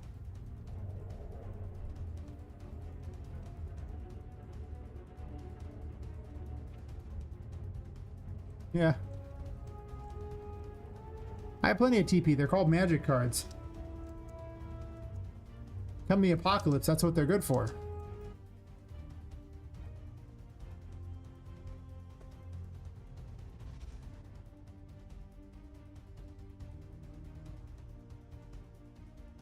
I mean, I buy lots of people's magic cards. Whenever people desperately need money, there I am to buy your cards at usually 60% of what they're worth. I mean, that's pretty fair for magic card sales. Even if you want to, if you're a seller yourself, like an actual real estate, you're only going to get 70 to 75%. So if you're just a nobody trying to sell, you're lucky to get 60. Especially if you want to sell immediately. Probably getting 50 if you want to sell immediately most of the time. So might not sound like much, but you know, you buy someone's $1,000 worth of magic cards for 600 bucks and go sell them for 700, make 100 bucks. Crazy.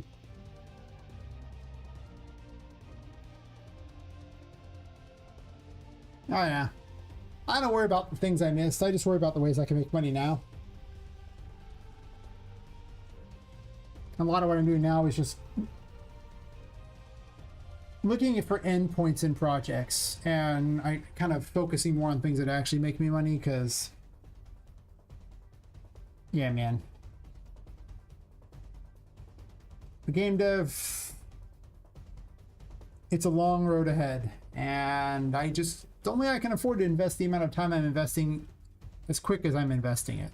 Like if I divided it up a little more and just made the game take longer to release, that'd be fine, because then, you know, just be my free time. Otherwise, it's like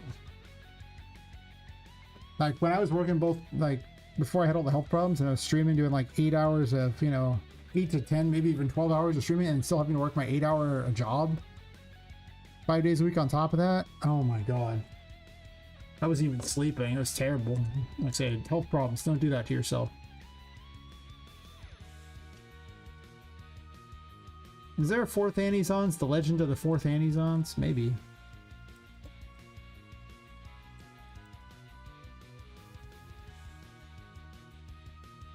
I want to give out all the tarot cards before Anna, so whatever decision I make has to happen before that. What are you sticking through here? I don't like it.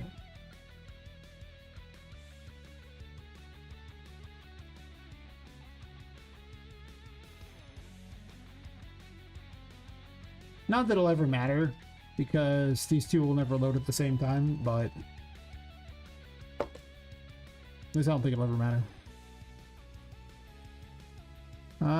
So I could hide one down here, I guess, in one of the little storage areas. There's no souvenir shop down here, though. And there's only a few rooms.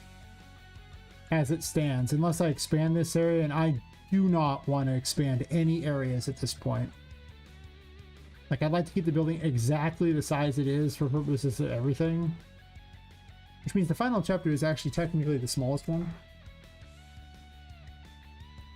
That doesn't really matter though. I can make you go back and forth through a chapter like crazy, put all sorts of weird little tunnels and things like.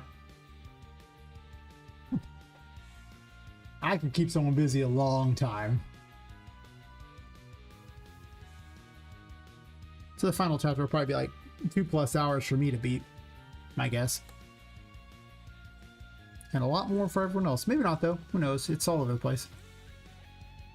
I guess this is part of the 4th chapter. The engine room. This is part of the 3rd chapter. 3rd chapter.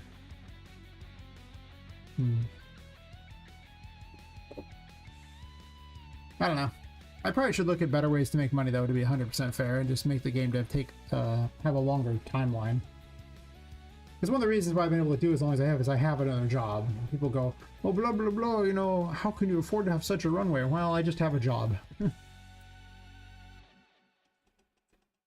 It's kind of where I'm at on it. It's just, no, I have a job. I'll just do that. Where can I put a 4th Annie's on? If I want one.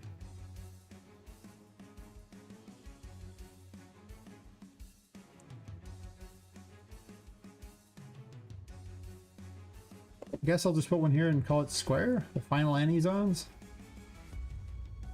That's pretty close to the other one.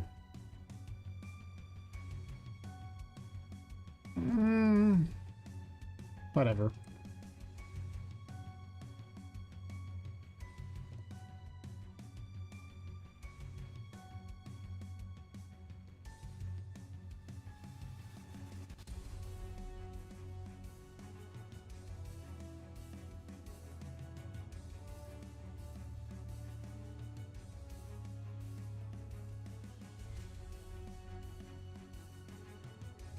My plan is to make it where you can be potentially max level before the final, before you fight Anna. Well, you can be level 77. Oh, there's no product storage. Oh.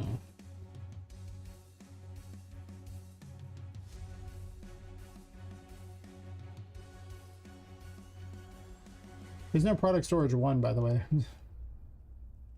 That's because one of the rooms, the engine room, was that. Like, I've been through so many versions of these rooms. But yeah, it'll be interesting to see if I can manage to turn this into some real value. Then I'll be able to tell everyone, yeah, I was a genius. Look at I made all this money. Blah blah blah. But in reality, I should have picked a smaller project and done mobile games. The barrier for entry into mobile is a joke. The games I see that do well in like Google Play and everything are just, I mean, they're so simple. You can make those games in a couple months practically. It's just like, wow, really? Man, I'm dumb.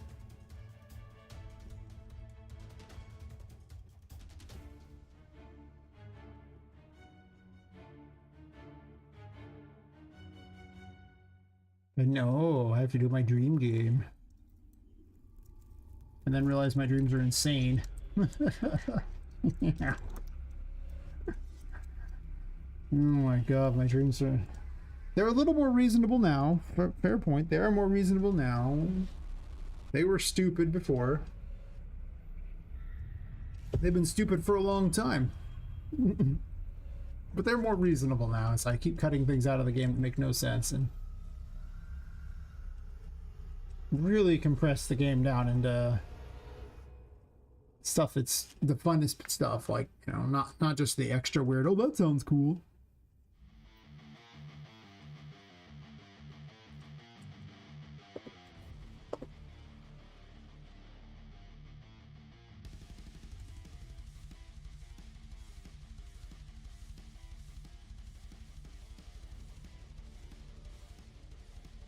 Might also keep the story really simple too.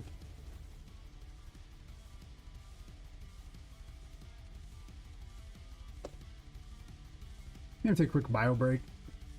I've been sitting quite a while, and I can definitely tell. Also, I'm out of creative, you know, creative aid. Yeah. That's what this is. Creative aid.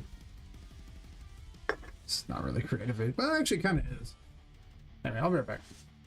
So I guess we can start the city during the day or something. And all those airships you really can't see normally. Perfect. 10 out of 10. Right back.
Man, only 9 more wish lists to get to the 200 mark.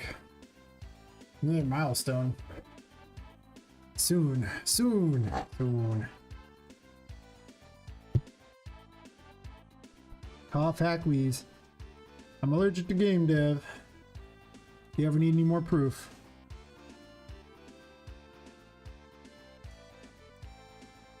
Oh, no.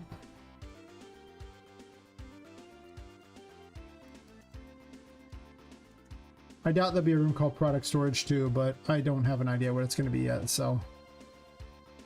Until such a time as I do. What's the move options down here?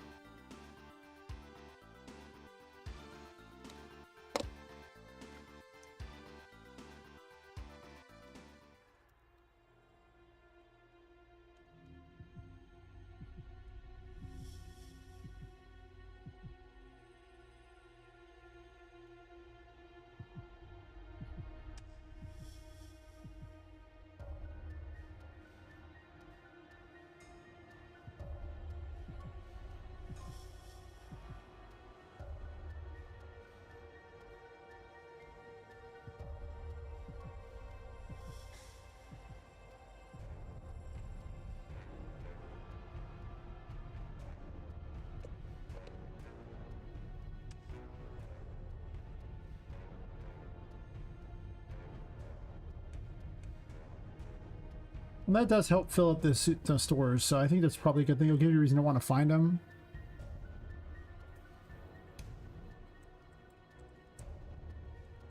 I'm tempted to make this the fortune teller room and then turn this into a giant tower of a room that's more like mechanical stuff. Block this off and then have you lead into like the boss fight there, and then it drops you down into the 3rd chapter, which means I'd have to axe the floor to remake the floor.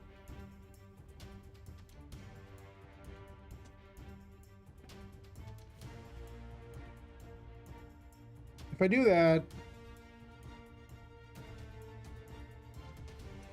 well, I may add this whole room over here, but it would just be replaced. But I wouldn't have use for the portal room. It would have to be a separate little hidden area for the portal at.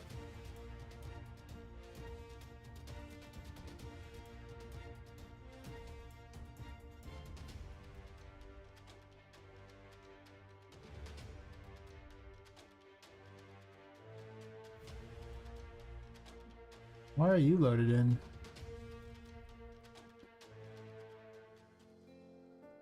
These are part of souvenirs? I meant these part of like security or something, yeah. But I'm gonna change security out to something different. For certain. These aren't even loaded into there.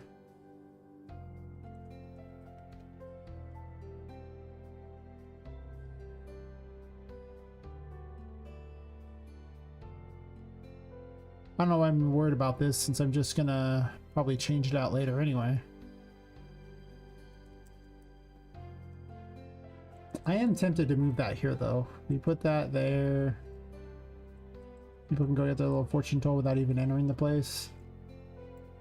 Originally there were just gonna be 2 souvenir shops, but I don't see a point in having that many souvenir shops. I mean, I guess it is a place that sells things, so.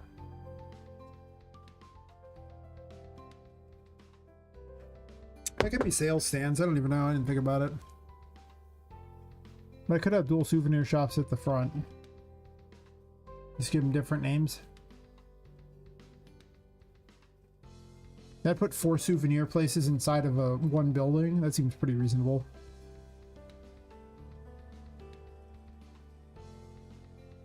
One could argue that they shouldn't really be all divided up like that. They shouldn't be in like their own little theme section. They should actually all just be basically near the entrance where people are coming and going and most likely to buy something, and that the other rooms that should be more theme park oriented. And you wouldn't be wrong by that assessment. That's a pretty reasonable assessment, to be honest. But then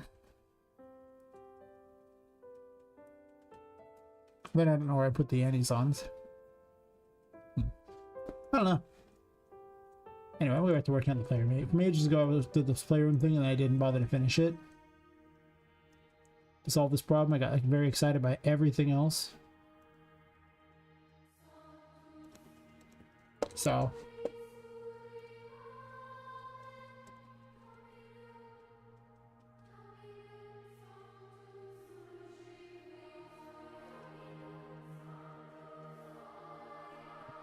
I do kind of hate this track. I'm not gonna lie. It's shown up many times, and I've kind of grown to hate it.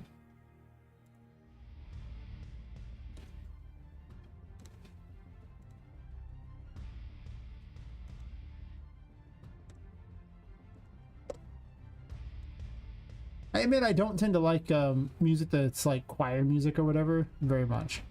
Like, I guess if I was making an area that was specifically for that, that'd be fine, but I'm not. And while I do have, you know, the chapel in this game, that's true, I don't think that I want it to have, like, holy music so much as, like, slightly creepy holy music if I was going to pick one. Like, it's good, a little bit off. That's what we're looking for. A little bit off. That's what I need. If it ain't off, I don't know why I'm doing it.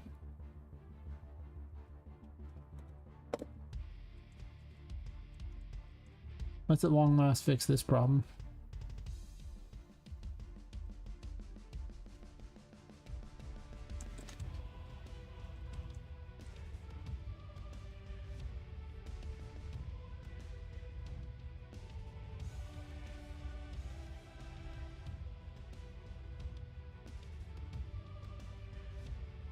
Oh.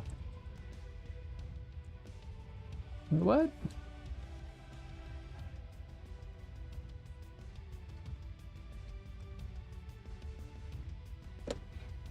What is this? Oh. Oh, that's what was happening all along.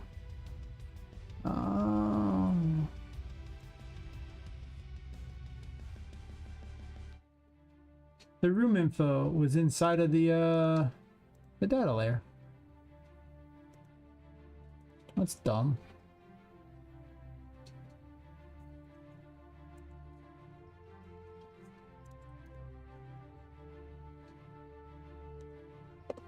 That just meant that all the targets for it just weren't loading, I guess. That's fine. Still gonna go with the new system, though, just knowing that it would have worked. It's fair.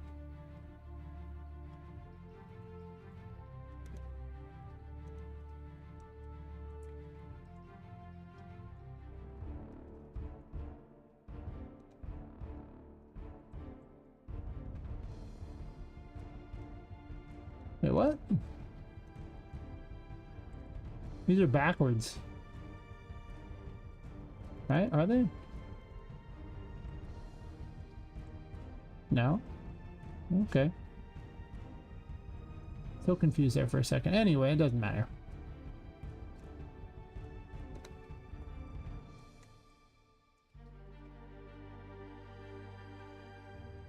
There's so many of them.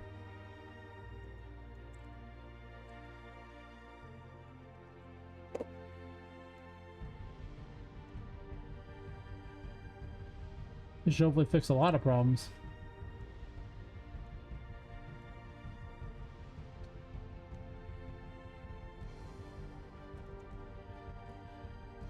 It'd be a lot creepier if she's looking that way.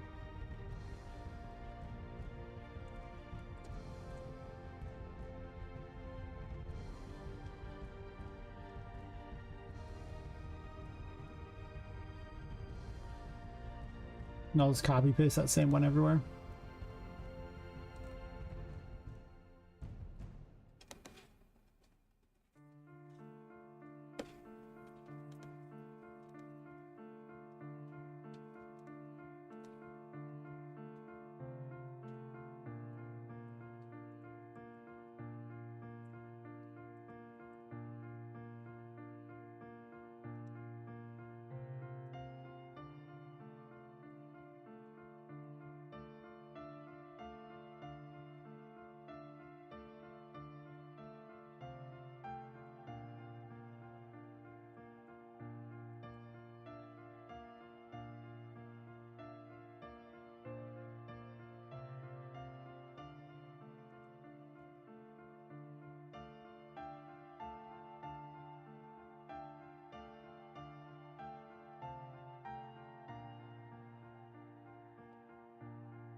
Maybe I'll go until I'm at like 5 hours and then I'll just call it at that point. That's like another 48 minutes. Game dev has gotten a lot slower ever since I started having all the health problems. It's like, oh, you think maybe I won't work so hard anymore. At some point, you know, you gotta accept that you can only do so much.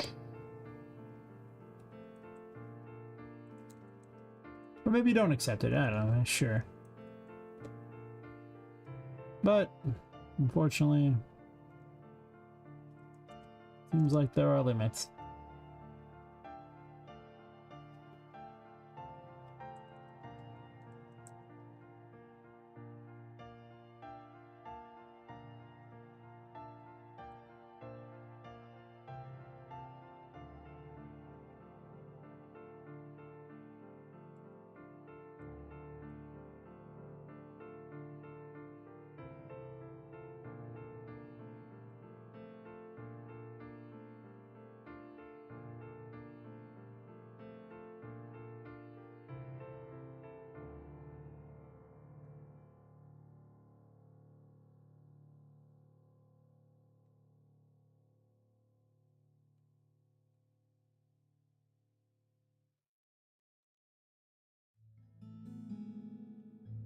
I'm still going to write 78 different little story pieces. No, 56 different story pieces to go for the minor arcana. I had a couple stories I wanted to tell for certain, but then there's like 2 other stories I guess I got to tell now too. Think on 5.7, then I realized people are still complaining about 5.7. Same doing what I can. 5.6, 5.5 first. Yeah, don't go to 5.7. 5.7.3 is buggy. Has crap performance. In general, I wouldn't recommend anyone downgrade to it, I should say. 5.6 was great. I'm sure they fixed something in 5.7 that I don't remember from 5.6 I found annoying, but 5.7 really reminds me of 5.4. It's the super buggy release that they had to fix later on in a whole other incarnation. Because 5.5 came out and fixed so many problems with 5.4. But there's problems with 5.4 that persist to this day.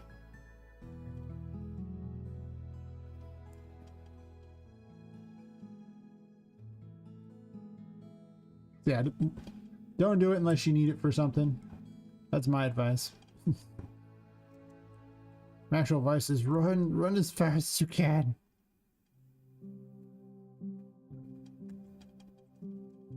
.7 is not the promised land. It's just not.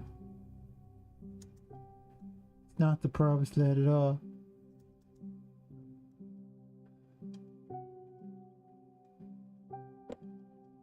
Yeah, I mean, I thought 5.6 is pretty good, honestly. Like, there was the initial issues with the 3D text plugin, but once I resolved those, I didn't have any other problems with it. And that's just because they changed the way the 3D text plugin worked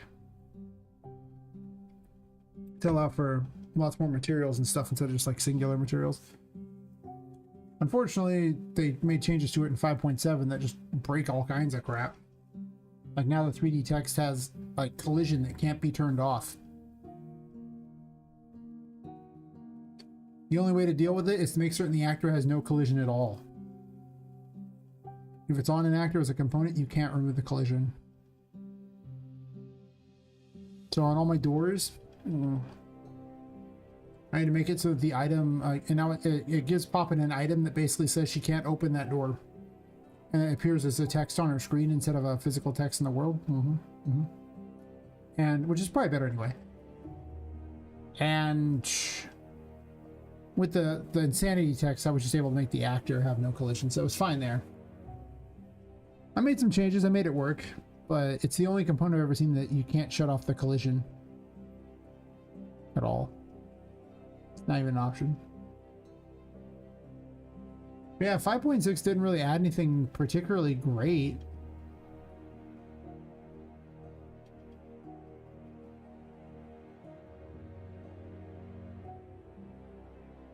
What did it add? I upgraded for a reason. Oftentimes I upgrade because I assume people watching want to see the latest version. Not because I think I need to upgrade. Sometimes I actually want something from it.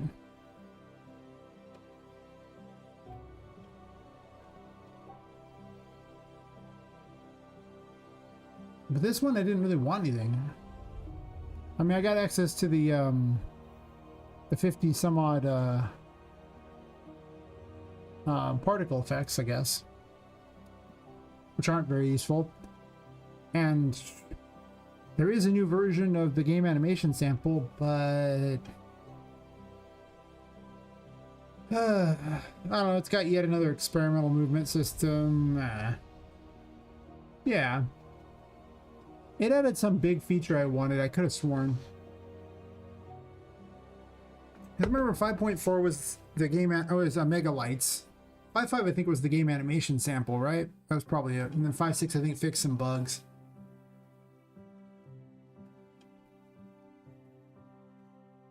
Because Megalights was already out, right? Yeah, I'm pretty certain 5.4 was the Megalight. I think. Was it? Was it 5.5? One of them. Man, that was such an important update to my game. Before that, lighting was awful. After that, you just kind of don't even worry about it. Megalights are good. I wonder if that's still experimental. It might be. It's not a plugin, so...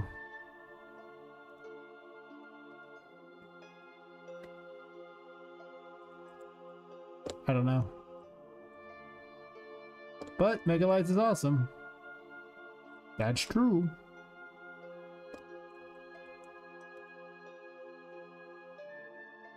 Did I replace 4?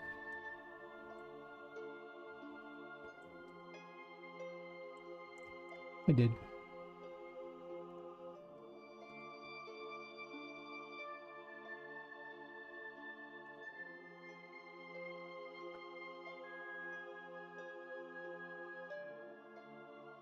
I see.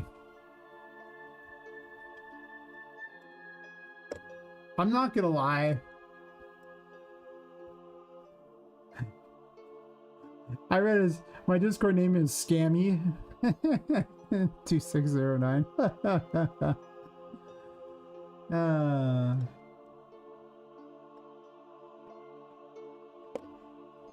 I wonder if anyone ever falls for that dumb crap. Read down the content example because I think it was updated in November and I hope the update is 5.5. Which content example? There's a lot of them. Epic does like to make its stuff.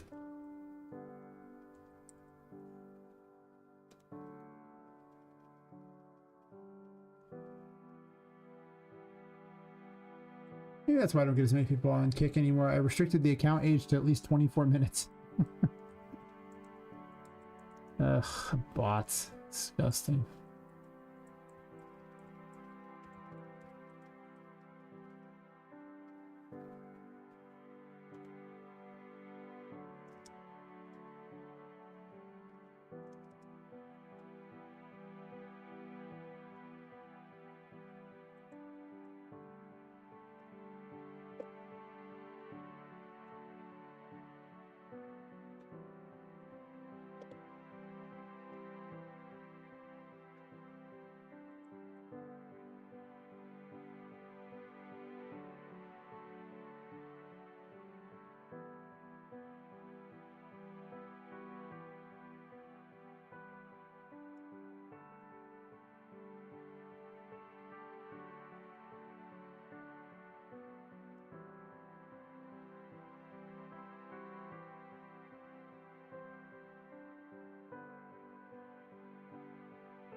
Number 1 is at where?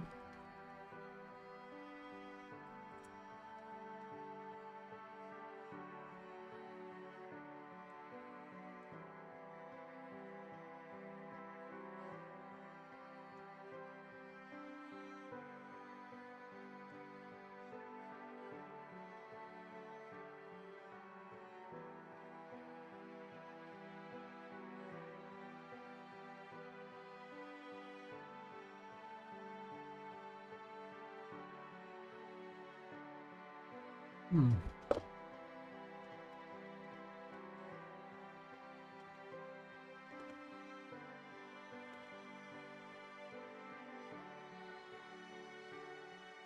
Put an Amish down and test this.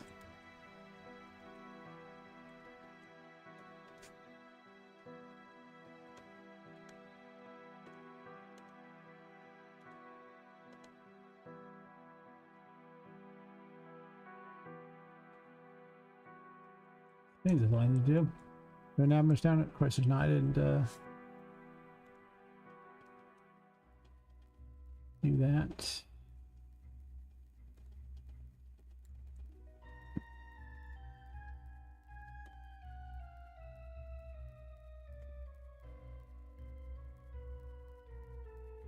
They really go through and just fix stuff instead of adding new systems.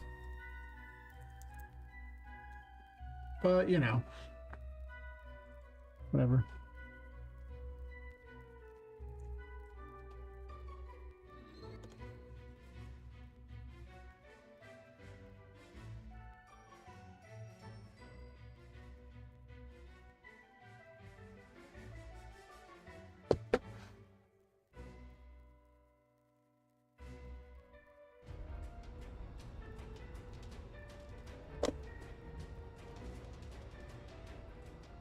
Lagga, lagga, lagga.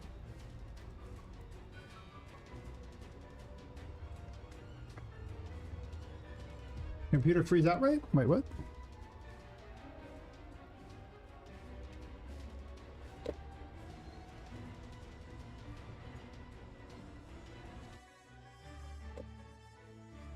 That's awkward. So you don't have control of your mouse anymore. I'm like, but.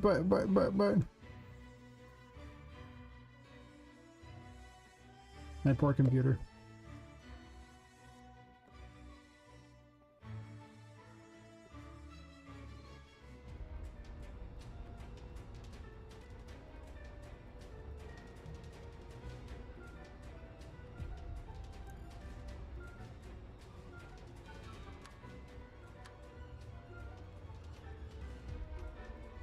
I see if she moves between the locations. Oh, she certainly does. Hello.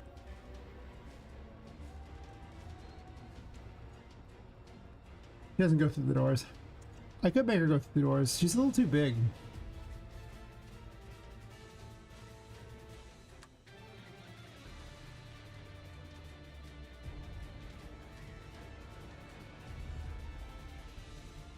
I didn't label them.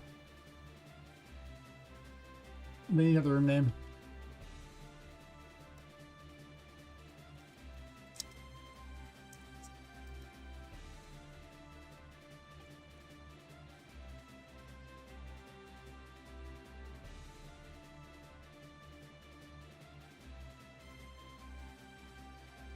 Yeah.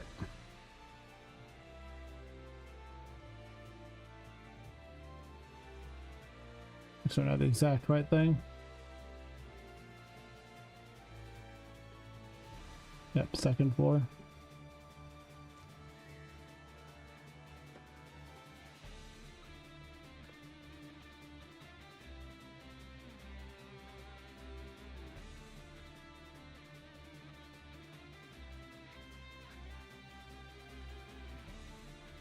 How are there multiple values?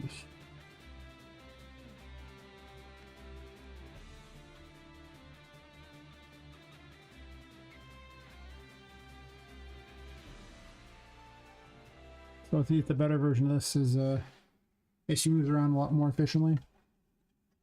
It doesn't have a problem with the lower ones. She kind of does.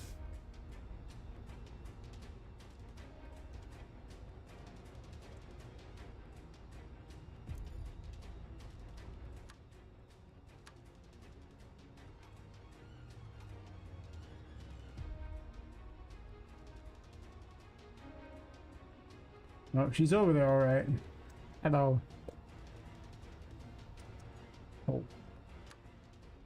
Got confused there for a second. Good, good. It's really dangerous going through the smoke like that.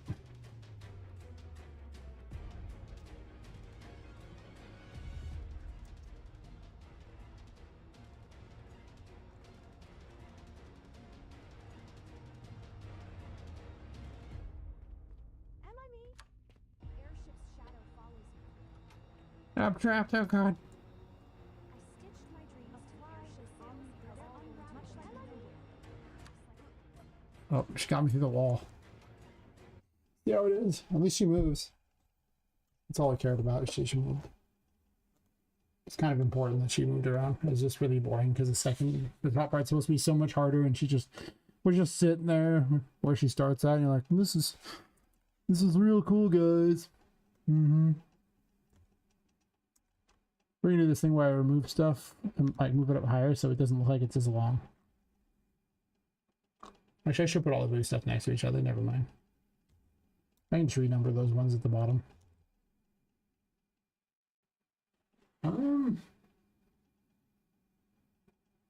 That should be an easy fix.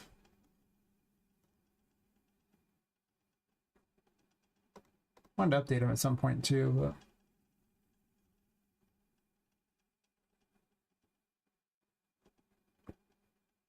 oh, these are in stupid order. Fair enough.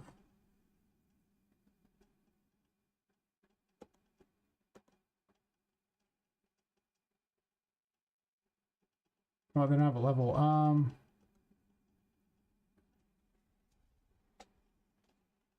Let's just make them 17. That'll make him more threatening. Also, the washroom could probably have theirs upgraded too.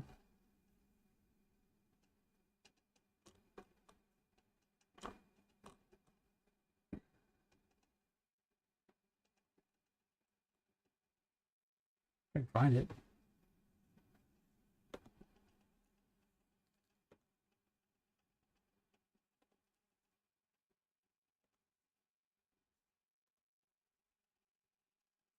Like 16 here, I guess.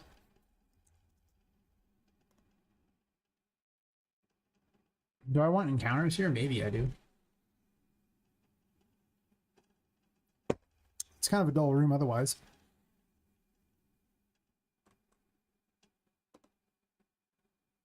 But it doesn't have to be. You can just go ham with it.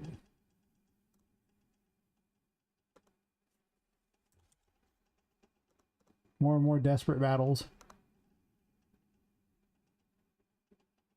Why does the room info have the true false on it? I have questions.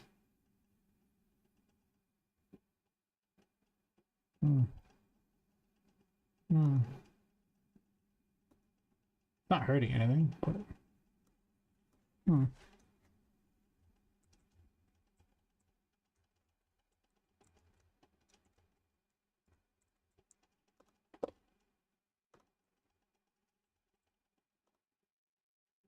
slamming doors shut.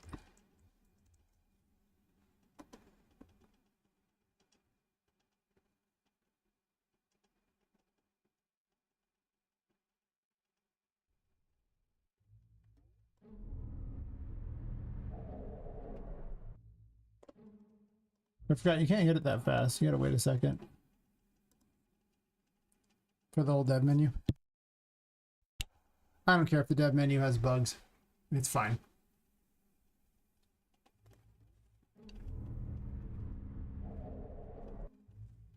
Because, you know, it's just for me anyway. I hope I grabbed the thingy, wouldn't it?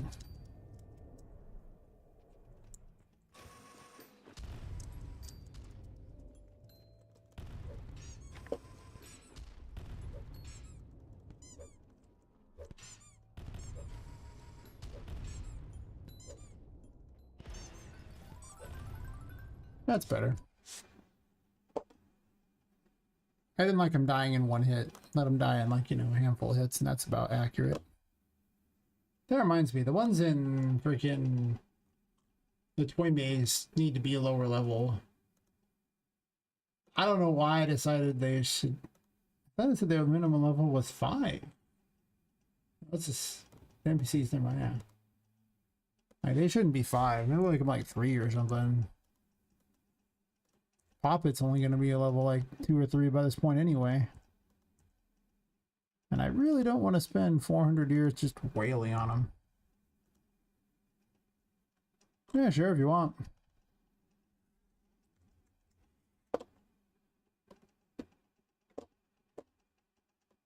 Preferably without the option of accidentally listening to other people's music and getting copyright claimed, because that's what happens. I'm more terrified of YouTube music than I am of YouTube videos. What's the track? You got a link for it?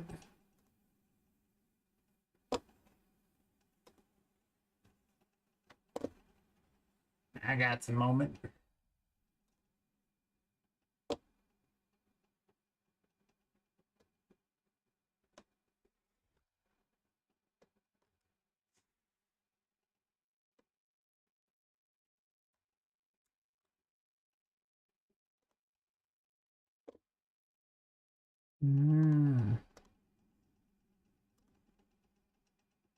YouTube music.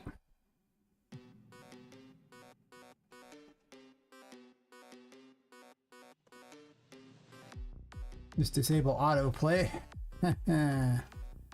Yes.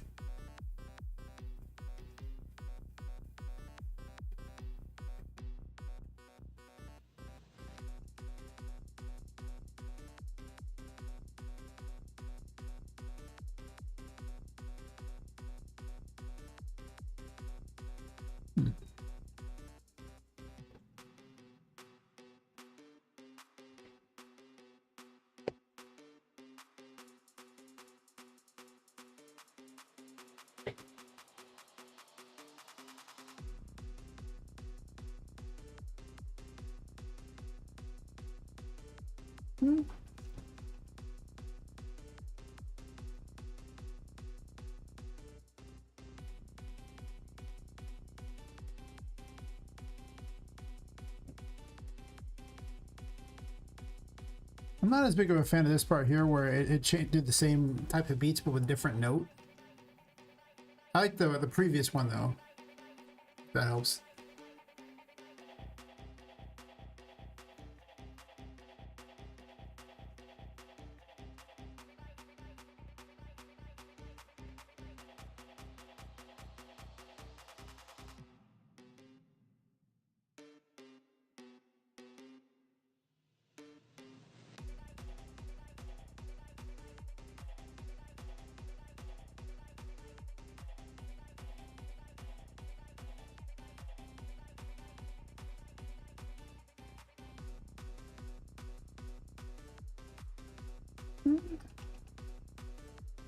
I like this part.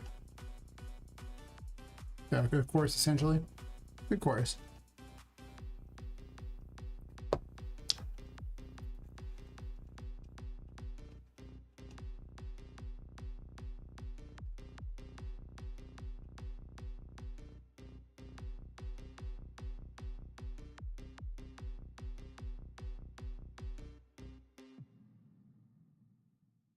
Yeah, it seems okay.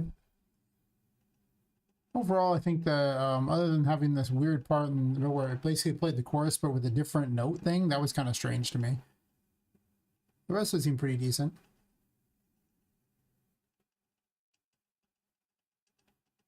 A little surprised by the sudden, you know, words in there, but nothing wrong about that. It just seemed fine. It seemed decent enough.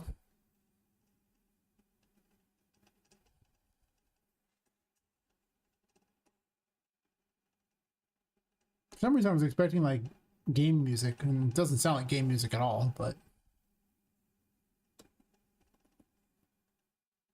I could see it sounds a lot like the things DJs would mix,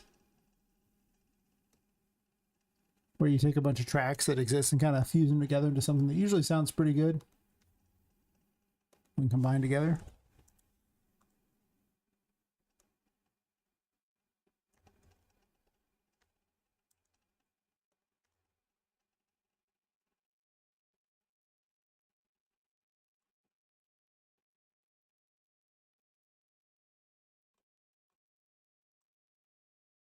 I have less to fix than I thought.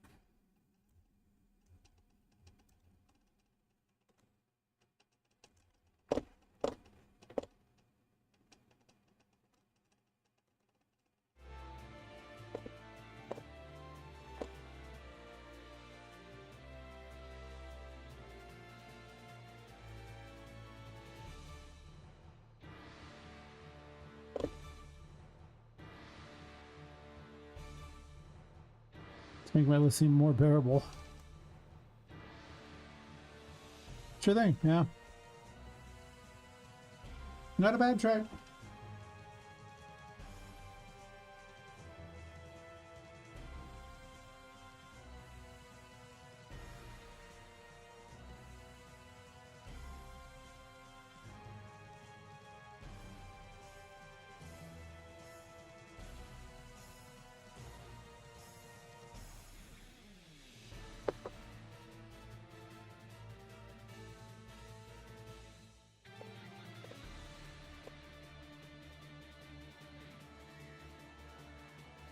Some of these things I don't know what caused that. Like, I haven't been able to replicate this problem. The FPS suddenly dropping to like 3. I can only assume that something must have spawned inside of the something as it's like the enemy spawned and then something spawned on top of it and it was confused by that. Like the room loaded slower. It's possible I should impose a greater delay on the encounter system. I'm considering making the enemies harder and less frequent. Because right now they're more like speed bumps. But they don't really have very meaningful anything. They're just kind of real simple idiots that you're just gonna just beat the crap out of.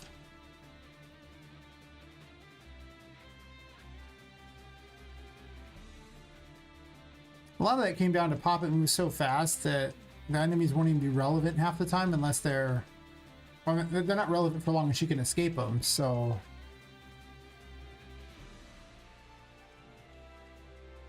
I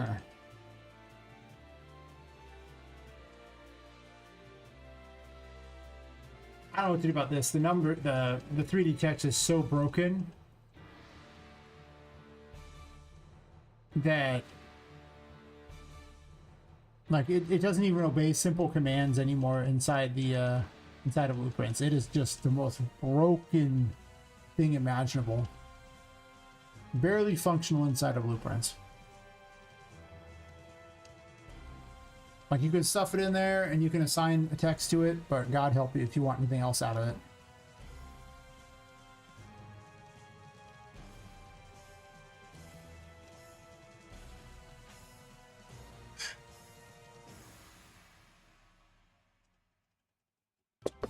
I mean, you can convert the 3D text over into static meshes.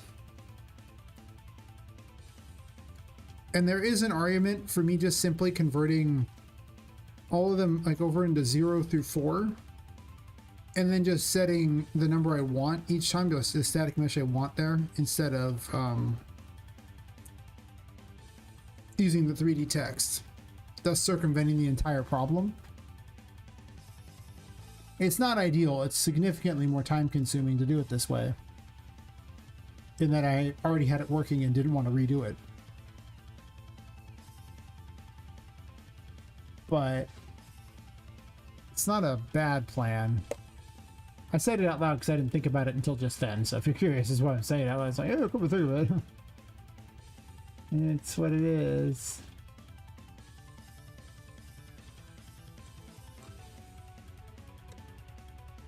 You go find an Empress plant. I don't care which one.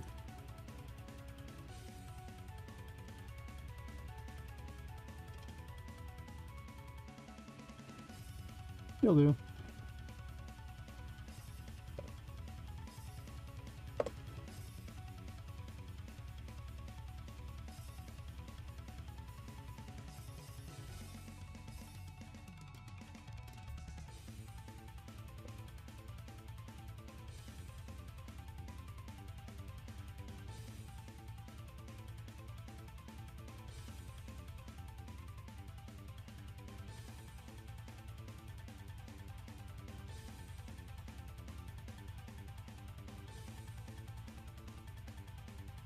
Yeah, in the future I need to remove lights.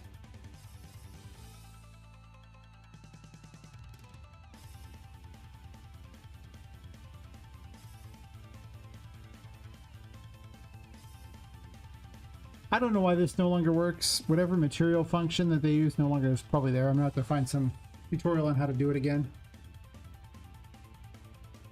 Updated for 5.7 shenanigans. I did that.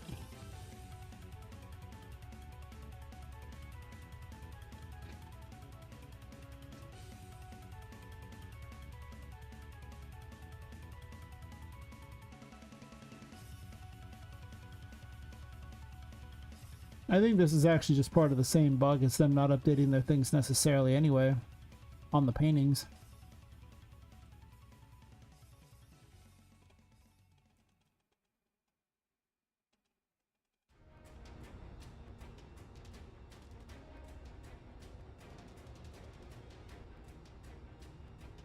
I might make the enemies harder.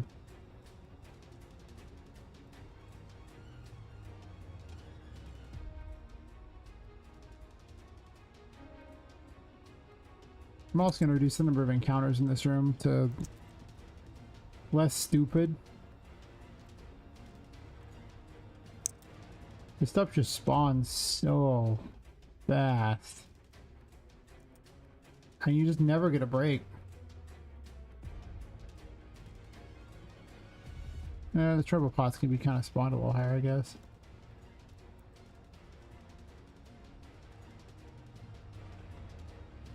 Maybe no more than 4 enemies should ever spawn. A lot of times I just set it at 4, which is kind of the default.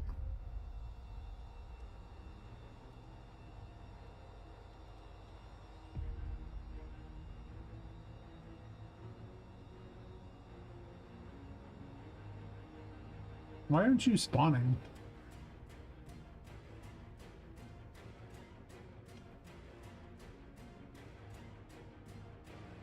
Sounds like Charlotte's attacking my blueprints. Now whenever I hear that, I just assume Charlotte's attacking.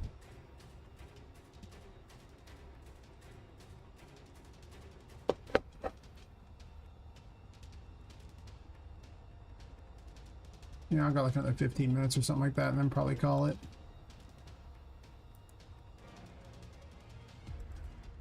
Get 5 hours in and then be like, yep.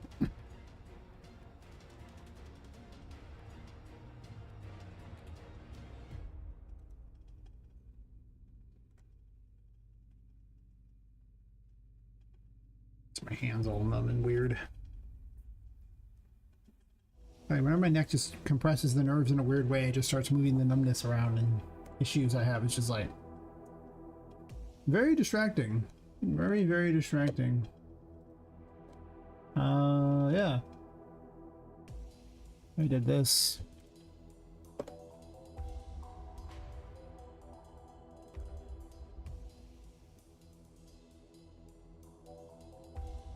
Yeah, I don't know about this. I don't...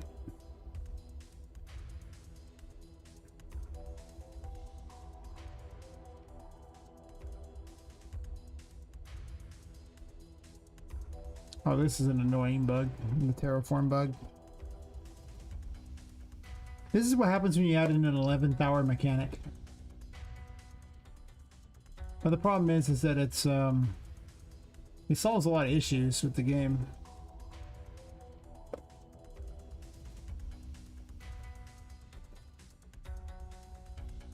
A lot of issues are solved by it.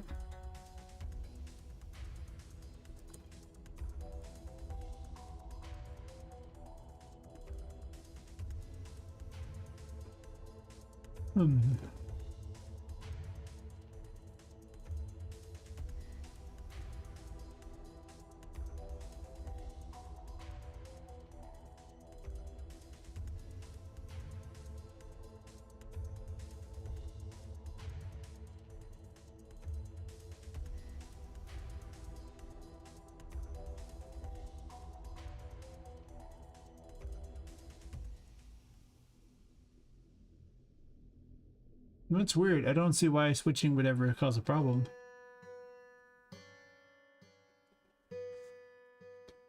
Because it's not predicated on the current skeletal mesh that's there. It's just literally an arrow that it's checking.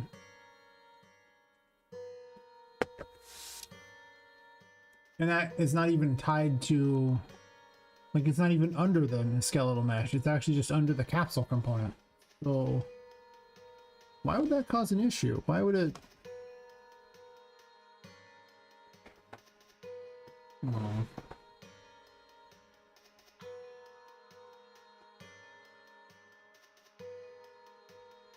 This is such an old thing I did. There's got to be a better way to do this so that it's not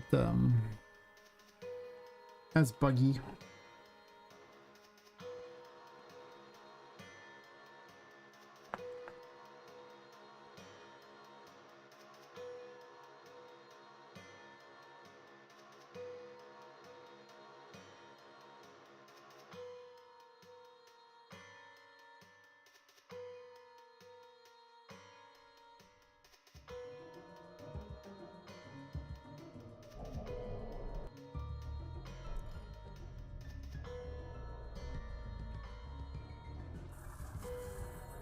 Yeah, you do this and then suddenly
clean stuff up a bit.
I could just attach it to the Poppet and then unattach it too.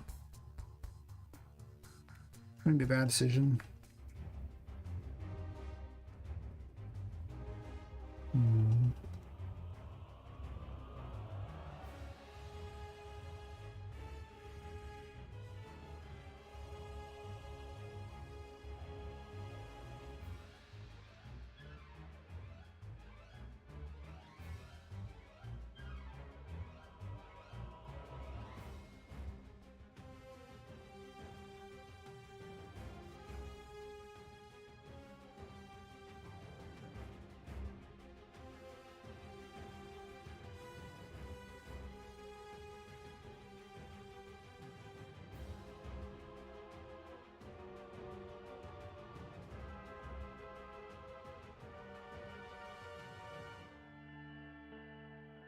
Yeah, it just does this, nothing special.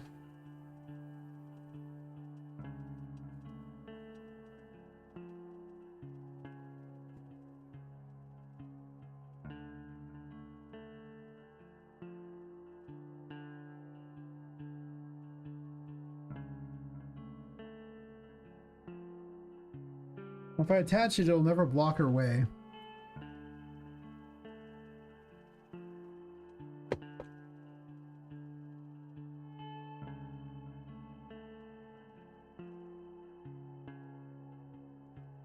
I've got the socket to both of them, though.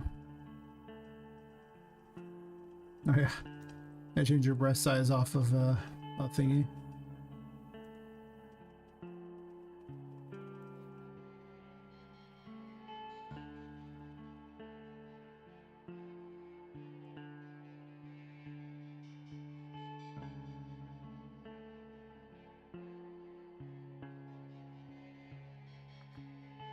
I thought it was like just in socket, I guess.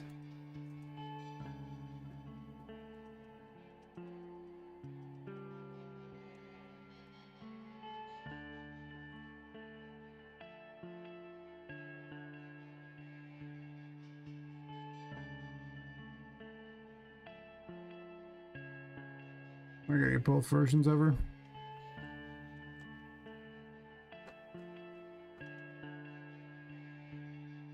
Open the other one.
When was it?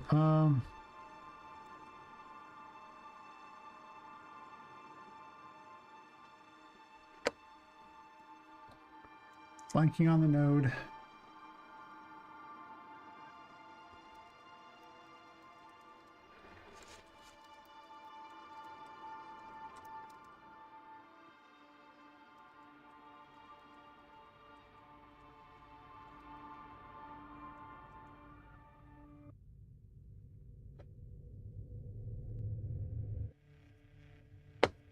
Detach from actor. Fair enough.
This will probably be something I'll have to iron out the bugs in later, but this has needed some serious reworking since it's given out almost immediately, and it's got some problems. It's got some real problems.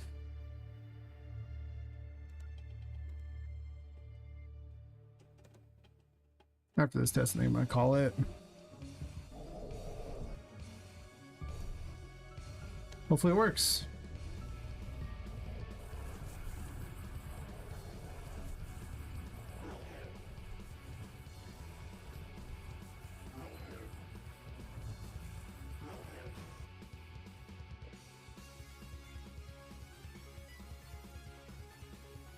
It's probably like Keep World or something.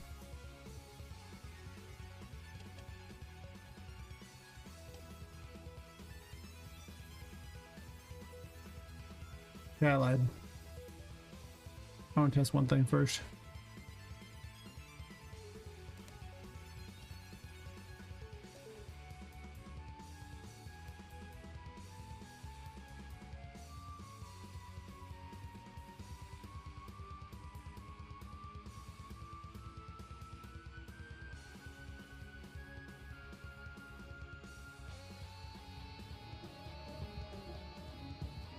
Oops. Too fast with the dev menu.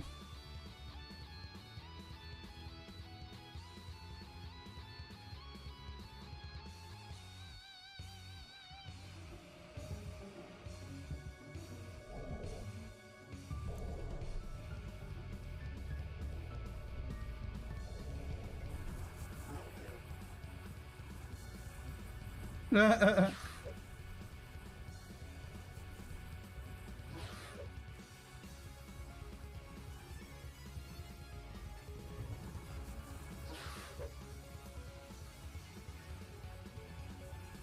didn't work.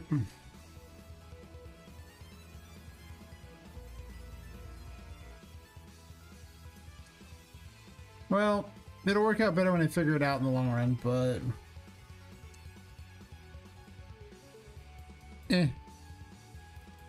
Alright, I think on that note I'm gonna call it. Did my 5 hours or so. So, thanks for watching. Probably not gonna rate anyone because not really that many people watching on Twitch, and I can't really rate on YouTube, and you know, it's about the same amount of people watching on Kick is on Twitch, so. I'll probably be back in a couple days. I don't think I'll be back tomorrow necessarily, but we'll see. If I get feisty, check the Discord or just check the channel or whatever. I might be wrong. So anyway, bye-bye everyone. Go do useful things or don't. You know, that's fine too. You don't gotta do useful things. I don't do useful things. That's weird. Catch you later, Lepus. Catch you later, Deus Ex. Go do fun things. Yes. Yes, indeed. Yes.